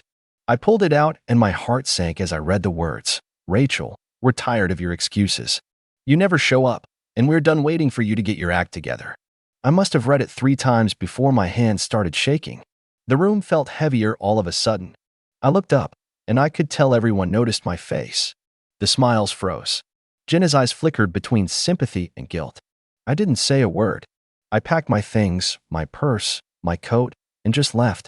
No explanations, no goodbyes. Outside, the cold air hit me harder than expected. I walked home in silence, my mind racing. Were they right? Had I really been making excuses? But this felt different, like a betrayal. They had used my own friends to deliver a punch disguised as a gift. For days, I stayed quiet. I didn't answer calls or messages. I wasn't sure if I wanted to explain or just disappear from their lives altogether. Then, about 2 weeks later, Jenna sent me a message that read, "Rachel, please. We didn't mean it like that. Can we talk?" It took me a few more days to type out a reply. I wasn't sure if I even wanted to open that door again. But the silence was eating me up, and I kept replaying the scene in my head, the card, the looks, the way everyone froze after I read it. I had to know what they were thinking, what they actually meant. So, I wrote back something simple, "Okay, let's talk. When and where?" Jenna was quick to reply. She suggested we meet at a quiet cafe near my apartment. I agreed, figuring it would be better to do this face-to-face than over text where tone can be twisted. The day of the meeting arrived, and I was a bundle of nerves. I wasn't sure what I was walking into, but I hoped it would clear the air. I got there early, found a corner table, and waited. Jenna showed up first, looking tense but trying to smile. Soon after, Mark arrived, and then Sarah. None of them made eye contact with me right away. It felt strange, like I was the accused sitting before a jury. Jenna spoke first. She took a deep breath and said, "Rachel, we really didn't mean for it to come out that way. The card, it was supposed to be a joke, like a tough love thing. But maybe we went too far." I blinked, trying to process. A joke? That felt like a cruel, sharp-edged joke, the kind that's only funny if you're on the inside. Sarah chimed in, her voice a little sharper than Jenna's. "Honestly, it's been frustrating. We've all tried to support you, but it feels like you always have an excuse for why you can't come out, why you don't do more. It's exhausting." Mark, who had been quiet, finally spoke. "We care about you, Rachel, but it's hard to watch you stay stuck. We wanted to push you a little, make you realize you can't keep hiding behind your problems." I stared at them, feeling something break inside. Their words weren't kindness masked as honesty. They were sharp, like daggers disguised as concern. I tried to explain. "You don't know the full story. It's not just excuses. I've been dealing with a lot, things I haven't shared because I didn't want pity or judgment." Jenna sighed and shook her head. "We get that. But at some point, we had to stop waiting. It felt like you were choosing not to try." That's when I realized this wasn't about helping me. It was about them feeling annoyed that I wasn't fitting their idea of who I should be. The support I thought was there felt conditional, like a contract I'd already broken. I wanted to walk out right then. But instead, I said, "So, what? You all decided that the best way to confront me was with a passive-aggressive card at my sister's party, where I'm supposed to smile and pretend it's all okay?" Sarah's eyes narrowed. "We thought it would get through to you. You never listen otherwise." The conversation spiraled after that. I asked them why they didn't talk to me directly, why they chose to humiliate me in front of Emily and the others. They didn't have a good answer. As the night went on, it became clear that this wasn't just frustration. They had been harboring resentment for a long time. I found out that before the party, Jenna had been complaining about me behind my back, saying I was dragging the group down. Mark admitted he was annoyed that I was often the absent one and felt like they were covering for me socially. What hurt the most was when Jenna said, almost casually, "Honestly, Rachel, it's exhausting to keep trying with you. Sometimes, it's easier to just give up." At that moment, I realized that "we're tired of your excuses" card wasn't a joke or a push. It was a way to cut me out without saying it outright. I left the cafe feeling hollow. The people I thought had my back didn't want to support me. They wanted me to change into someone they could tolerate. Or maybe they just wanted me gone. After that tense meeting at the cafe, I stayed quiet for a few days. I told myself I was going to take the high road, that maybe Jenna and the others were just frustrated, and I could find a way to fix things. But the truth was, every time I thought about what they'd done, the card, their smug faces pretending it was all for my own good, my stomach twisted. I began to notice little things afterward. Text I wasn't copied on, social media posts that clearly weren't meant for me but were easily found by mutual friends. There were whispers that I was the unreliable one, the drama, the one who never shows up, and it was all coming from them. Jenna and Sarah were especially vocal behind my back, painting me as some kind of social burden. The worst was realizing they'd even started pushing Emily into distancing herself from me. They knew how much my sister mattered to me, so that was the real blow. Emily, caught between us, started replying less and less to my messages, always busy or working late. It hurt in a way I hadn't expected. One afternoon, after weeks of silence and frustration, I sat down with a notebook and began to write everything down: the card, the meeting, the conversations overheard, the messages ignored. I was building a case, not just to remember what happened, but to protect myself if things got worse. Then I started to think, if they wanted to play dirty, maybe I could, too. It began small. I knew Jenna had just landed a promotion at her company, a role she had bragged about constantly. So, I started reaching out to her colleagues, casually slipping into conversations that Jenna's attitude at work could be difficult. Little comments about how she liked to take credit for group efforts or how she didn't respond well to criticism. Next was Mark. He was training for a marathon, posting his progress obsessively on social media. I found out his sponsor was a local running store, and I quietly sent an anonymous message to the store manager about some inconsistencies in Mark's training logs and recent cancellations of community events he was supposed to lead. It wasn't true, but it planted a seed of doubt. Sarah was the hardest because she was the quiet one, but she was also the one who had most viciously pushed the narrative that I was unreliable. I started subtly sharing with mutual friends about how Sarah had canceled plans with me repeatedly without good reason, and how she could be manipulative in social settings. At first, it felt strange. I'm not naturally confrontational or vindictive, but the more I saw the cracks appearing in their perfect little stories about me, the more empowered I felt. Then, the moment that made me realize this was no longer about petty payback. Jenna called me one evening. She sounded shaken, almost desperate. "Rachel, can we meet? Please. This is serious." I agreed, but this time, I chose the place, a small diner where I could keep things controlled. When Jenna arrived, she looked different. Gone was the confident smirk from before. She looked tired and afraid. "I don't know what's going on," she said quietly, "but things have been getting out of hand. People at work are talking. The running store, Mark's sponsors, they're pulling back. And Sarah, well, she's been facing her own fallout." I kept my expression neutral. Funny how the tables turn. She swallowed hard. "We never should have done that card thing. It was cruel. And now, well, things are falling apart for us. And Emily, she's asking questions. About why you left the party, about what really happened." A few days after that tense diner meeting, I knew I couldn't keep dodging Emily forever. The distance between us was growing, and I could tell she was confused, maybe even hurt, but mostly caught in the middle of something she didn't fully understand. The thought of her being pulled away by Jenna and the others, who had twisted the story to make me look like the villain, was unbearable. So, I decided to reach out. I sent her a message, simple, no pressure. "Hey, can we talk? I miss you." To my surprise, she replied almost immediately. "Yeah, I miss you too. Maybe it's time we clear the air." We agreed to meet at a quiet cafe halfway between our places. When I saw her, she looked different. Tired, guarded, like she was walking on eggshells. It broke my heart. We sat down, and for a long moment, neither of us spoke. Then Emily asked, "Rachel, what's really going on? Jenna's been texting me, telling me things about you. Things that don't add up." I took a deep breath. "Emily, I don't know where to start. The truth is, they're not just your friends. They've been working against me for weeks. After that party, they used that card to humiliate me in front of you and everyone else.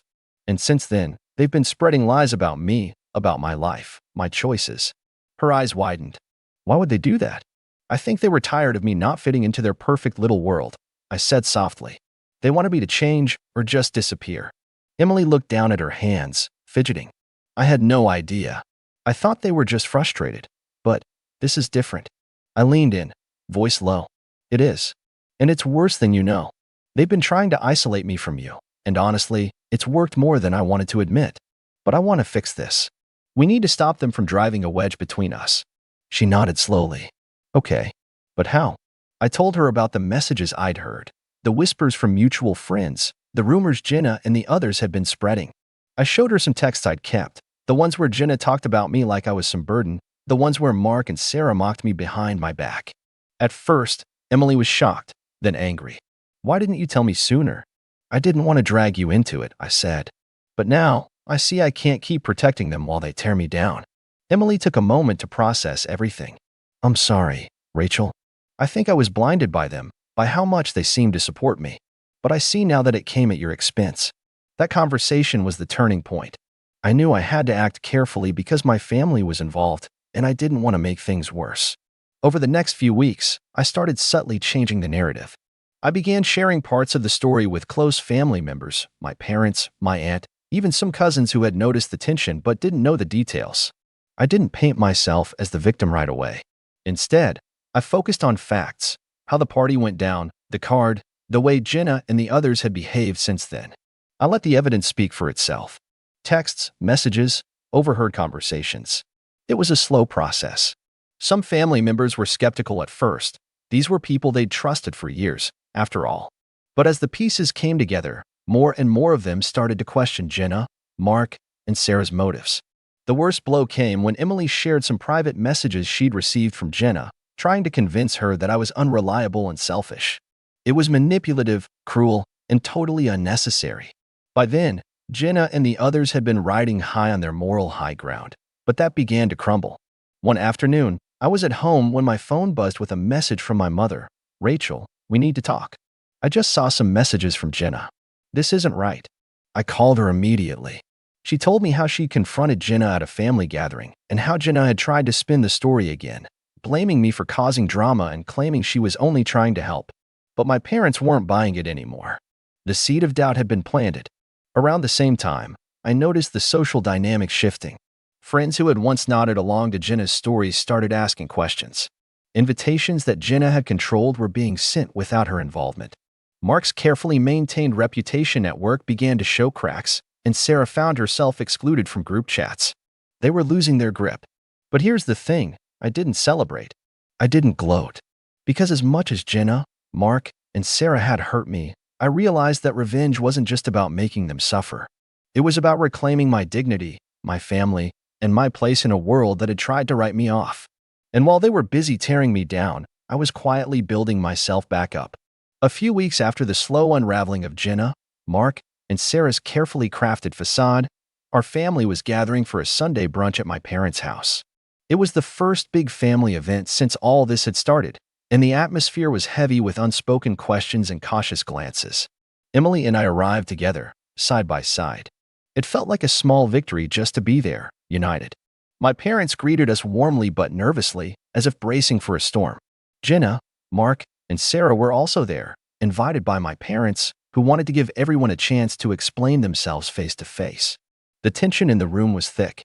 At one point, my dad cleared his throat and said, "We're here as family. But it's clear there are some serious issues we need to address." I took a deep breath and started. I calmly laid out everything: the card at Emily's party, the private conversations I'd discovered, the attempts to isolate me, the rumors they had spread behind my back. I showed the texts and messages that confirmed what I was saying. Jenna's face turned red, Mark looked away, and Sarah's lips tightened into a thin line. When I finished, Jenna tried to defend herself, saying she'd only wanted to help, and that things had been blown out of proportion. But Emily spoke up, her voice steady. "I trusted all of you. I thought you were supporting my sister. Instead, you were trying to push her away. That's not support." Others in the family nodded in agreement. Some of our cousins and aunts shared what they'd heard and seen, the little comments, the exclusions. Slowly, the group consensus shifted clearly in my favor. My parents, with a mix of disappointment and resolve, told Jenna, Mark, and Sarah that while everyone can have disagreements, there's no excuse for manipulation or cruelty, especially not toward family. The trio sat quietly for a while. Jenna eventually apologized, though it felt half-hearted. Mark and Sarah said little. Emily and I exchanged a glance, a quiet understanding passing between us. This moment wasn't about punishment or revenge anymore. It was about setting boundaries and reclaiming respect. Since that day, life has shifted in ways I never quite anticipated, most of it for the better, though the journey wasn't without its bumps. Emily and I have slowly but surely rebuilt our relationship, brick by brick, with a foundation much sturdier than before. Where there was once awkward silence and distance, there is now honesty and warmth. We talk more openly about what's going on in our lives, about struggles and successes alike, without fear of judgment or disappointment. It's not that everything is perfect now. There are still moments where past wounds surface, but we face them together, not as adversaries, but as sisters. She's become one of my greatest supporters, no longer someone whose approval I feel I have to earn or fear losing. I've seen her grow in her own way. 2. Learning to listen without jumping to conclusions or being swayed by others' opinions. That growth in her has made our connection feel real again. Professionally, I've found a steadiness I hadn't had in years. Without the weight of that toxic friendship group dragging me down or the constant pressure to be someone I wasn't, I've been able to focus more on my goals. Emily's encouragement, simple, sincere, and without strings, helped me gain confidence to take on projects I'd been too hesitant to try before. She doesn't compare or judge anymore. Instead, she cheers me on, even in the smallest victories. It's incredible how much difference genuine support can make. The family dynamic, too, has transformed. The silent judgments and awkward tensions that used to fill gatherings have given way to more open conversations. We're learning to talk through uncomfortable truths instead of sweeping them under the rug. My parents, who once seemed stuck between their loyalty to Jenna and the rest of us, have become strong allies in creating a more honest, compassionate family environment. Even distant relatives who had taken sides are now more aware of the importance of empathy and fairness. It feels like, slowly, the family is knitting itself back together with threads of understanding rather than resentment. As for Jenna, Mark, and Sarah, their presence in our lives has steadily diminished. Invitations to family events stopped coming for them, not out of spite, but because trust, once fractured so deeply, is incredibly hard to rebuild. The warmth and easy camaraderie they once enjoyed were replaced by polite distance, nodding hellos instead of embraces, small talk instead of heartfelt conversations. Over time, it became clear that the relationships had changed permanently. They never reached out to genuinely make amends, and their defensive silence spoke volumes. It's a strange feeling to watch people you once called friends gradually become strangers, but it was a necessary shift. Protecting my peace and boundaries had to come first. I don't carry bitterness anymore. That weight is too heavy and only holds you back. Instead, I've come to understand something crucial. Sometimes, the people who claim to care the most aren't the ones who truly do. Real support isn't conditional on you fitting into their mold or meeting their expectations. It's patient, kind, and unwavering, even when you're not at your best. It's standing by you quietly through struggles and celebrating with you genuinely through triumphs. Looking back, that horrible night when I opened that card, the moment I thought everything was falling apart, was actually the beginning of something new. It was the turning point where the facade cracked and the truth started to emerge. More importantly, it was the moment I found the strength within myself to stand up, not just for the sake of revenge, but for my own dignity and self-respect. I'm still a work in progress, learning, growing, and healing every day, but now I'm surrounded by people who want to see me succeed not because I fit into their vision, but because they care about me as I am. That makes all the difference. It's the difference between feeling alone and feeling truly supported, and I wouldn't trade it for anything. Hey everyone, my name's William, and I honestly never thought I'd end up writing something like this. I've read plenty of stories here about entitled parents and spoiled siblings, but I always figured mine were just a little overbearing, not full-on delusional. Turns out I was wrong. To understand what happened on my 27th birthday, you need to know the kind of household I grew up in. My parents, especially my dad, always favored my younger brother, Ethan. He's 23 now and has never worked a stable job for more than a few months at a time. Every time he quits, there's always an excuse. His boss was unfair, his coworkers were lazy, or the job was beneath him. My parents buy every word of it. Meanwhile, I've been working since I was 16. I paid for my own college, bought my own car at 21, and even helped with bills a few times when Dad's business hit rough patches. I never made a big deal out of it. That's just how I was raised, to be responsible, to pull my own weight. Or at least, that's what they told me growing up. Funny thing is, that rule only ever applied to me. Ethan, on the other hand, could crash his car into a mailbox and somehow get rewarded for it. I'm not exaggerating. He once backed into the neighbor's fence, blamed it on the poor visibility, and my parents actually bought him a new car.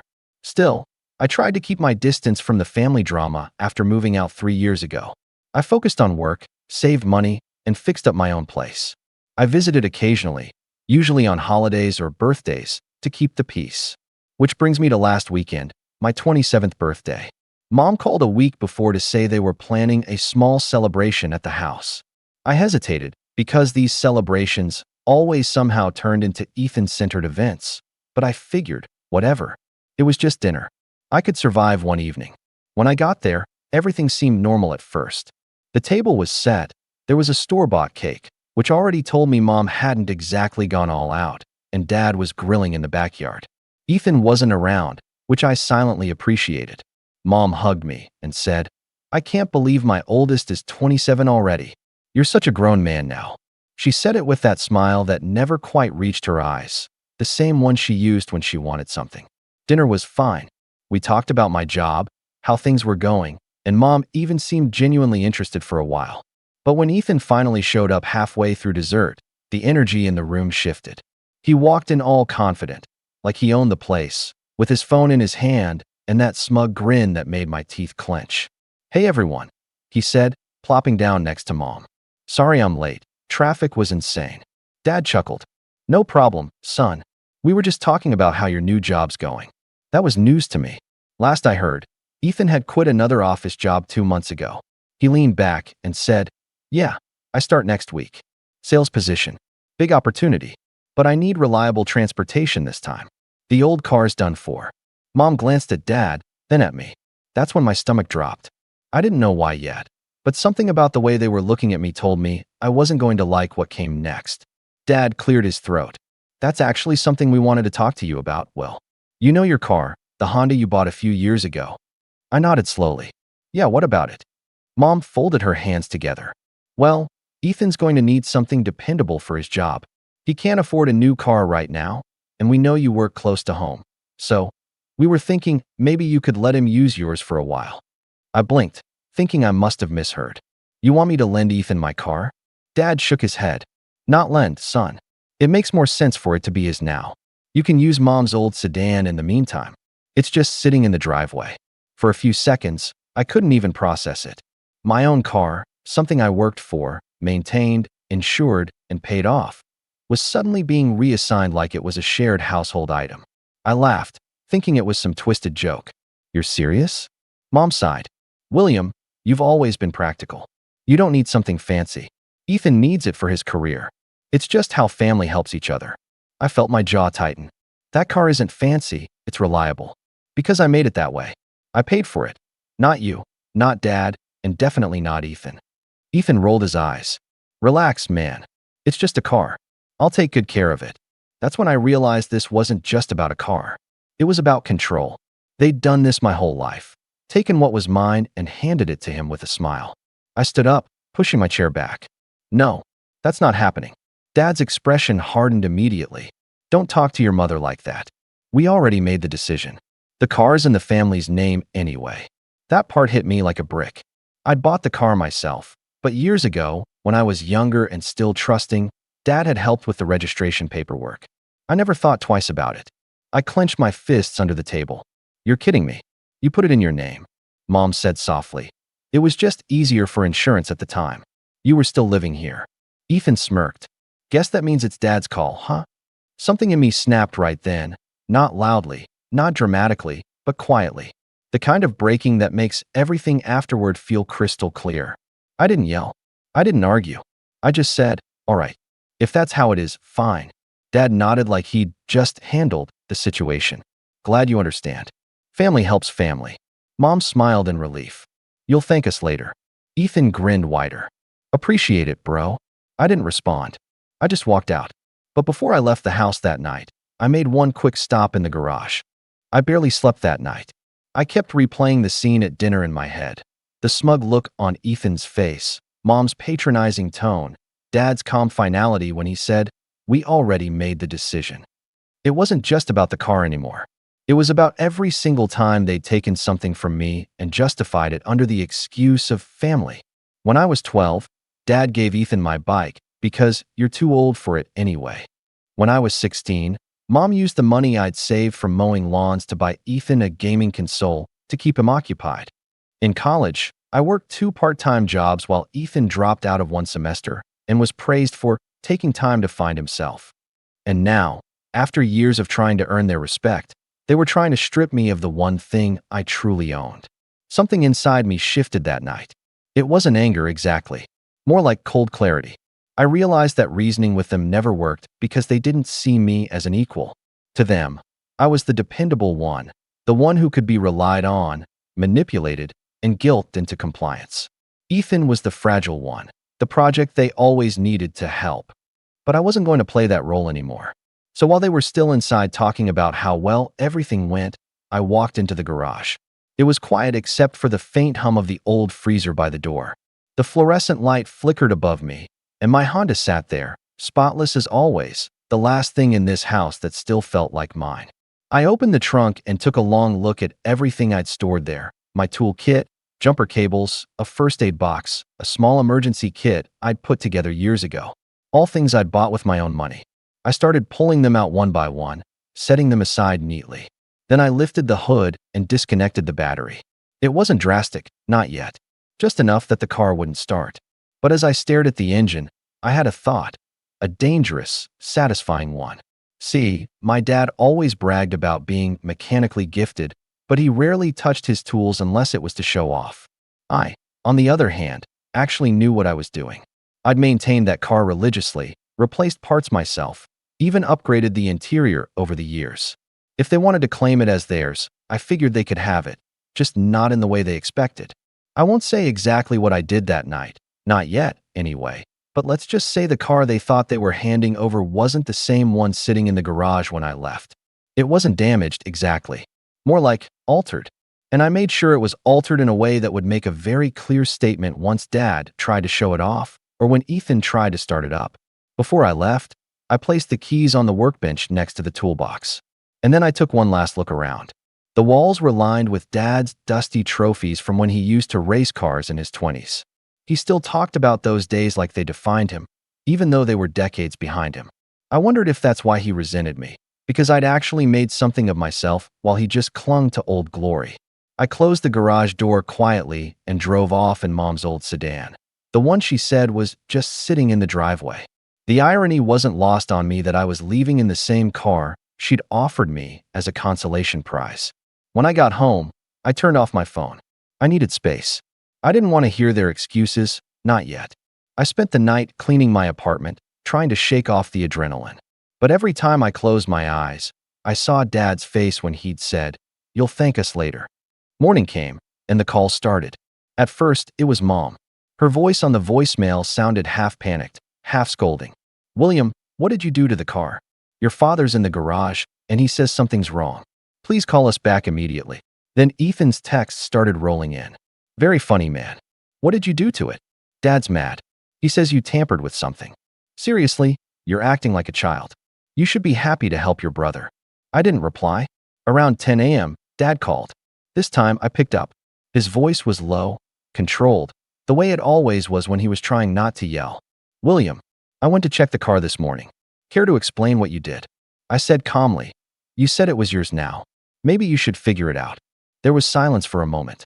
Then he said, "You always have to make things difficult, don't you? We do everything for this family, and this is how you repay us." I almost laughed. "You do everything for Ethan, Dad. Let's not pretend otherwise. Your brother is starting a career. He needs help. You've always been the one we could count on to be mature about these things." "Mature," I repeated. "That's your word for compliant, isn't it?" "Watch your tone," he snapped. I leaned back in my chair, staring at the wall. "You know what, Dad? You can keep the car. I don't even care anymore. But don't call it a gift when you're just taking it from me, because your favorite can't take responsibility. You're being dramatic, he said. Ethan's trying. He's not like you. He just needs a little more support. That was the final push I needed to hang up. About an hour later, Mom texted me again. Your father's upset. Ethan's job starts tomorrow, and now he doesn't have transportation. I hope you're proud of yourself. I didn't respond to that one either. By noon, I got another text, this one from Ethan. I don't know what you did, but Dad's furious. He said it's going to cost a lot to fix. You better come fix it yourself before things get worse. That one made me smile, just a little, because that was exactly the point. See, what Dad didn't know, and what Ethan would soon find out, is that I hadn't destroyed anything. I'd simply reverted it. I'd taken back everything I personally installed, every upgrade, every modification that made that car worth driving. The original parts one replaced were long gone, so when I removed mine, I left it bare. Functioning, but incomplete. It would take Dad days to even realize what was missing, and weeks to fix it if he wanted it back to how it was. But I knew he wouldn't pay a mechanic. He'd try to do it himself, out of pride. And when he did, he'd see my handiwork. Because inside the engine compartment, beneath where I'd left everything spotless, was a note taped in plain sight. It said, "Family helps family. You said it yourself." I don't know if he's read it yet, but judging by Mom's increasingly frantic messages, I'd say they've found it. Now, the real fallout's beginning. My aunt texted me earlier saying Mom's been calling everyone in the family, trying to paint me as ungrateful and unstable. Apparently, Dad's embarrassed because the neighbors overheard him yelling in the garage this morning. Ethan's threatening to take legal action, which is funny because he doesn't have the faintest clue what that even means. But what's most interesting is the sudden quiet from Dad after that last call. No more lectures. No more guilt trips. Just silence. And that silence tells me he's not just angry. He's thinking. He's realizing I'm not the obedient son he can push around anymore. And that's where things are now. I haven't gone back to their house since. They still think I'm sitting here waiting for them to come to their senses, but I'm not. I'm done waiting for them to treat me like family when they've never acted like it. Still, something tells me this story isn't over yet. Because Mom just texted again, this time, not with guilt, but with something that sounds almost like desperation. She wrote, "Please, William, you need to come home. Your father wants to talk. It's about the garage." That last part made my stomach drop because I know exactly what else was in that garage, and it wasn't just the car. When Mom texted saying Dad wanted to talk about the garage, I hesitated for hours before responding. Part of me wanted to ignore her entirely, just to let them sit with whatever shock they were experiencing. But curiosity got the better of me. I wanted to know what exactly had them so shaken. So, after pacing around my apartment for half the afternoon, I finally texted back, "What about the garage?" Her reply came almost instantly. "You know what? Please come home. Your father needs to speak to you in person." That line, "in person," told me everything I needed to know.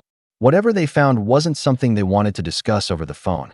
And knowing my dad, if it was serious enough for him to ask me to come home, it had to be something that hit him where it hurt. Still, I didn't want to go unprepared. I packed a small bag, grabbed a few documents I might need, including proof of car ownership, insurance, and the receipts from all the upgrades I'd bought with my own money, and drove back to their house around 6 in the evening. The sun was setting by the time I pulled into the driveway, and for a moment, the sight of the old brick house made something in me twist. I'd grown up here. Every inch of the place used to feel like safety. Now it just looked like a stage for the same old performance I'd spent years trying to leave behind. The first thing I noticed was the garage door. It was half open, like someone had given up midway through trying to close it. The light inside was on. I parked the sedan at the curb and walked up slowly. Mom was standing near the door, arms crossed, her face pale and drawn. "William," she said when she saw me, relief flooding her expression. "Thank goodness. Your father's been waiting for you." I didn't answer. I just stepped past her and into the garage. Dad was there, sitting on the workbench stool, staring down at something in front of him. Ethan was pacing behind him, muttering under his breath.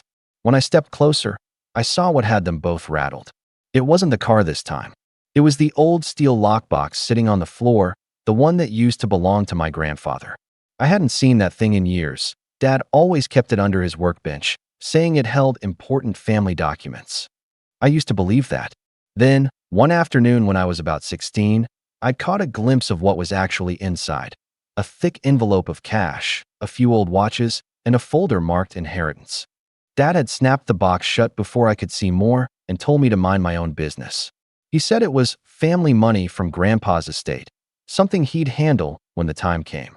I never asked again, but I never forgot it either. Now, the box was open. The contents were spread out across the table, and one look at Dad's face told me he wasn't just angry. He was scared. "What did you do?" he asked quietly, without even looking up. I crossed my arms. "You'll have to be more specific."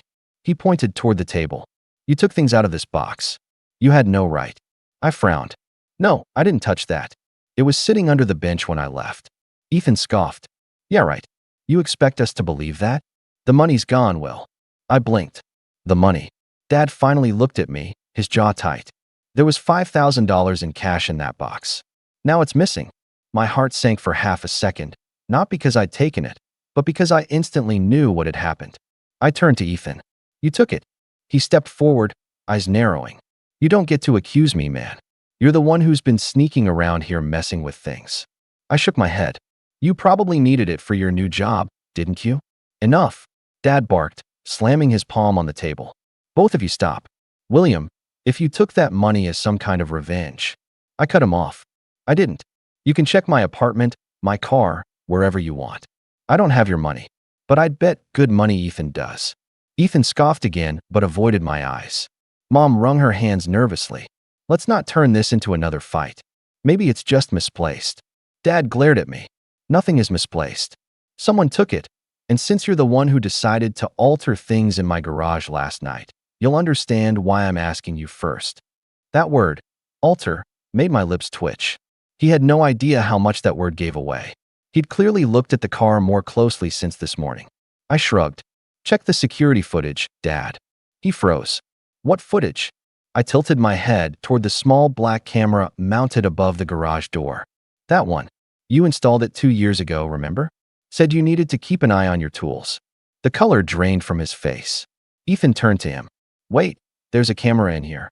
Dad muttered something under his breath and turned toward the workbench computer where he kept the footage.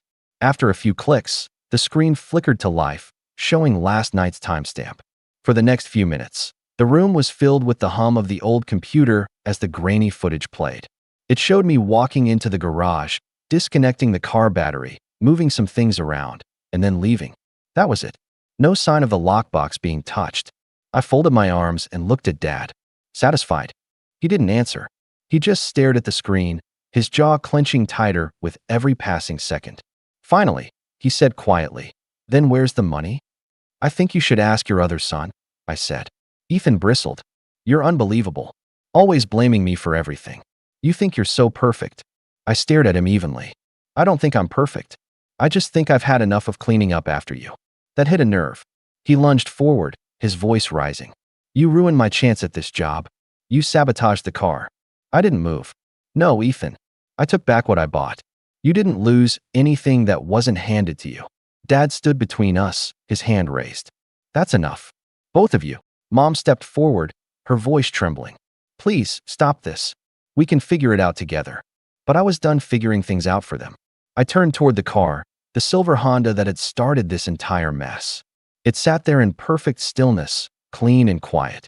I could see the note still taped inside the engine compartment, right where I'd left it. Dad must have seen it too, because when he caught me looking, his face darkened. He said coldly, "You think you're clever, don't you?" I met his gaze. "No, Dad. I just think I'm finally free." I started walking toward the door, but he said something that made me stop. "If you walk out that door, William, don't expect to come back. You're not part of this family if you can't act like one."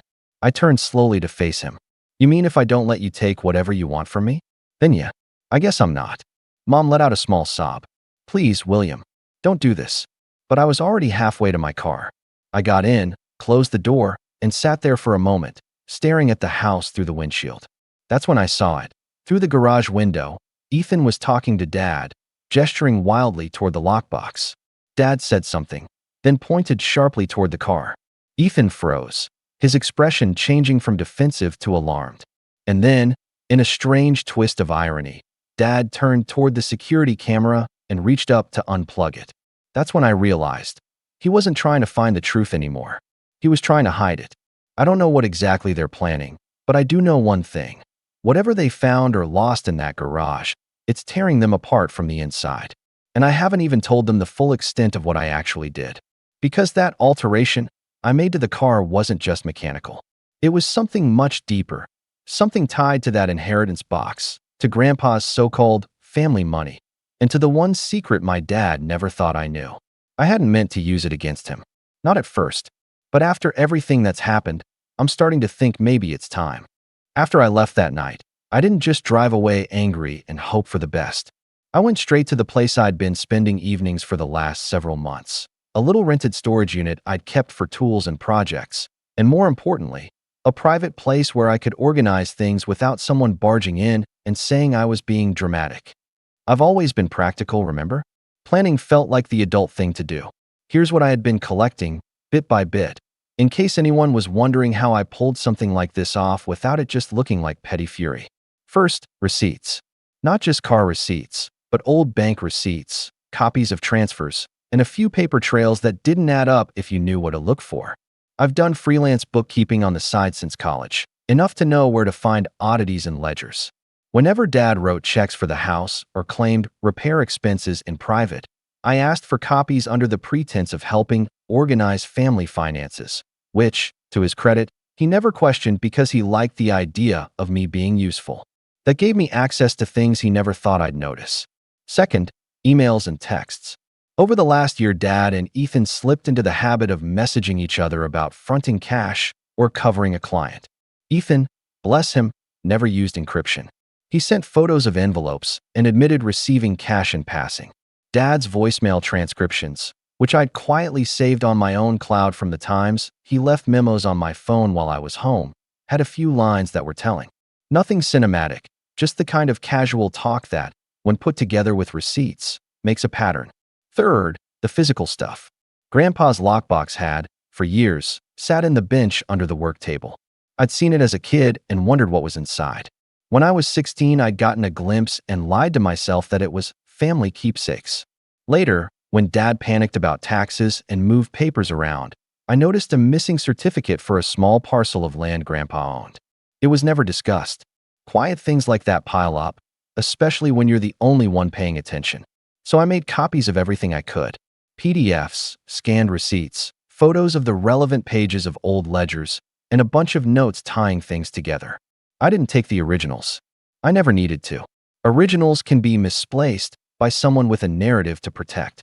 Copies, on the other hand, are easy to distribute and almost impossible to pretend never existed if they are already out in a few trusted hands. That was the plan. Make copies and put them where they'd matter. I left a copy of the binder with a reliable friend of mine, a paralegal named Carlos who owes me a few favors and knows how to handle sensitive documents. I asked him, weeks earlier, to hold on to the binder with instructions. If I didn't check in within 48 hours of telling him I was leaving for a night, he was to forward the documents to a probate attorney I'd arranged, someone neutral, not family, and to the bank that handled Grandpa's accounts. He laughed when I first showed him what I'd collected, called it dramatic, but I told him this wasn't about drama. It was about making sure I had the option to act if they tried to steamroll me. He agreed. Then I packed a small USB drive with the crucial files, the scannable variant that showed a distribution Dad had been trying to keep quiet, a few bank transfers that didn't line up with what Dad claimed were repairs, and a short audio clip I'd recorded months earlier when Dad, complaining to himself in the garage, muttered something about taking care of the money for when he can't. It wasn't a confession in the legal sense, but it was enough to make someone with access start asking questions. I didn't leave that USB at my place. I placed it in the Honda, taped under the floor mat on the passenger side, and labeled it with a sticky note I knew Dad would read. If car is reassigned, see files. It was small, passive, and obvious enough to bait his curiosity without being aggressive. That brings me back to the garage that night. The car had my files. The car had my note. And, crucially, the garage, with its workbench and lockbox and camera, was where I knew he'd go first. He's a man who likes to inspect things personally. He likes to see what's happening before he spins a story. The morning they discovered the gap in the lockbox, they were distracted. They were looking for cash. That was a narrow focus, and it let them miss other things. While they were yelling and swapping accusations, I sat in my car outside and watched their patterns. I watched Ethan, who's all instinct and bravado, pace and make mistakes. I watched Dad, who thinks he commands the scene by raising his voice, steam, and overreach. People like them always do. When I saw Dad reach up and pull the security camera, that was the point where I knew they were panicking enough to cover tracks. That was the opening I'd spent months waiting for. A little before noon, as they were flustered, I texted Carlos a simple line, "Now." That was the trigger. I'd written him a clear note of what to do if I staged a little domestic upheaval and then disappeared for a night. He forwarded the files to the probate attorney, who, appreciating the pattern and the potential for wrongdoing, agreed to draft an emergency letter to the bank and to file a request to place a temporary conservatorship hold on the contested accounts pending investigation. These things aren't immediate or dramatic in the movies. They're slow, bureaucratic, and effective if the evidence is there. And the evidence was there, calmly sitting in my USB and binder. While that was quietly happening through channels I had set up, I went back into the garage. I didn't storm in. I opened the door and walked in like a man coming to collect his tools after a job. Dad froze and demanded to know why I was back. I said I needed to get my charger. Little lies that by a second, and sometimes that's all you need. I crouched by the passenger side and lifted the mat. The sticky note with my message caught Dad's eye. He moved toward me like a man stepping into something he'd rather not touch. I slipped the USB into my pocket and, deliberately and loudly enough for him to hear, asked if he'd found anything else in the box. His answer was terse, defensive. He didn't see the irony in the fact that he kept talking about taking care of family, as if that gave him a license to rewrite history. After I left, things moved quietly, but with a purpose I had set in motion. The attorney called Dad that afternoon with questions that made him curt. When he pressed for explanations, the bank placed a temporary flag on the accounts to review transaction anomalies, something they do more often than people realize, because banks hate unforeseen liabilities. Mom started calling everyone to say I was unstable, the old go-to-play to discredit people who push back. I let them talk. I wanted them to keep making their errors. People burn brighter when they try to outrun the truth. Then, late that afternoon, while Ethan was busy raving about how he'd fixed the car and how I'd ruined his job, a white sedan pulled into the driveway, and a man in a suit walked up the path. He carried a thin envelope and wore a businesslike look. Dad's face changed then, from anger to a sort of incredulous worry. I watched him through the garage window, the way you watch someone realize the rug under their feet is starting to come up. The lawyer I'd asked Carlos to call had shown up. He didn't stride into the house immediately. He stayed on the porch, professional, like he was delivering bad news. Dad wanted to send him away. He tried to charm, to sideline him, to make it personal, but the lawyer didn't care about charm. He asked questions in a soft voice, and then, when Dad couldn't answer them cleanly, he slid the envelope across to Mom and said, "We have records indicating there are transfers and documents that require clarification. We've placed a temporary freeze pending probate review. You and your family will receive formal notice." That sentence landed like a weight. Everything in the garage changed after that.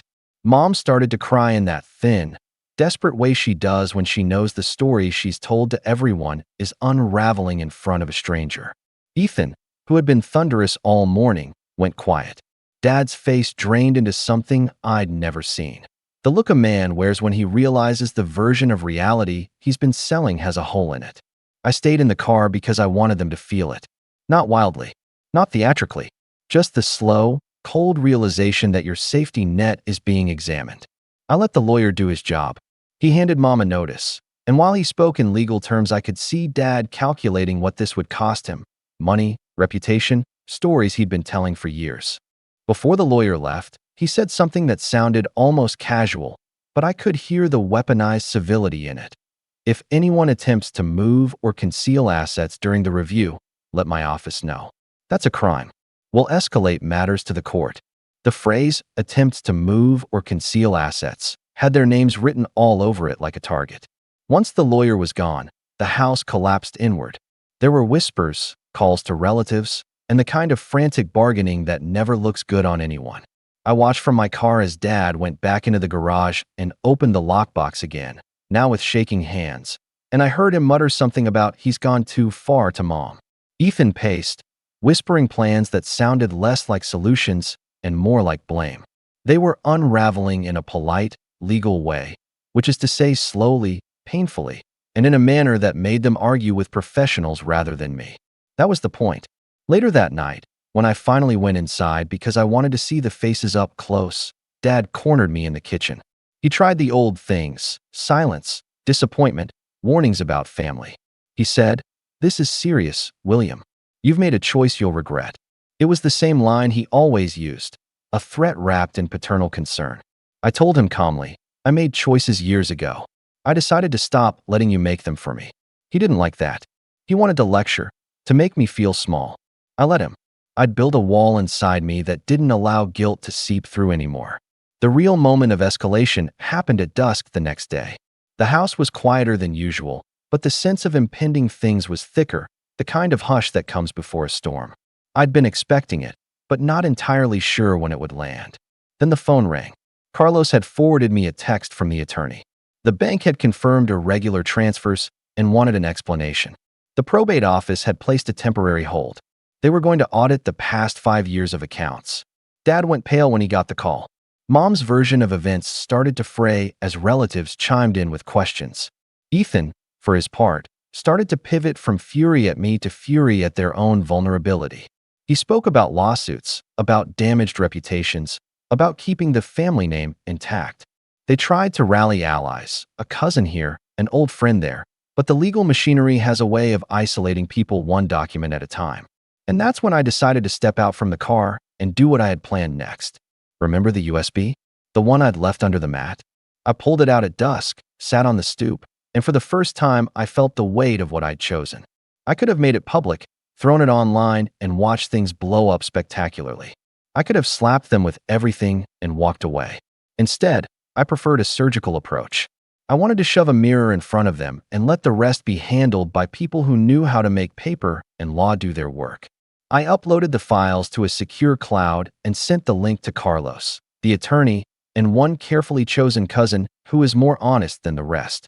I attached a short, calm note. These are the documents proving the transfers, and the will variant grandpa never meant to circulate. They are your proof. Use them wisely. Then I closed my laptop and walked back to the car. When I returned to the house, the front door was open. Voices muffled inside.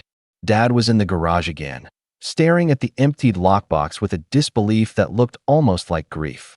He saw me, and for a second, the first honest second in a long time, he looked small. He said nothing. Mom's eyes were red. Ethan looked at me like I'd dealt a personal insult.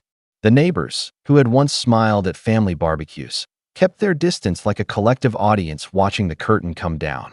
It was satisfying and terrible at the same time, because satisfaction tasted like the same quiet the house had always had, a silence built on rules they set for me. Then, the sound that made my throat tighten, a polite knock on the front door, and a man's voice asking for Dad by name. The kind of knock that meant officialdom. I watched the way Dad's shoulders tensed, the way his face arranged itself for explanations. And then the sheriff's deputy stepped in. He sat at the kitchen table, professional and steady, and asked for Dad's cooperation in a quick line of questioning. He needed to confirm bank records and was there to serve notice that the court had placed an interim hold. The deputy's tone was not accusatory. It was administrative, but administrative consequences are often the worst kind because they are methodical, slow, and effective. Dad tried to talk his way out of it, to call people, to insist on family privacy.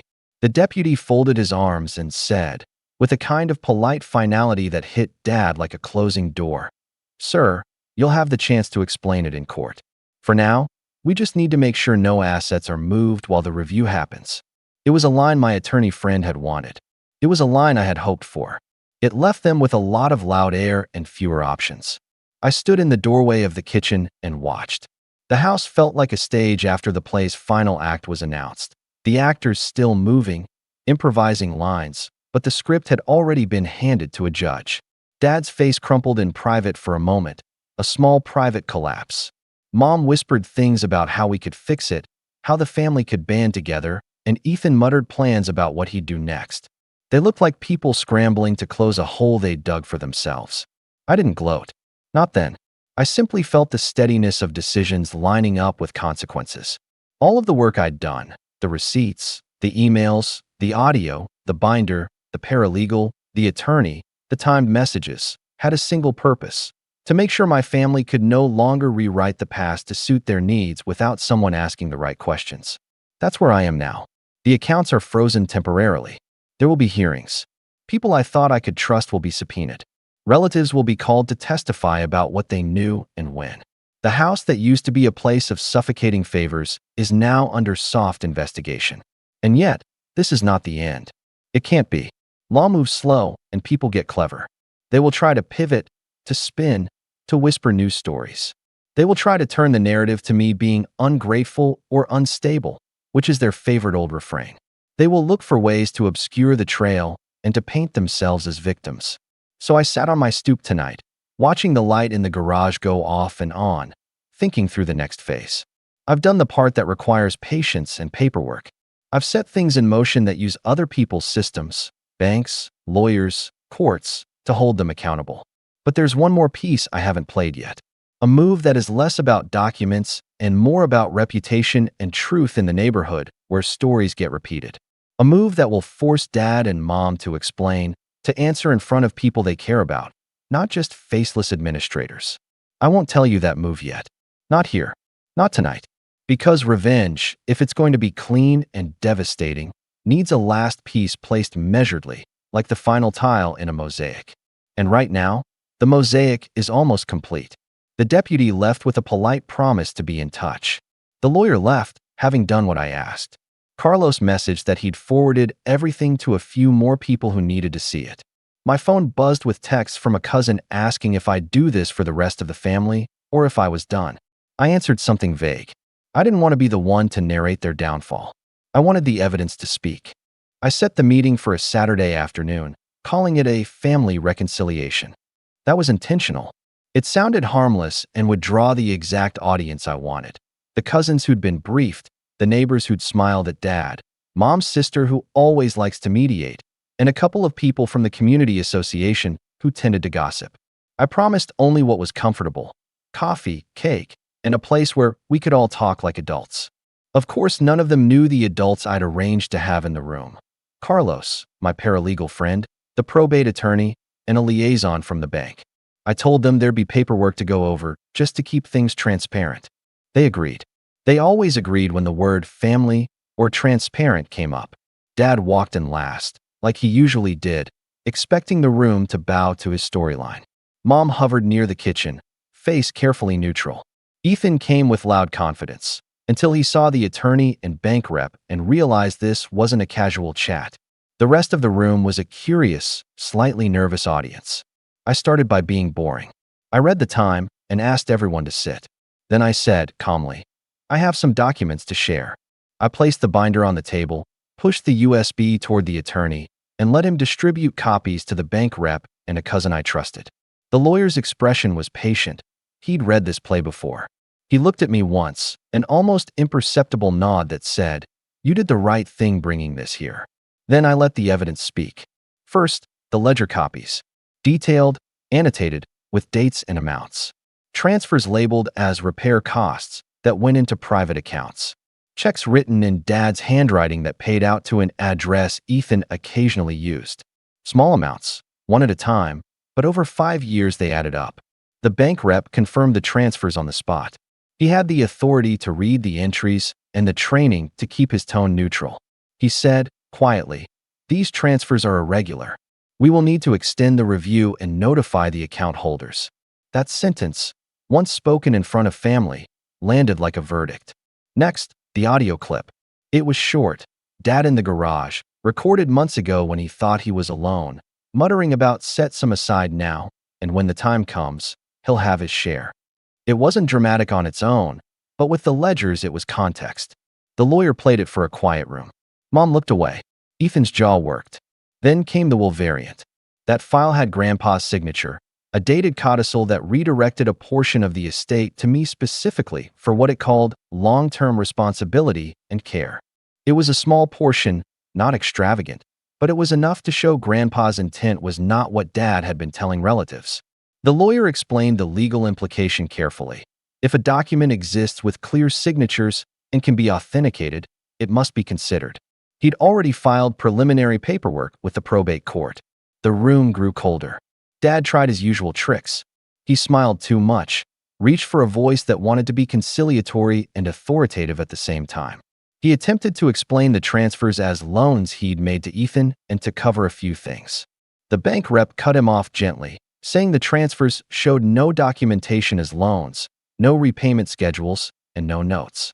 Ethan, who'd been verbally brash the day before, flinched when asked for receipts. He shifted, offered half excuses, then less confident ones as the lawyer calmly asked for timestamps and photos of envelopes he'd claimed. Mom started with the pity routine, eyes wide, small, apologetic, but that broke down when the cousin I'd trusted stood up and pointed out conversations he'd had with Mom months ago where she'd insisted, "We'll handle it for the family." The cousin's voice was steady, not wild. He said, "We don't do that in my household. If you take money from an estate, you call it what it is."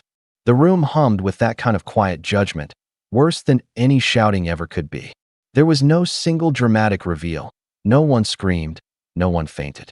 Real unravelings tend to be procedural and exhausting. Signatures verified by a third party, emails printed with metadata, bank timestamps confirmed by a representative who reads from a spreadsheet. The lawyer explained what the probate hold meant. The bank would freeze certain accounts pending full review. The court could appoint an independent administrator to handle Grandpa's estate. If misappropriation was proven, civil restitution would be pursued, and criminal referrals could be made. Dad's face went from smoke to ash. Ethan tried to bargain. He offered to repay amounts he didn't have. He started talking about reputations and jobs. The bank rep shook his head and said, gently, "We don't negotiate reputations. We reconcile accounts." That line made Ethan look suddenly small, which was the moment the room had been waiting for. After the formalities, when the lawyer asked for statements, Dad's story finally collapsed from its polite trousers. He stammered. He tried to reframe transfers as family support. The attorney, professionally unimpressed, read parts of the ledger and the audio aloud. Dad's voice thinned. He muttered something about being under pressure, aging, needing to protect the family. It sounded like rationalization, and that's not an excuse in front of a notary and a bank officer. I did not gloat. I answered questions succinctly. I told the truth. I said that I had found irregularities, that I had copies of records, that I had shared them with counsel because I wanted a fair legal process. I said Grandpa had meant things to be transparent. I said if the outcome proved I was right, I wanted restitution for what had been diverted, and I also wanted the legal appointment of an independent administrator. I said, finally, that I didn't want to be part of a family that treated honesty like an inconvenience. After the sit-down, the immediate consequences were practical and methodical. The bank extended the review period and froze contested accounts. The probate court accepted the preliminary filing and set a date for hearings. The lawyer filed an application for an independent administrator and requested a forensic accounting audit. The county sent a follow-up notice about potential criminal investigation if funds disappeared during the review. In plain language, the infrastructure of law moved to protect the estate from further tampering. Social consequences hit too. Word spread, because I'd quietly asked a cousin to text certain family members the condensed facts. Neighbors who'd once admired Dad's generosity now approached me with quiet questions. A few people asked if I'd been mistreated when I was younger, and those conversations rippled outward to a handful of mutual friends of the family who began to treat Dad differently. He lost the easy smiles. He lost invitations that had been habitual. The social cord that tied him to the neighborhood eased. That matters to a man who likes his audience. Ethan lost his job offer. The company he'd boasted about did a background and found the irregularities in his narrative, missing references, odd claims, and contact information that didn't check out. They rescinded their offer politely, but finally. For him, the crash was public in a way his tantrums never were. He started calling me later that week, voice small and insistent, but I didn't answer. Legally, the wheels kept turning. The independent administrator found that certain transfers lacked the necessary documentation to be loans or family gifts. The probate court demanded that Dad account for the funds. He couldn't. Under deposition, When asked about where the cash in Grandpa's lockbox had gone, he stammered, offered that it might have been used for family emergencies, and then produced inconsistent explanations. The judge ordered partial restitution and required Dad to sign an agreement to repay suspicious withdrawals over time, secured against a portion of the house. That meant the house would sit under a lien until the debt was satisfied. It was not zero-sum, but it was a public scar. The criminal aspect stalled longer. Prosecutors are careful and evidence-hungry, but the forensic accountant's report was not flattering. It recommended further inquiry into withdrawals that matched invoices for things that never happened. That report went to the district attorney. The DA's office opened a preliminary file. Investigation doesn't always end in charges, but the file exists now with a name attached to it. Dad's name. What I gained was also practical. Probate recognized the will variant and named an independent administrator. I was allowed to participate in hearings and to request certain restitutions for what I'd been deprived of. I got back enough to cover the upgrades I'd made to my car over the years, plus a modest compensation for emotional distress the court acknowledged in a civil finding. I took back the Honda. I fixed what I had altered, reinstalled some original parts, reclaimed a few pieces of myself that had been used as collateral for other people's laziness. I changed the locks on the house I'd been raised in, legally, because the lien and probate made ownership a mess, and I put a line of no contact in place. The family fractured. Mom retreated into quiet calls with relatives who still wanted to preserve family dignity, but their calls felt thin and increasingly absent. Ethan got loud on social media for a few days, blaming me indirectly and painting himself as the victim of sudden misfortune, but most people looked past the sound and read the documents. The cousins who had backed me stayed close. A few who had been sympathetic to Dad found their own consciences tugging them toward the evidence. And me? I moved out of the orbit. I sold the old Honda a few months later for a fair price, used the proceeds to pay legal fees, and set myself up for a quieter life. I invested in an apartment a reasonable distance away, changed my email and phone numbers, and let the legal apparatus handle the rest. I spoke at the hearings. I testified calmly about patterns I'd noticed and the files I'd compiled. I did not yell. I did not break. That was the point. In the end, the situation settled into a form that was clean enough for me. Dad had to account for funds, accept a lien on the house, and live with investigations that made neighborhood barbecues and prideful boasting impossible. Mom was left to answer relatives' questions and to sit with the knowledge that her role as mediator had been, at best, a cover for poor choices. Ethan lost his job prospects narrowed, and he had to start repaying whatever portion of the estate he was found to have taken or benefited from. The probate administrator allocated funds to correct the wrongs as best the law would allow, and the court ordered restitution and oversight. Criminal charges were possible. The DA kept the file open pending any new evidence, which meant Dad lived with the possibility of escalation. Socially and legally, they had been stripped of the easy narratives they used to hide behind. I did not forgive them. I did not reconcile. They had decades to choose the type of people they wanted to be. They had chosen to be selfish and then to rely on silence and habit to cover it up. I chose a different thing: transparency, consequence, and distance. That's not revenge in the petty sense. That's accountability. They were villains because they refused to act like adults when given resources that weren't theirs to manage. There was no dramatic final scene where I walked away in slow motion to triumphant music. There was a series of quiet, consequential moments. A lawyer sliding an envelope across a table, a bank officer reading a ledger, a judge placing a lien, a job offer rescinded. Those are small actions, bureaucratic and slow, but they add up to life change. Now, months later, the house still sits, but with fewer birthday lights and a fewer number of smiling neighbors. Dad keeps to himself. Mom calls sometimes, voice small and asking if we can talk. I don't return those calls. Ethan sent one desperate message asking for forgiveness and help.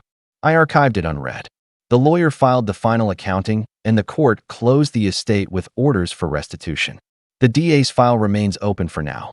The neighbors talk less about Dad's generosity and more quietly about what it means to be responsible in a family. I tell the story not because I enjoyed hurting them. I tell it because there is a kind of relief in letting law and facts do the work that used to be done by manipulation and habit. They learned that years of taking and covering have consequences. I learned that being slow and methodical can win where anger alone fails. And I learned to remove myself from people who chose villainy over accountability. So what happened in the end?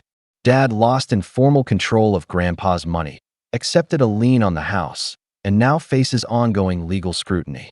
Mom's social standing within the family eroded, and her attempts to mediate are now recollected as enabling. Ethan lost his job and much of his credibility. The estate was put under an independent administrator, restitution was ordered, and the bank froze suspicious accounts. I reclaimed some of what was mine, set things in order, and cut contact. There was no forgiveness offered and none accepted, only facts, paperwork, and the slow machinery of law and social consequence turning in a direction the family had long avoided. That's the finish. It was not pretty in the way a movie makes it pretty. It was methodical, procedural, and devastating in a way that normalized their choices into real consequences. I don't miss them. I don't regret the steps I took. They had every chance to make different choices, and they didn't. Now they live with those decisions, and I get to live without them. If anything, the last thing I did was change the front porch light to a softer bulb and let the house's silhouette at night be a reminder that some places are safe to leave, not return to. The villains remained villains. The consequences remained in place. And I moved forward with fewer illusions and a clearer, quieter life. Thanks for watching. Share your thoughts in the comments. If you like this story, don't forget to like and subscribe for more content like this. My husband told our friends I trapped him into marriage as a joke. Everyone thought it was hilarious, except me. So I booked a hotel that night and didn't come home. Now he's blowing up my phone saying, "I'm 34F. My husband is 36M. We've been married for just over 3 years, together for 6.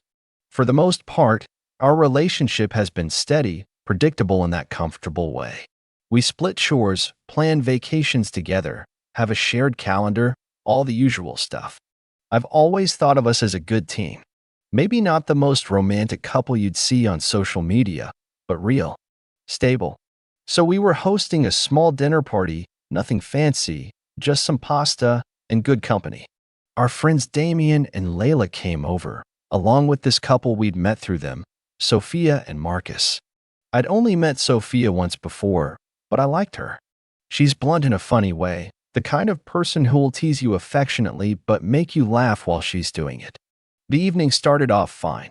Everyone was chatting, music humming low in the background. I'd made this roasted garlic mushroom pasta I was proud of, and for a moment I just felt cozy. Like, this is what being a grown-up is supposed to feel like. Then somewhere between dessert and the second bottle of red, the topic of marriage came up. Layla and Damien are engaged, and Sophia started asking them questions. When they're planning the wedding, how Damien proposed, all of that. It was sweet. Then, out of nowhere, Sophia turns to my husband, let's call him Julian, and goes, "So how did you propose to Marin? Or did she just wear you down until you gave up?" Now, I was expecting him to do what he always does, tell the story of how he surprised me during our trip to Edinburgh, how nervous he was, how he almost dropped the ring into a bowl of soup. He loves telling that story.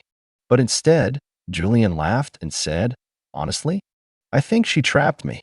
She knew I was too polite to say no after all the hints she dropped." He said it with a grin, like it was obviously a joke. Everyone burst out laughing, except me. I smiled politely, but I could feel my cheeks burning. I made some awkward joke back, like, "Wow, guess the truth comes out now," and tried to laugh it off. But it sat weird in my chest. Because it wasn't just the comment, it was the way they all just went with it. Even Layla, who knows me well, didn't say anything. They just kept going, laughing about how women always have a plan, and guys never stand a chance. Julian caught my eye, and he did that thing where he raises his eyebrows like, "What?" I'm being funny. But something about it didn't feel funny. Not to me. I excused myself to go check on the dessert in the oven, even though dessert had already been served, and just stood in the kitchen for a minute, breathing. I wasn't going to cry in front of anyone, but I felt like I'd been slapped. Because the truth? I hadn't pressured him. If anything, I waited too long for him to be ready. I'd even backed off when he got cold feet a year before we got engaged. I'd given him space. I respected his timeline. So for him to say that, even as a joke, it felt like rewriting our story, like reducing me to some desperate woman who tricked him into being with her. After everyone left, I didn't bring it up right away. I did the dishes. He helped. It was almost eerie how normal everything seemed, but I couldn't shake it. The next morning, I asked him, casually at first, "Hey, what was that comment last night about me trapping you? Where did that come from?" Julian looked at me like I was overreacting. "Babe, it was a joke. Come on." Everyone laughed. "You're not really mad, are you?" I told him it just didn't sit right with me, that it felt disrespectful. And he sighed, like I was being exhausting. "Marin, it was a joke. You're blowing this way out of proportion." I let it go. Or at least, I pretended to. But over the next couple of days, it kept nagging at me. That one joke wouldn't have been so bad. But then he brought it up again when he was on the phone with his brother. I overheard him say, "Yeah, I think Marin basically wore me down until I gave in. She's persistent, I'll give her that." He laughed. And I don't know. I felt something snap a little. That night, while he was in the shower, I quietly packed an overnight bag. I booked a hotel room downtown, told him I needed some space to clear my head, and left him a note saying I didn't appreciate the way he'd been joking about our marriage, that I needed him to think about why it bothered me so much. After I left that night, Julian did what I expected at first. He blew up my phone with texts and calls, starting with confusion and quickly moving into irritation.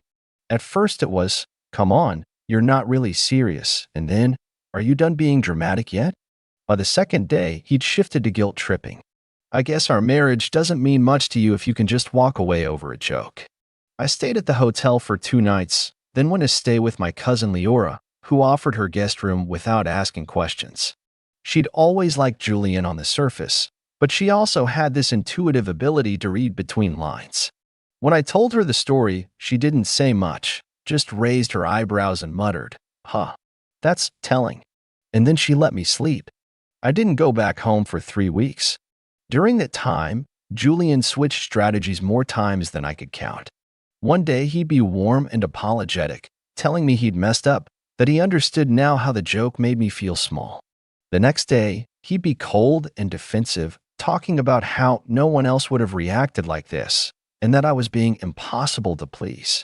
He started bringing up every minor disagreement we'd ever had, like he was building a case, rather than trying to make amends. By the end of the second week, he'd sent me a long message that started with, "I didn't mean to hurt you," and ended with, "But I'm not going to keep apologizing for something that wasn't malicious." He was sorry, but only in the way someone is when they want you to stop being upset, not because they actually get why you are. I went back to the house eventually, not because I was ready, but because I needed clothes, documents, and honestly, I wanted to see if he'd done anything to show me he cared.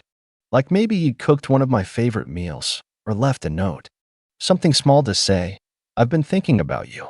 But the house looked exactly the same, almost like I'd never left. Worse, he was cold. Not angry, just detached. He gave me a tight smile, asked if I was done running away, and offered to order takeout like nothing had happened. It hit me then, how alone I'd been feeling in the marriage for a while. That moment made it real. I told him I still needed space, that I'd be staying at Leora's for the foreseeable future, that I wasn't ready to talk about next steps until he was willing to understand why what he said hurt me, not just pretend to get it so I'd stop being difficult. His response? He scoffed. "You really love being the victim, don't you?" That's when something inside me started to shift. Over the next few months, I started thinking more clearly. Without Julian around, I had space to breathe, to reflect, to really sit with things that had always rubbed me the wrong way, but that I'd brushed aside for the sake of peace. His jokes at parties that always made me the punchline. The way he'd subtly undermine me in front of people, then act like I was being oversensitive. How he always seemed to have a reason why he couldn't come to my family events, but expected me to attend all of his. Looking back, that night at the dinner party wasn't the beginning of anything. It was just the first time I let myself stop pretending. Then, one day I was at my office downtown, trying to focus on a presentation, when I got a text from an unknown number. It was a screenshot. At first, I didn't understand what I was looking at. Then I realized it was from Julian's group chat with his college friends, guys he still played poker with once a month. They were talking about me, about the separation, about how Julian had dodged a bullet, and how thankfully he never let me take half. One message from Julian himself read, "She left because I made a joke." Can you believe that? Honestly, she was always looking for a reason to play martyr. And the next message? "If she tries to go after the house, she's in for a surprise." I just sat there, staring at my phone. My hands were shaking, not just from the fact that he was talking about me like that behind my back, but because of who had sent me the screenshot. The contact name simply said, Marcus. Yeah, that Marcus. The guy from the dinner party. The one who'd laughed right along with everyone else. Apparently, he wasn't laughing anymore. I didn't respond to Marcus right away. I just stared at the screen, replaying every conversation from the past few months in my head. His timing confused me. Why now? Why send this? What changed? Eventually, I stepped outside the office and called him. My voice was steady, but I could feel the pressure building behind my ribs like a balloon on the edge of bursting. "Hey," I said when he picked up. "I got your message." There was a pause. Then Marcus sighed, almost like he'd been bracing himself. "Yeah, I wasn't sure if I should, but I figured you deserve to know." I asked him where the screenshot came from. He told me he was added to the group chat by mistake after one of the other guys had to change numbers. He said Julian must have forgotten he was in it, or just assumed he'd be on his side like the rest of them. But Marcus wasn't. "He talks about you like you're some kind of obstacle," he said. "Like his life would be perfect if you just stopped existing in it." It's weird. I didn't think it was like that between you two. Not until that dinner night, at least. I didn't say anything for a while. Just let the silence stretch. Then Marcus said something that stuck with me. He's not who he pretends to be when people are looking. It was the kind of sentence that makes your stomach sink slowly, like a rock dropping in water. After we hung up, I sat in my car for nearly an hour. I couldn't drive. I couldn't go back inside. My thoughts were racing in loops, small details from the past resurfacing with new context. The time Julian accidentally forwarded an email meant for his boss to me and blamed me for the mistake. The way he always seemed to charm people in public but never made time for the things that mattered to me. How every disagreement turned into a lecture, and how, somehow, I always ended up apologizing just to keep the peace. I realized something then. Julian didn't want a partner. He wanted a prop. He wanted someone who made him look good at parties, who stayed quiet when he spoke over them, who could be dismissed with a joke and would still come home smiling. But here's the thing, I wasn't her anymore. That same night, I sat down and went through our shared documents, our bank accounts, even old emails. And that's when I noticed something odd. Julian had moved a large amount of money, our savings we had both contributed to, into an account I didn't recognize. It was just under 2 weeks after I left the house. No message, no warning. Just gone. When I asked him about it, over email, since I'd stopped taking his calls, his reply was cold. Professional, even. "Since you're no longer living in the home or contributing to household expenses, I've taken steps to secure the funds necessary to continue maintaining the property. Per our original agreement, I'm entitled to manage joint finances during periods of separation." There was no, "How are you?" No, "Can we talk?" Just that. I forwarded the email to my attorney the next day. Yes, I have one now. Her name's Elise, and she's sharp, calm, measured, and she's helping me untangle the financial knots I hadn't even realized Julian was tying months before I left. It turns out he'd been preparing for something, not just emotionally, legally. The house title? Only in his name. The joint account? Technically under his SSN, with me listed as an authorized user, which meant the money he moved. Perfectly legal. Morally wrong, but legally airtight. At least for now. Elise told me not to panic, and I'm trying. But the more I dig, the more I see that Julian had been setting the stage long before that dinner party joke. That line he made about me trapping him? It wasn't a joke at all. It was projection, resentment, maybe even warning. He wanted me to come back, but I wasn't coming back. Not after what I found in his drawer. The drawer wasn't locked. I remember thinking that was strange, because Julian always locked that drawer. He used to joke that it was where the magic happens, which I'd brushed off as him being secretive about work or something personal. I never pried. At the time, I thought that was a sign of trust. But now, as I stood there in that silent room, I realized he hadn't locked it, because he didn't expect me to come back. Not really. He thought I'd stay gone, or if I did return, it would be with a soft apology and lowered eyes, ready to move on and forget. He underestimated me. Inside the drawer were folders, neatly labeled, color-coded. Some of them were clearly work-related, his tech consulting contracts, old invoices, things I expected. But then I saw one labeled simply, personal agreements. Something about that label made my skin prickle. Inside were printed emails, highlighted messages, even notes written in his handwriting. But one page stood out. It was a printed screenshot of a message thread between Julian and someone named Becca S. I hadn't heard that name in years. Becca was someone Julian had briefly dated in college. I remember her only vaguely. He'd mentioned her once or twice, always with an eye roll, claiming she was too intense and emotionally unstable. I hadn't given it much thought. But here she was, in a thread with him dated just 2 months before we got married. In the exchange, Julian was venting. Or rather, scheming. Becca had apparently reached out to congratulate him on the engagement. His response was anything but warm. "It's not what you think." I didn't exactly get a say in the timing. She replied, "Wait, I thought you were excited? You literally told everyone she was perfect." Julian, "Yeah, well, perfect for what I need right now. Doesn't mean I'm ready to play house. But she's pressing hard for the ring, and frankly, it makes the taxes easier." Taxes. I read that line twice. Then again. That night at the hotel came rushing back to me Julian's offhand comment that our wedding date lined up nicely with his quarterly business filings. I'd laughed. He hadn't. I sat down on the edge of the office chair, my fingers trembling just slightly. Then I found another printed message. This one from the day after the dinner party. He'd sent Becca a message that read, "You were right." She flipped, walked out and everything. "But no worries, I've got everything covered. She won't touch a thing. If she wants to play hardball, she'll lose."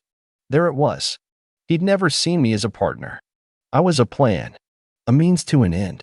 Someone convenient, presentable, and above all controllable. I left the house quietly, not taking anything but my box of books and the folder with the messages. Leora was waiting for me at the cafe down the street, and when I showed her what I'd found, she didn't say a word for a long time. Then she closed the folder slowly and said, "We need to hit back smart." Not loud. That's when the plan began.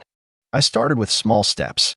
Elise helped me draw up a document requesting a formal disclosure of our shared assets, framed under the assumption that we were still in a cooling-off period, not a formal divorce. Julian, arrogant as ever, signed off without looking too closely. He was probably still convinced I didn't know how deep the lies ran. He'd always said I wasn't cut out for strategy, that I was too soft-hearted, too trusting. That's what he counted on. What he didn't count on was Leora. She used to be a paralegal for a corporate law firm before starting her own photography business.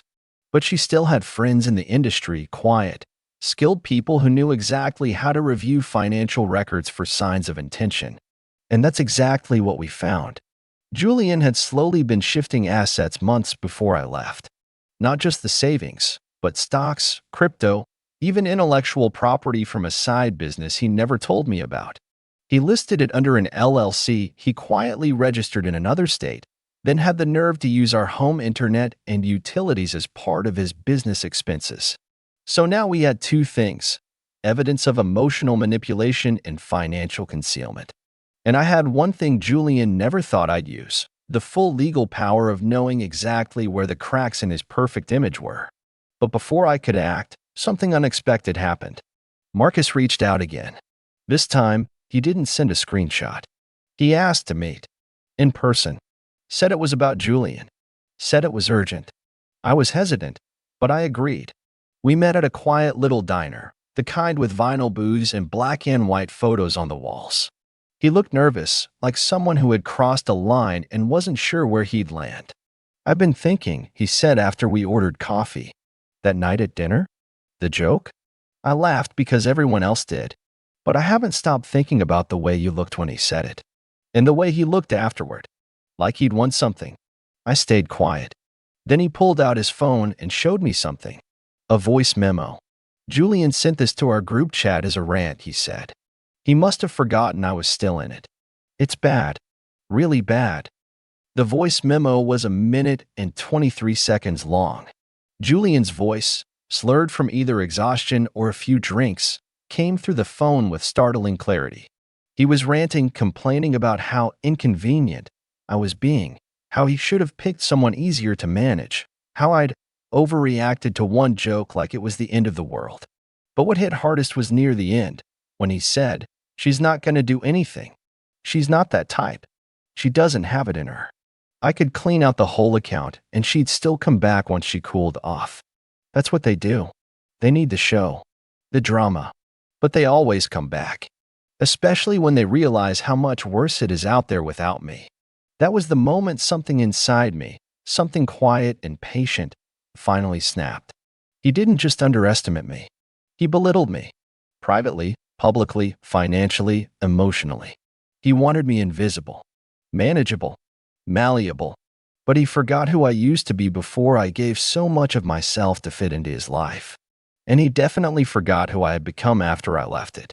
With Elise and Leora's help, I moved fast. Faster than he ever expected. Here's what we did. First, Elise filed for divorce. We served the papers to Julian at his office in front of his colleagues. That was intentional. He prided himself on being unshakable, always calm under pressure. But Elise said the way he reacted? Red face, raised voice, slamming doors. It didn't look great. Second, we filed a formal complaint with evidence of financial concealment. Elise had gathered everything: bank statements, the LLC paperwork, asset transfers, even expense reports showing he used our household bills to prop up a business I wasn't even aware of. With the voice memo Marcus provided, we included an affidavit of emotional misconduct and gaslighting. He tried to fight it. He called me dozens of times, emailed, sent long-winded messages switching between apologies and blame. At one point, he said I was ruining both our lives over a misunderstanding. Then, the next day, he threatened to expose everything if I didn't back down. That threat didn't land the way he thought it would. I had nothing to hide. He did. When we went to mediation, he tried to charm the mediator. He wore his nicest watch, smiled too much, made jokes like we were just going through a minor disagreement. But when Elise presented the folder with all the documents, along with a list of witnesses, including Marcus, his face dropped. No more jokes. No more smiles. Eventually, he agreed to a settlement. He thought he was getting ahead of it.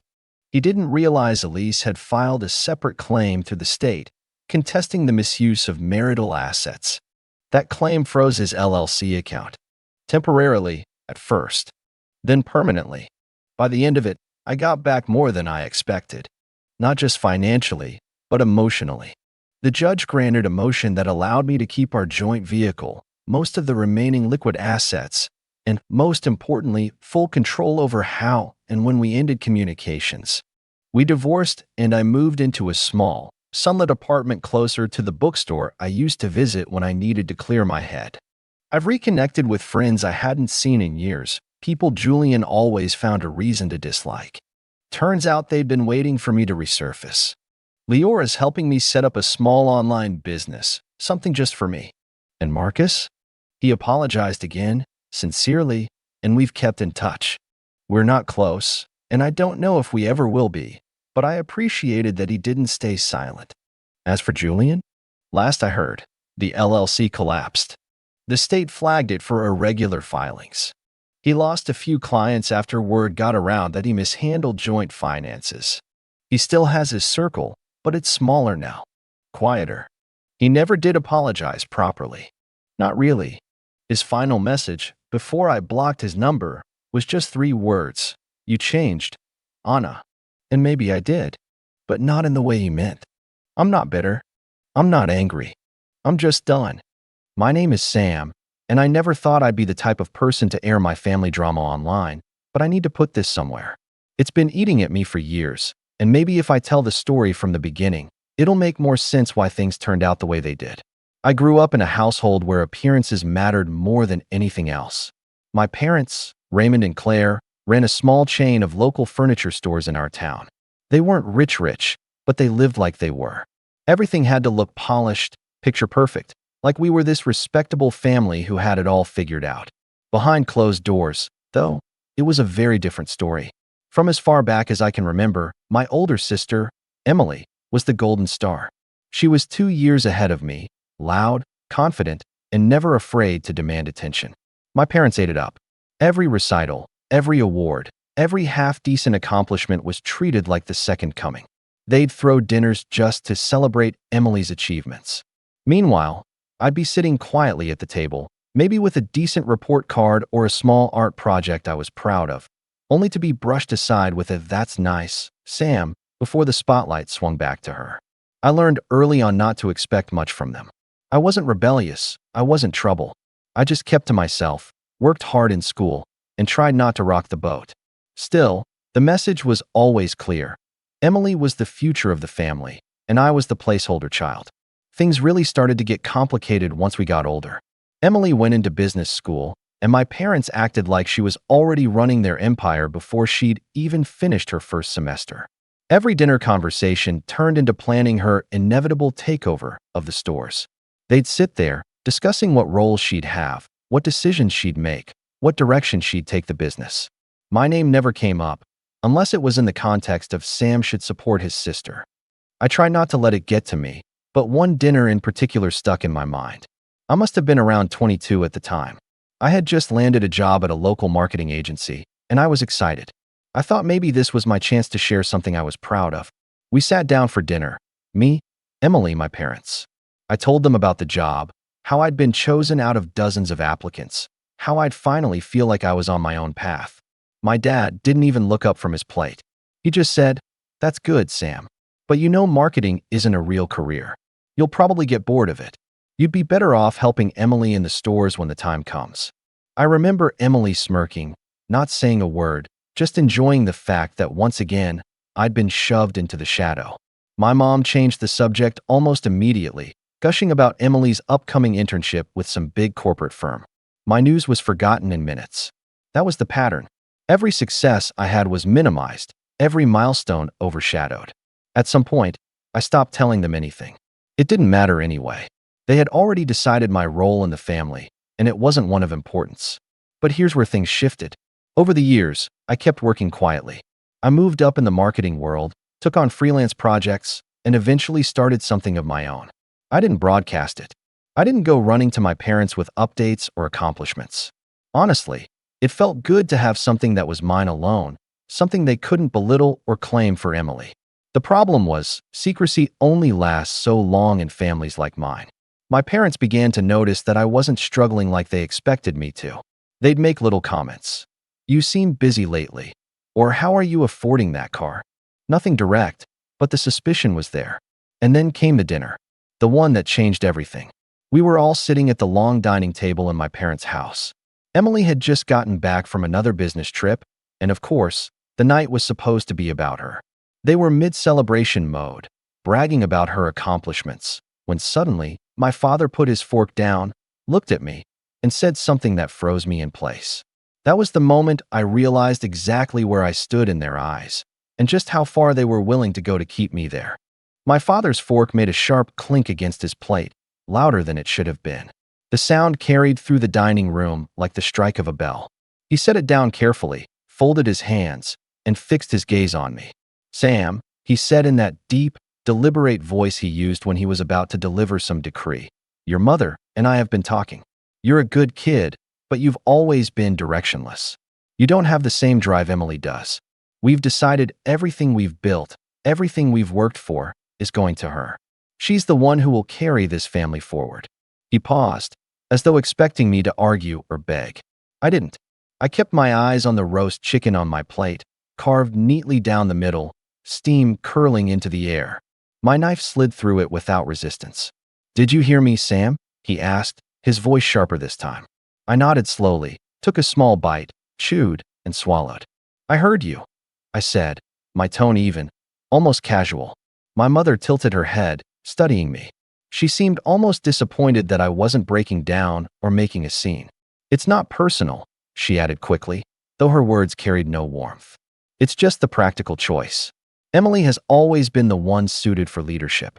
She's organized, ambitious, social. Well, you've never been cut out for that world." Emily smirked from across the table, pushing a strand of glossy brown hair behind her ear like she was already sitting on a throne. "It's nothing against you, Sam. Not everyone can handle responsibility. You're good at other things." The way she said it made it sound like I was good at folding napkins. I kept eating. My silence wasn't submission. It was the only armor I had in that moment. If I'd argued, they would have dismissed me. If I'd raised my voice, they'd have called me ungrateful. So I nodded, swallowed another bite, and let them believe I had accepted my role. But inside, a fire lit. The rest of the dinner carried on like nothing had happened. They discussed business plans, future expansions, the legacy Emily would inherit. My name only came up once more when my father suggested I might help Emily with the smaller tasks if I couldn't find stability in marketing. By the time dessert was served, some overly sweet lemon tart Emily claimed was her favorite, I had already made up my mind. I wouldn't confront them yet. I wouldn't let them see the cards I was holding. If they wanted to underestimate me, I'd let them. I'd let them believe I was nothing more than the shadow son, the disappointment, the one destined to trail behind. Because the truth was, I wasn't failing. Far from it. What my parents didn't know was that for the past 3 years, I had been running my own side business.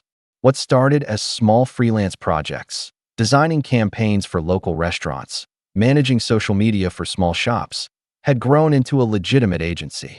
I'd kept my head down, worked late nights, and built a client list that stretched far beyond our town. By then, I had contracts with mid-sized companies across the state, and the money coming in was nothing to scoff at. I had my own office, my own team, and my own plans. But I kept it private. Not out of shame, out of strategy.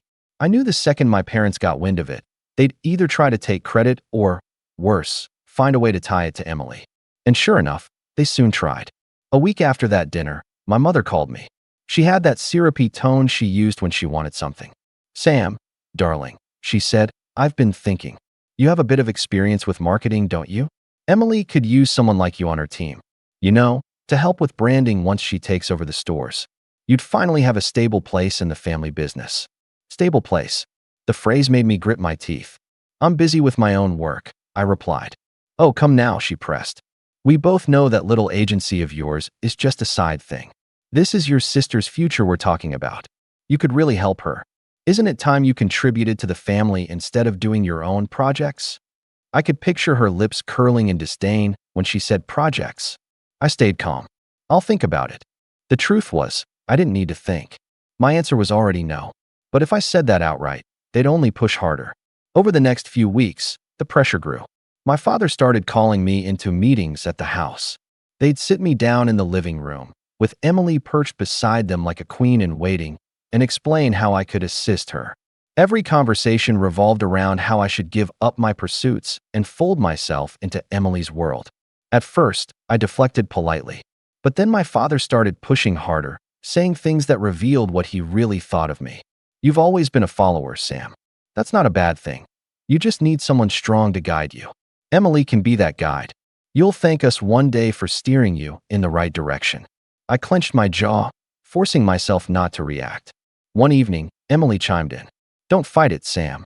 This is what Mom and Dad want. You'll make yourself miserable trying to do things your own way. Trust me, I know what's best for the family." She said it with that smug certainty only she could manage. And that's when I realized they didn't just want me to step aside. They wanted to control me completely.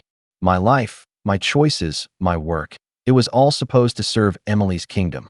I played along, nodding, giving vague answers. But in the background, I was preparing. I started putting things in place, carefully, quietly. I doubled down on my business, secured bigger contracts, and tightened my circle. I didn't brag, didn't drop hints. If they wanted to believe I was drifting, all the better. But the more they pushed, the more dangerous their assumptions became. Because one night, at another family dinner, my father decided to lay everything out. He leaned back in his chair, folded his arms, and delivered the words that finally stripped away any illusion I might have had about their intentions. It was a Sunday evening, the kind of evening my parents reserved for family tradition. They insisted on a formal dinner once a week, no matter how busy anyone was. By then, I had learned to treat these dinners like battlefields, sit quietly, observe, and never reveal more than necessary.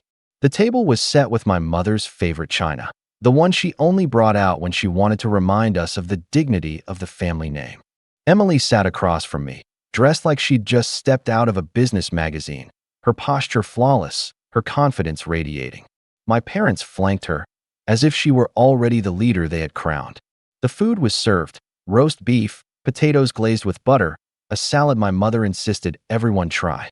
We made the usual small talk at first: Emily's recent meetings, her networking connections, and some expansion ideas she had for the stores. I ate slowly, keeping my thoughts hidden behind measured bites. And then my father cleared his throat. "Sam," he began, his voice firm but tinged with that rehearsed authority he loved to project, "your mother and I have made a decision. It's time we set things in order for the future. The business, the properties, even this house. We want everything to transition smoothly to Emily. She'll be the one handling the family's assets. You should start preparing yourself for that reality." I set my fork down gently, keeping my expression neutral. "And what about me?" I asked, though I already knew the answer. He gave a small shrug. "You'll have a place. Don't worry about that. Emily will make sure you're taken care of." The words hit me like cold water. Taken care of. As if I were some dependent, incapable of standing on my own. Emily smiled sweetly, tilting her head in mock reassurance. "I'll always look out for you, Sam. You don't need to carry the burden of responsibility. That's what I'm here for." My mother chimed in, nodding as if this were all perfectly reasonable. "This is the logical arrangement. Emily has the vision, the discipline, the leadership. You've always been, well, different. You thrive better when you're guided. This way, you don't have to worry about the complexities of managing things you're not suited for." Her words stung, not because I believed them, but because of how easily she dismissed me. Years of effort, years of quietly carving out my own space, and to her, it amounted to nothing. I leaned back in my chair, folding my hands in my lap. "So everything goes to Emily?" "Of course," my father said without hesitation. "The stores, the properties, the accounts. It's what's best for the family. And if I don't agree with that?" He gave me a look, sharp and unforgiving. "Then you're being selfish. This isn't about you, Sam. It's about the legacy. You've always been a decent worker, but you're not a leader. You don't have the instincts. Emily does. It would be irresponsible of us to split things equally just to appease you." Emily let out a soft laugh, trying to mask it with a sip of her drink. "Dad's right. You'd hate running the stores anyway. You should focus on things you're comfortable with, smaller projects, creative work. Leave the big decisions to me." For a moment, the room fell into silence, except for the faint clinking of cutlery. I looked at each of them, one by one, and felt the weight of years pressing down on me. Every overlooked moment, every dismissal, every reminder that I was never enough in their eyes. It all condensed into that dinner. And yet, I didn't raise my voice. I didn't argue. I didn't give them the satisfaction of seeing me rattle. Instead, I nodded once slowly. "Understood." My father leaned back, clearly satisfied. My mother gave a small, approving smile. Emily looked almost triumphant, like she had won some unspoken war. But inside, my thoughts were racing. I realized then that this wasn't just favoritism, it was erasure. They weren't simply choosing Emily over me. They were stripping me of any identity within the family. To them, I wasn't Sam, the person who had built something quietly, steadily. I was just the spare, the shadow, the one they could sweep aside without consequence. What they didn't realize was that I had already built something stronger than they could imagine. That night, as I drove back to my own place, I played the dinner over in my head. Their words weren't surprising, but the bluntness was. They had finally said out loud what they'd always believed. I was a disappointment, and Emily was everything. And I knew then that I couldn't just stand by. If they wanted to play this game, I would let them. I would let them believe their narrative. I would let them think they were in control. Because when the time came, The truth I had kept hidden would hit them harder than anything I could say at a dinner table. The following week, they started pushing further. My father called me one evening, his tone stern. "Sam, I expect you to start meeting with Emily about her plans for the stores. She'll need your help with marketing and branding. You can use that little experience of yours to assist her." That little experience. I kept my voice calm. "I'm busy with work, Dad." "Then make time," he snapped. "This isn't optional. Family comes first. You've coasted long enough. It's time you contributed properly. Family comes first." To him, that meant Emily came first. Always. I ended the call without agreeing to anything, but I knew this wasn't over. Because deep down, my parents believed they could shape me, corner me, dictate the direction of my life. They thought I was still the quiet son who would swallow their decisions without resistance. It started small at first. I didn't make any grand announcements or dramatic confrontations. I let my parents and Emily continue under the illusion that I was the same compliant son they'd always dismissed. I kept playing the part of the agreeable, directionless Sam while quietly setting the pieces in place. First, I tightened control over my business. I had a network of clients and contractors who trusted me, some of whom were unaware of my family situation, and some who had long been frustrated with the way my parents' furniture stores operated. I quietly began forging connections, introducing potential partnerships, and advertising contracts that bypassed my parents' influence entirely. Every step was calculated, every move deliberate. I didn't want to just succeed. I wanted to do it in a way that left my parents gasping when they realized they hadn't been able to see it coming. Emily, of course, continued to flaunt her supposed superiority. She started sending me passive-aggressive messages under the guise of advice. "Sam, don't get too comfortable with your little agency. You know, real growth requires guidance, and you might consider learning from me before you get in over your head." I read each one carefully, but I didn't respond. Every word she typed made me more patient, more certain. Meanwhile, my parents kept pushing. They started inviting me to family meetings where Emily would present her plans, expecting me to nod and take notes. I did, but each time I attended, I quietly logged details about suppliers, budgets, and contracts. I noted weaknesses, vendors who overcharged, locations with high overhead, poorly managed accounts. I listened to their strategies, their assumptions, and I began mapping out exactly how I could use their arrogance against them. The first step in my plan came unexpectedly. My father, in his arrogance, invited me to co-sign a bank loan for Emily's expansion. He framed it as a gesture of family responsibility, but I could see the trap immediately.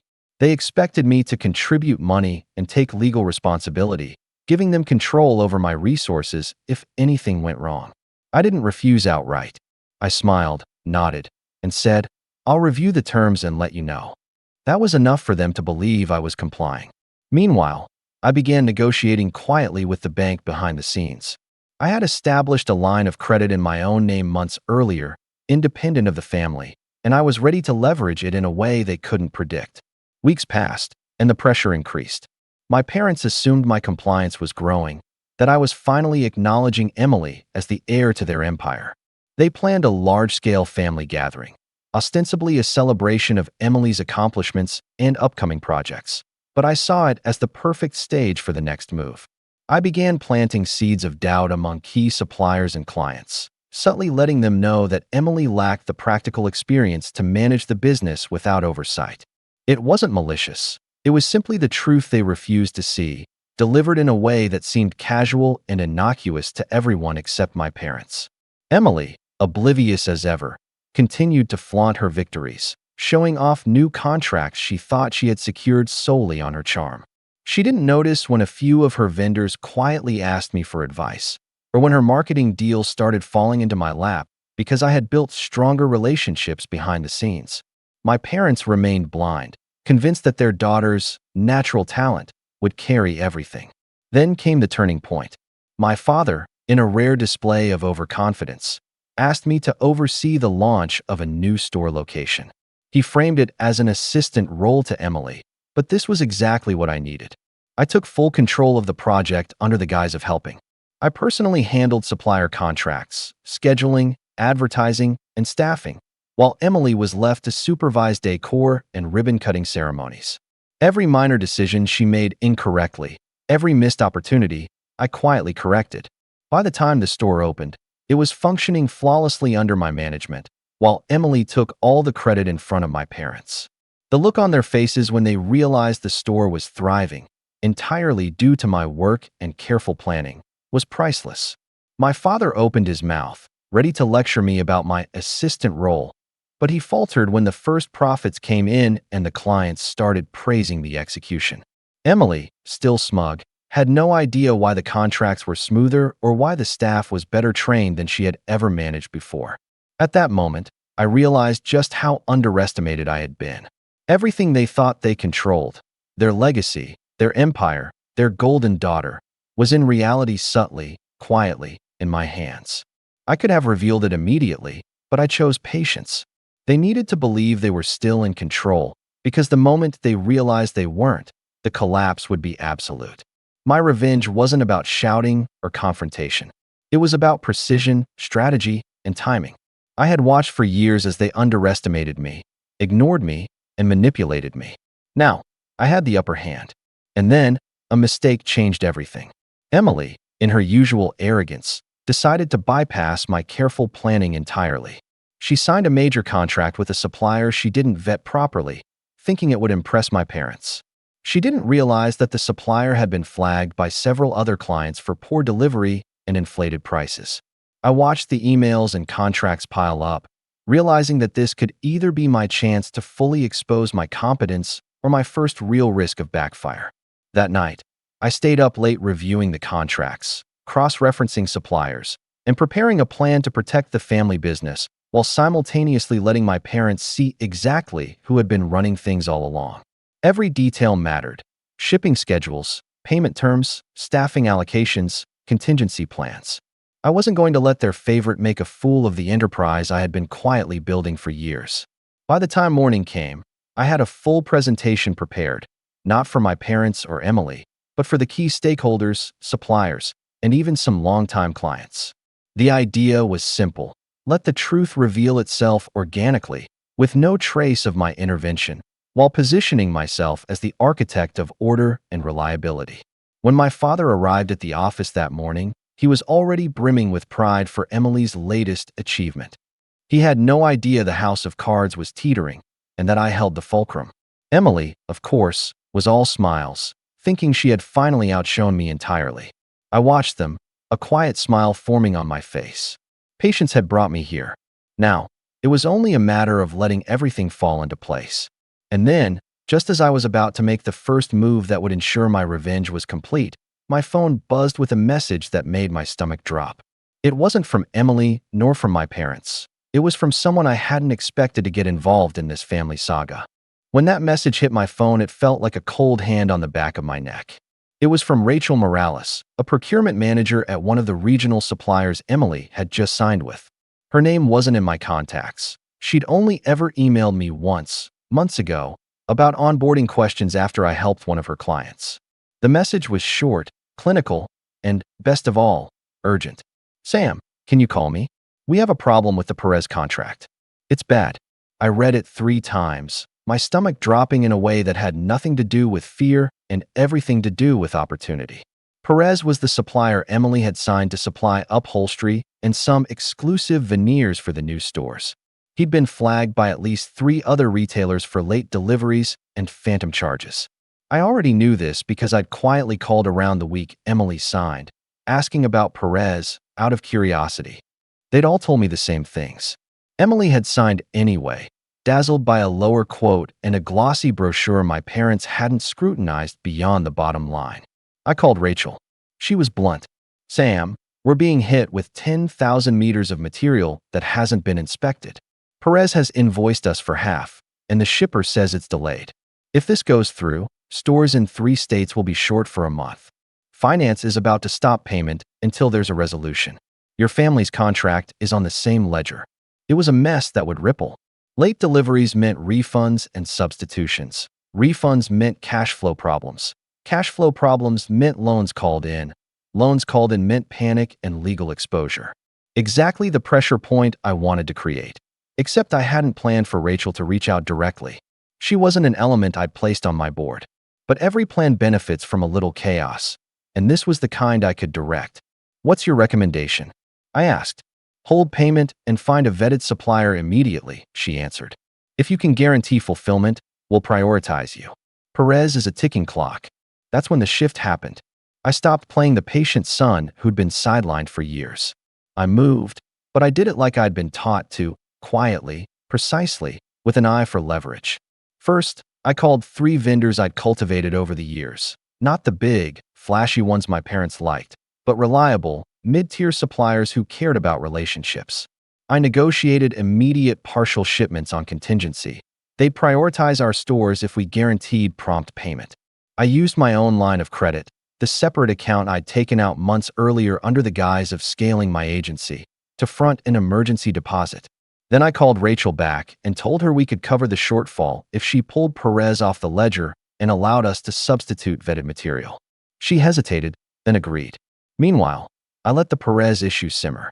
I made sure a few key clients and a couple of longtime customers of my parents' stores heard about it, not as gossip, but as responsible industry talk. We're seeing the Perez problem spread, I'd say. Anyone using them should double-check delivery schedules. Those conversations were casual. They sounded like caution, not sabotage. To my parents, they would seem like an odd coincidence. To the market, they were a warning that created distance between Perez and any potential new accounts. Then I called my father. We need to delay payment to Perez, I said calmly, as if I was asking a favor. They haven't cleared quality checks and the ship is delayed.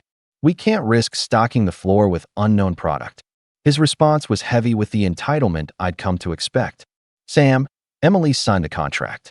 She vetted it. This is her project now. Let her handle her suppliers. Dad, I said, if Perez is a problem for the region, it will be a problem for us too. I'm offering a fix.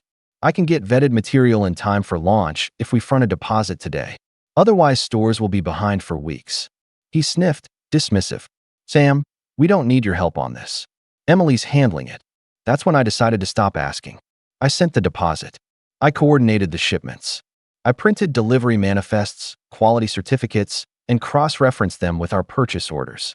I set up direct lines between our floor managers and the vetted suppliers, bypassing the older procurement channels my parents loved. I did everything in a way that generated paper, the kind of paper bankers and lawyers appreciate. When the alternative material arrived, in tidy pallets and with signed acceptance, my father finally had to acknowledge 2 facts he'd spent years ignoring. 1, the store launch would be successful only if the supply chain held. 2, the only person who'd actually made that happen in the chaos was me. He had pride, but profit is persuasive, and greater than pride is the realization you barely understand how your business is run. That afternoon, I walked into the family office with a printed binder under my arm. Emily was there, glowing as only someone who thinks success is owed can glow. Dad and Mom were preening. I asked to speak to the senior staff and the bank rep. They assumed I wanted to help. Emily staged the opening. I didn't waste time on speeches. I laid out the timeline. Perez flagged in 3 states. My company's vetting of alternate suppliers, the deposit, the manifest numbers, the contingency plan we'd activated. I handed the bank rep the contingency invoices and the pledge from the vetted suppliers to accelerate shipments. The bank looked at the papers, then at my father, then back at the papers. This mitigates risk, the rep said. In exchange for documented contingency plans and the substitution contract, the bank will hold off on any adverse action for 90 days. But we need someone with operational control to sign off on these logistics. My father's face turned a color I'd never seen on him. Pride and panic were openly. He opened his mouth to object, then closed it when the senior store managers nodded toward me, and a couple of long-standing clients who'd been quietly wavering stepped up to commend our contingency handling. Emily had her charm, but charm doesn't print on an invoice. So the bank made the pragmatic choice. They wanted a responsible signatory. My parents were nominal owners. I was the one with contracts, suppliers, and the paperwork to prove it. They gave me temporary operational control, not because they trusted me, but because their legacy was at immediate risk and I had just proven I could stop the bleeding. Over the next month, I ran the operations like a surgeon in an intensive care unit. I restructured vendor terms, renegotiated slow payment accounts, and re-implemented inventory controls that my parents had let slide under the assumption that the family name was enough to cover sloppy bookkeeping. Staff who'd been ignored for years finally had someone listen to them. Managers who'd been forced to take instruction from Emily for show now had a leader who cared about the day-to-day realities. Sales stabilized. The opening went smoothly. Customers didn't know about Perez. They saw stocked shelves and polite staff. But the internal tides had turned.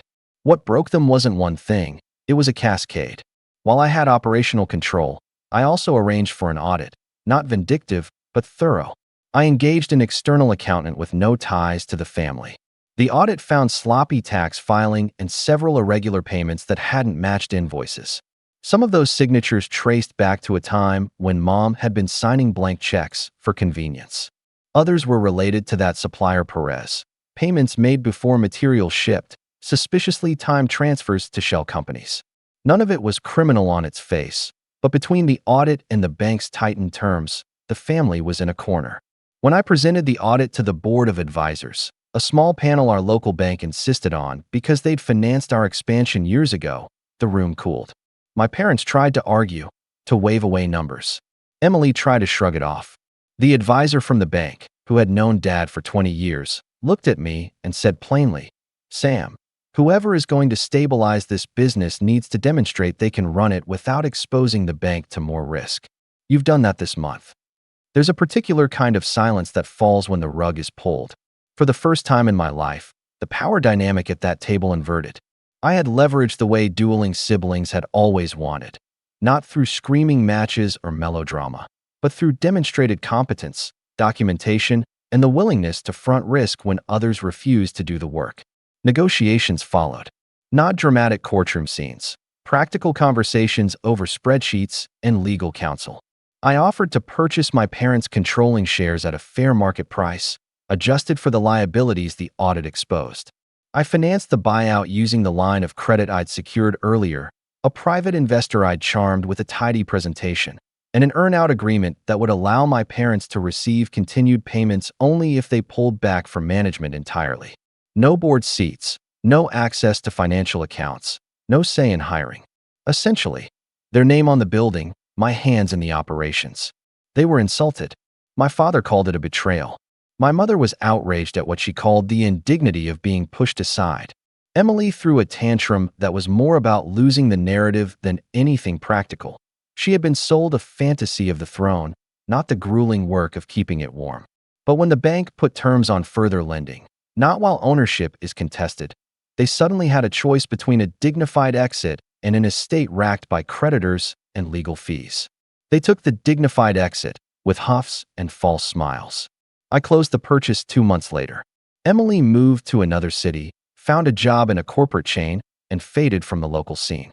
My parents were kept on a modest consulting stipend for a year, then given a small pension. They were never charged with anything criminal. The audit hadn't found fraud, only negligence and the kind of sloppy bookkeeping that small businesses often hide behind. But their reputation in town was damaged. Friends who'd once been lunch companions avoided calls. They had their dignity left, but nothing of the power they'd craved. As for me, I rebuilt what they'd managed to let erode. I renegotiated leases, upgraded inventory systems, and invested in staff training. I rebranded the stores subtly, a new logo, a solid online presence the company had lacked, and focused on steady, honest growth. I kept the same name on the storefront because the brand still had value. But internally, governance changed. There were clear procedures, transparent finances, and a small advisory board that included 2 independent members. People asked me why I didn't humiliate them. Why not drag every dirty ledger into the light? Why not broadcast their cruelty? The truth is practical. Court battles and public mudslinging are expensive, messy, and rarely satisfying. I wanted their removal, not revenge theater. The board wanted stability, and my community wanted stores that delivered. So I gave them that, and let the consequences speak for themselves. Emily, for her part, had to rebuild a reputation without the safety net of family. She called once, 6 months after I'd taken over, a raw voicemail insisting she'd been wronged and threatening to sue. I listened, deleted the message, and never responded. My parents texted me on my birthday that year with the obligatory "Hope you're well" message. I didn't reply. So what happened? Here's the situation now, plain and steady. I own the stores. The legal transfer was completed, and I'm the majority owner.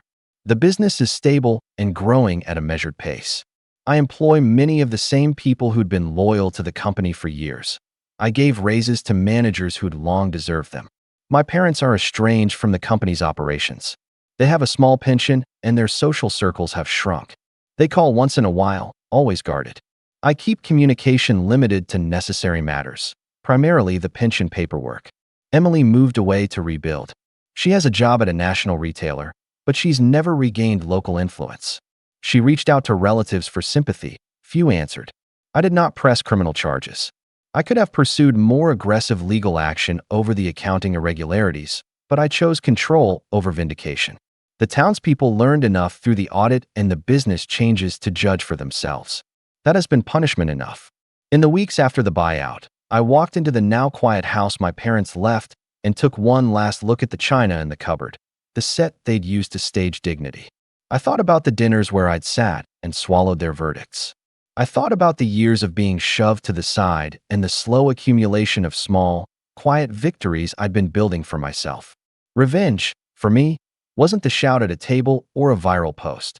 It was the ledger that balanced, the supplier who finally respected contracts, the staff who smiled because they were being paid fairly, and the bank rep who now asked me for my input on regional strategy. It was the moment when my father realized that the legacy he'd tried to hand to Emily would never be built on entitlement again. They are villains in the story because they tried to shape my life for their comfort, to erase my work and hand everything to their preferred child. They did not cause their own undoing by malice alone. Their arrogance and negligence did that. I didn't savor their fall. I planned it. I was precise, slow, and deliberate, and I walked away with the thing I'd actually wanted all along. Independence, a business that reflected how I wanted to run things, and the quiet knowledge that I no longer answered to people who thought they owned me. Sometimes friends ask if I regret it. I don't. I miss the idea of family in its clean form, holidays without agendas, laughter that isn't a performance. But that wasn't what I had. What I had were people who used the word family as a tool. I replaced that with a team that respects labor and accountability. I still go to the old house, sometimes to clear mail or tend to the pension paperwork. Once, my mother stood at the gate, crying, and asked me if she could come back to visit. I told her the truth. You can visit as a guest. You cannot live the way you used to. She didn't come inside. My father sent one last email saying he was proud, in a way that managed to feel both distant and small. I filed it under old correspondence. So that's it. I got what I wanted. The stores, the independence, the right to decide my future. My parents? They have pride left, but little else. Emily? She has to build what she thought was owed to her. And me? I get up each morning and answer to the numbers, the staff, and a community that depends on honest service. That's revenge enough. Thanks for watching. Share your thoughts in the comments. If you like this story, don't forget to like and subscribe for more content like this.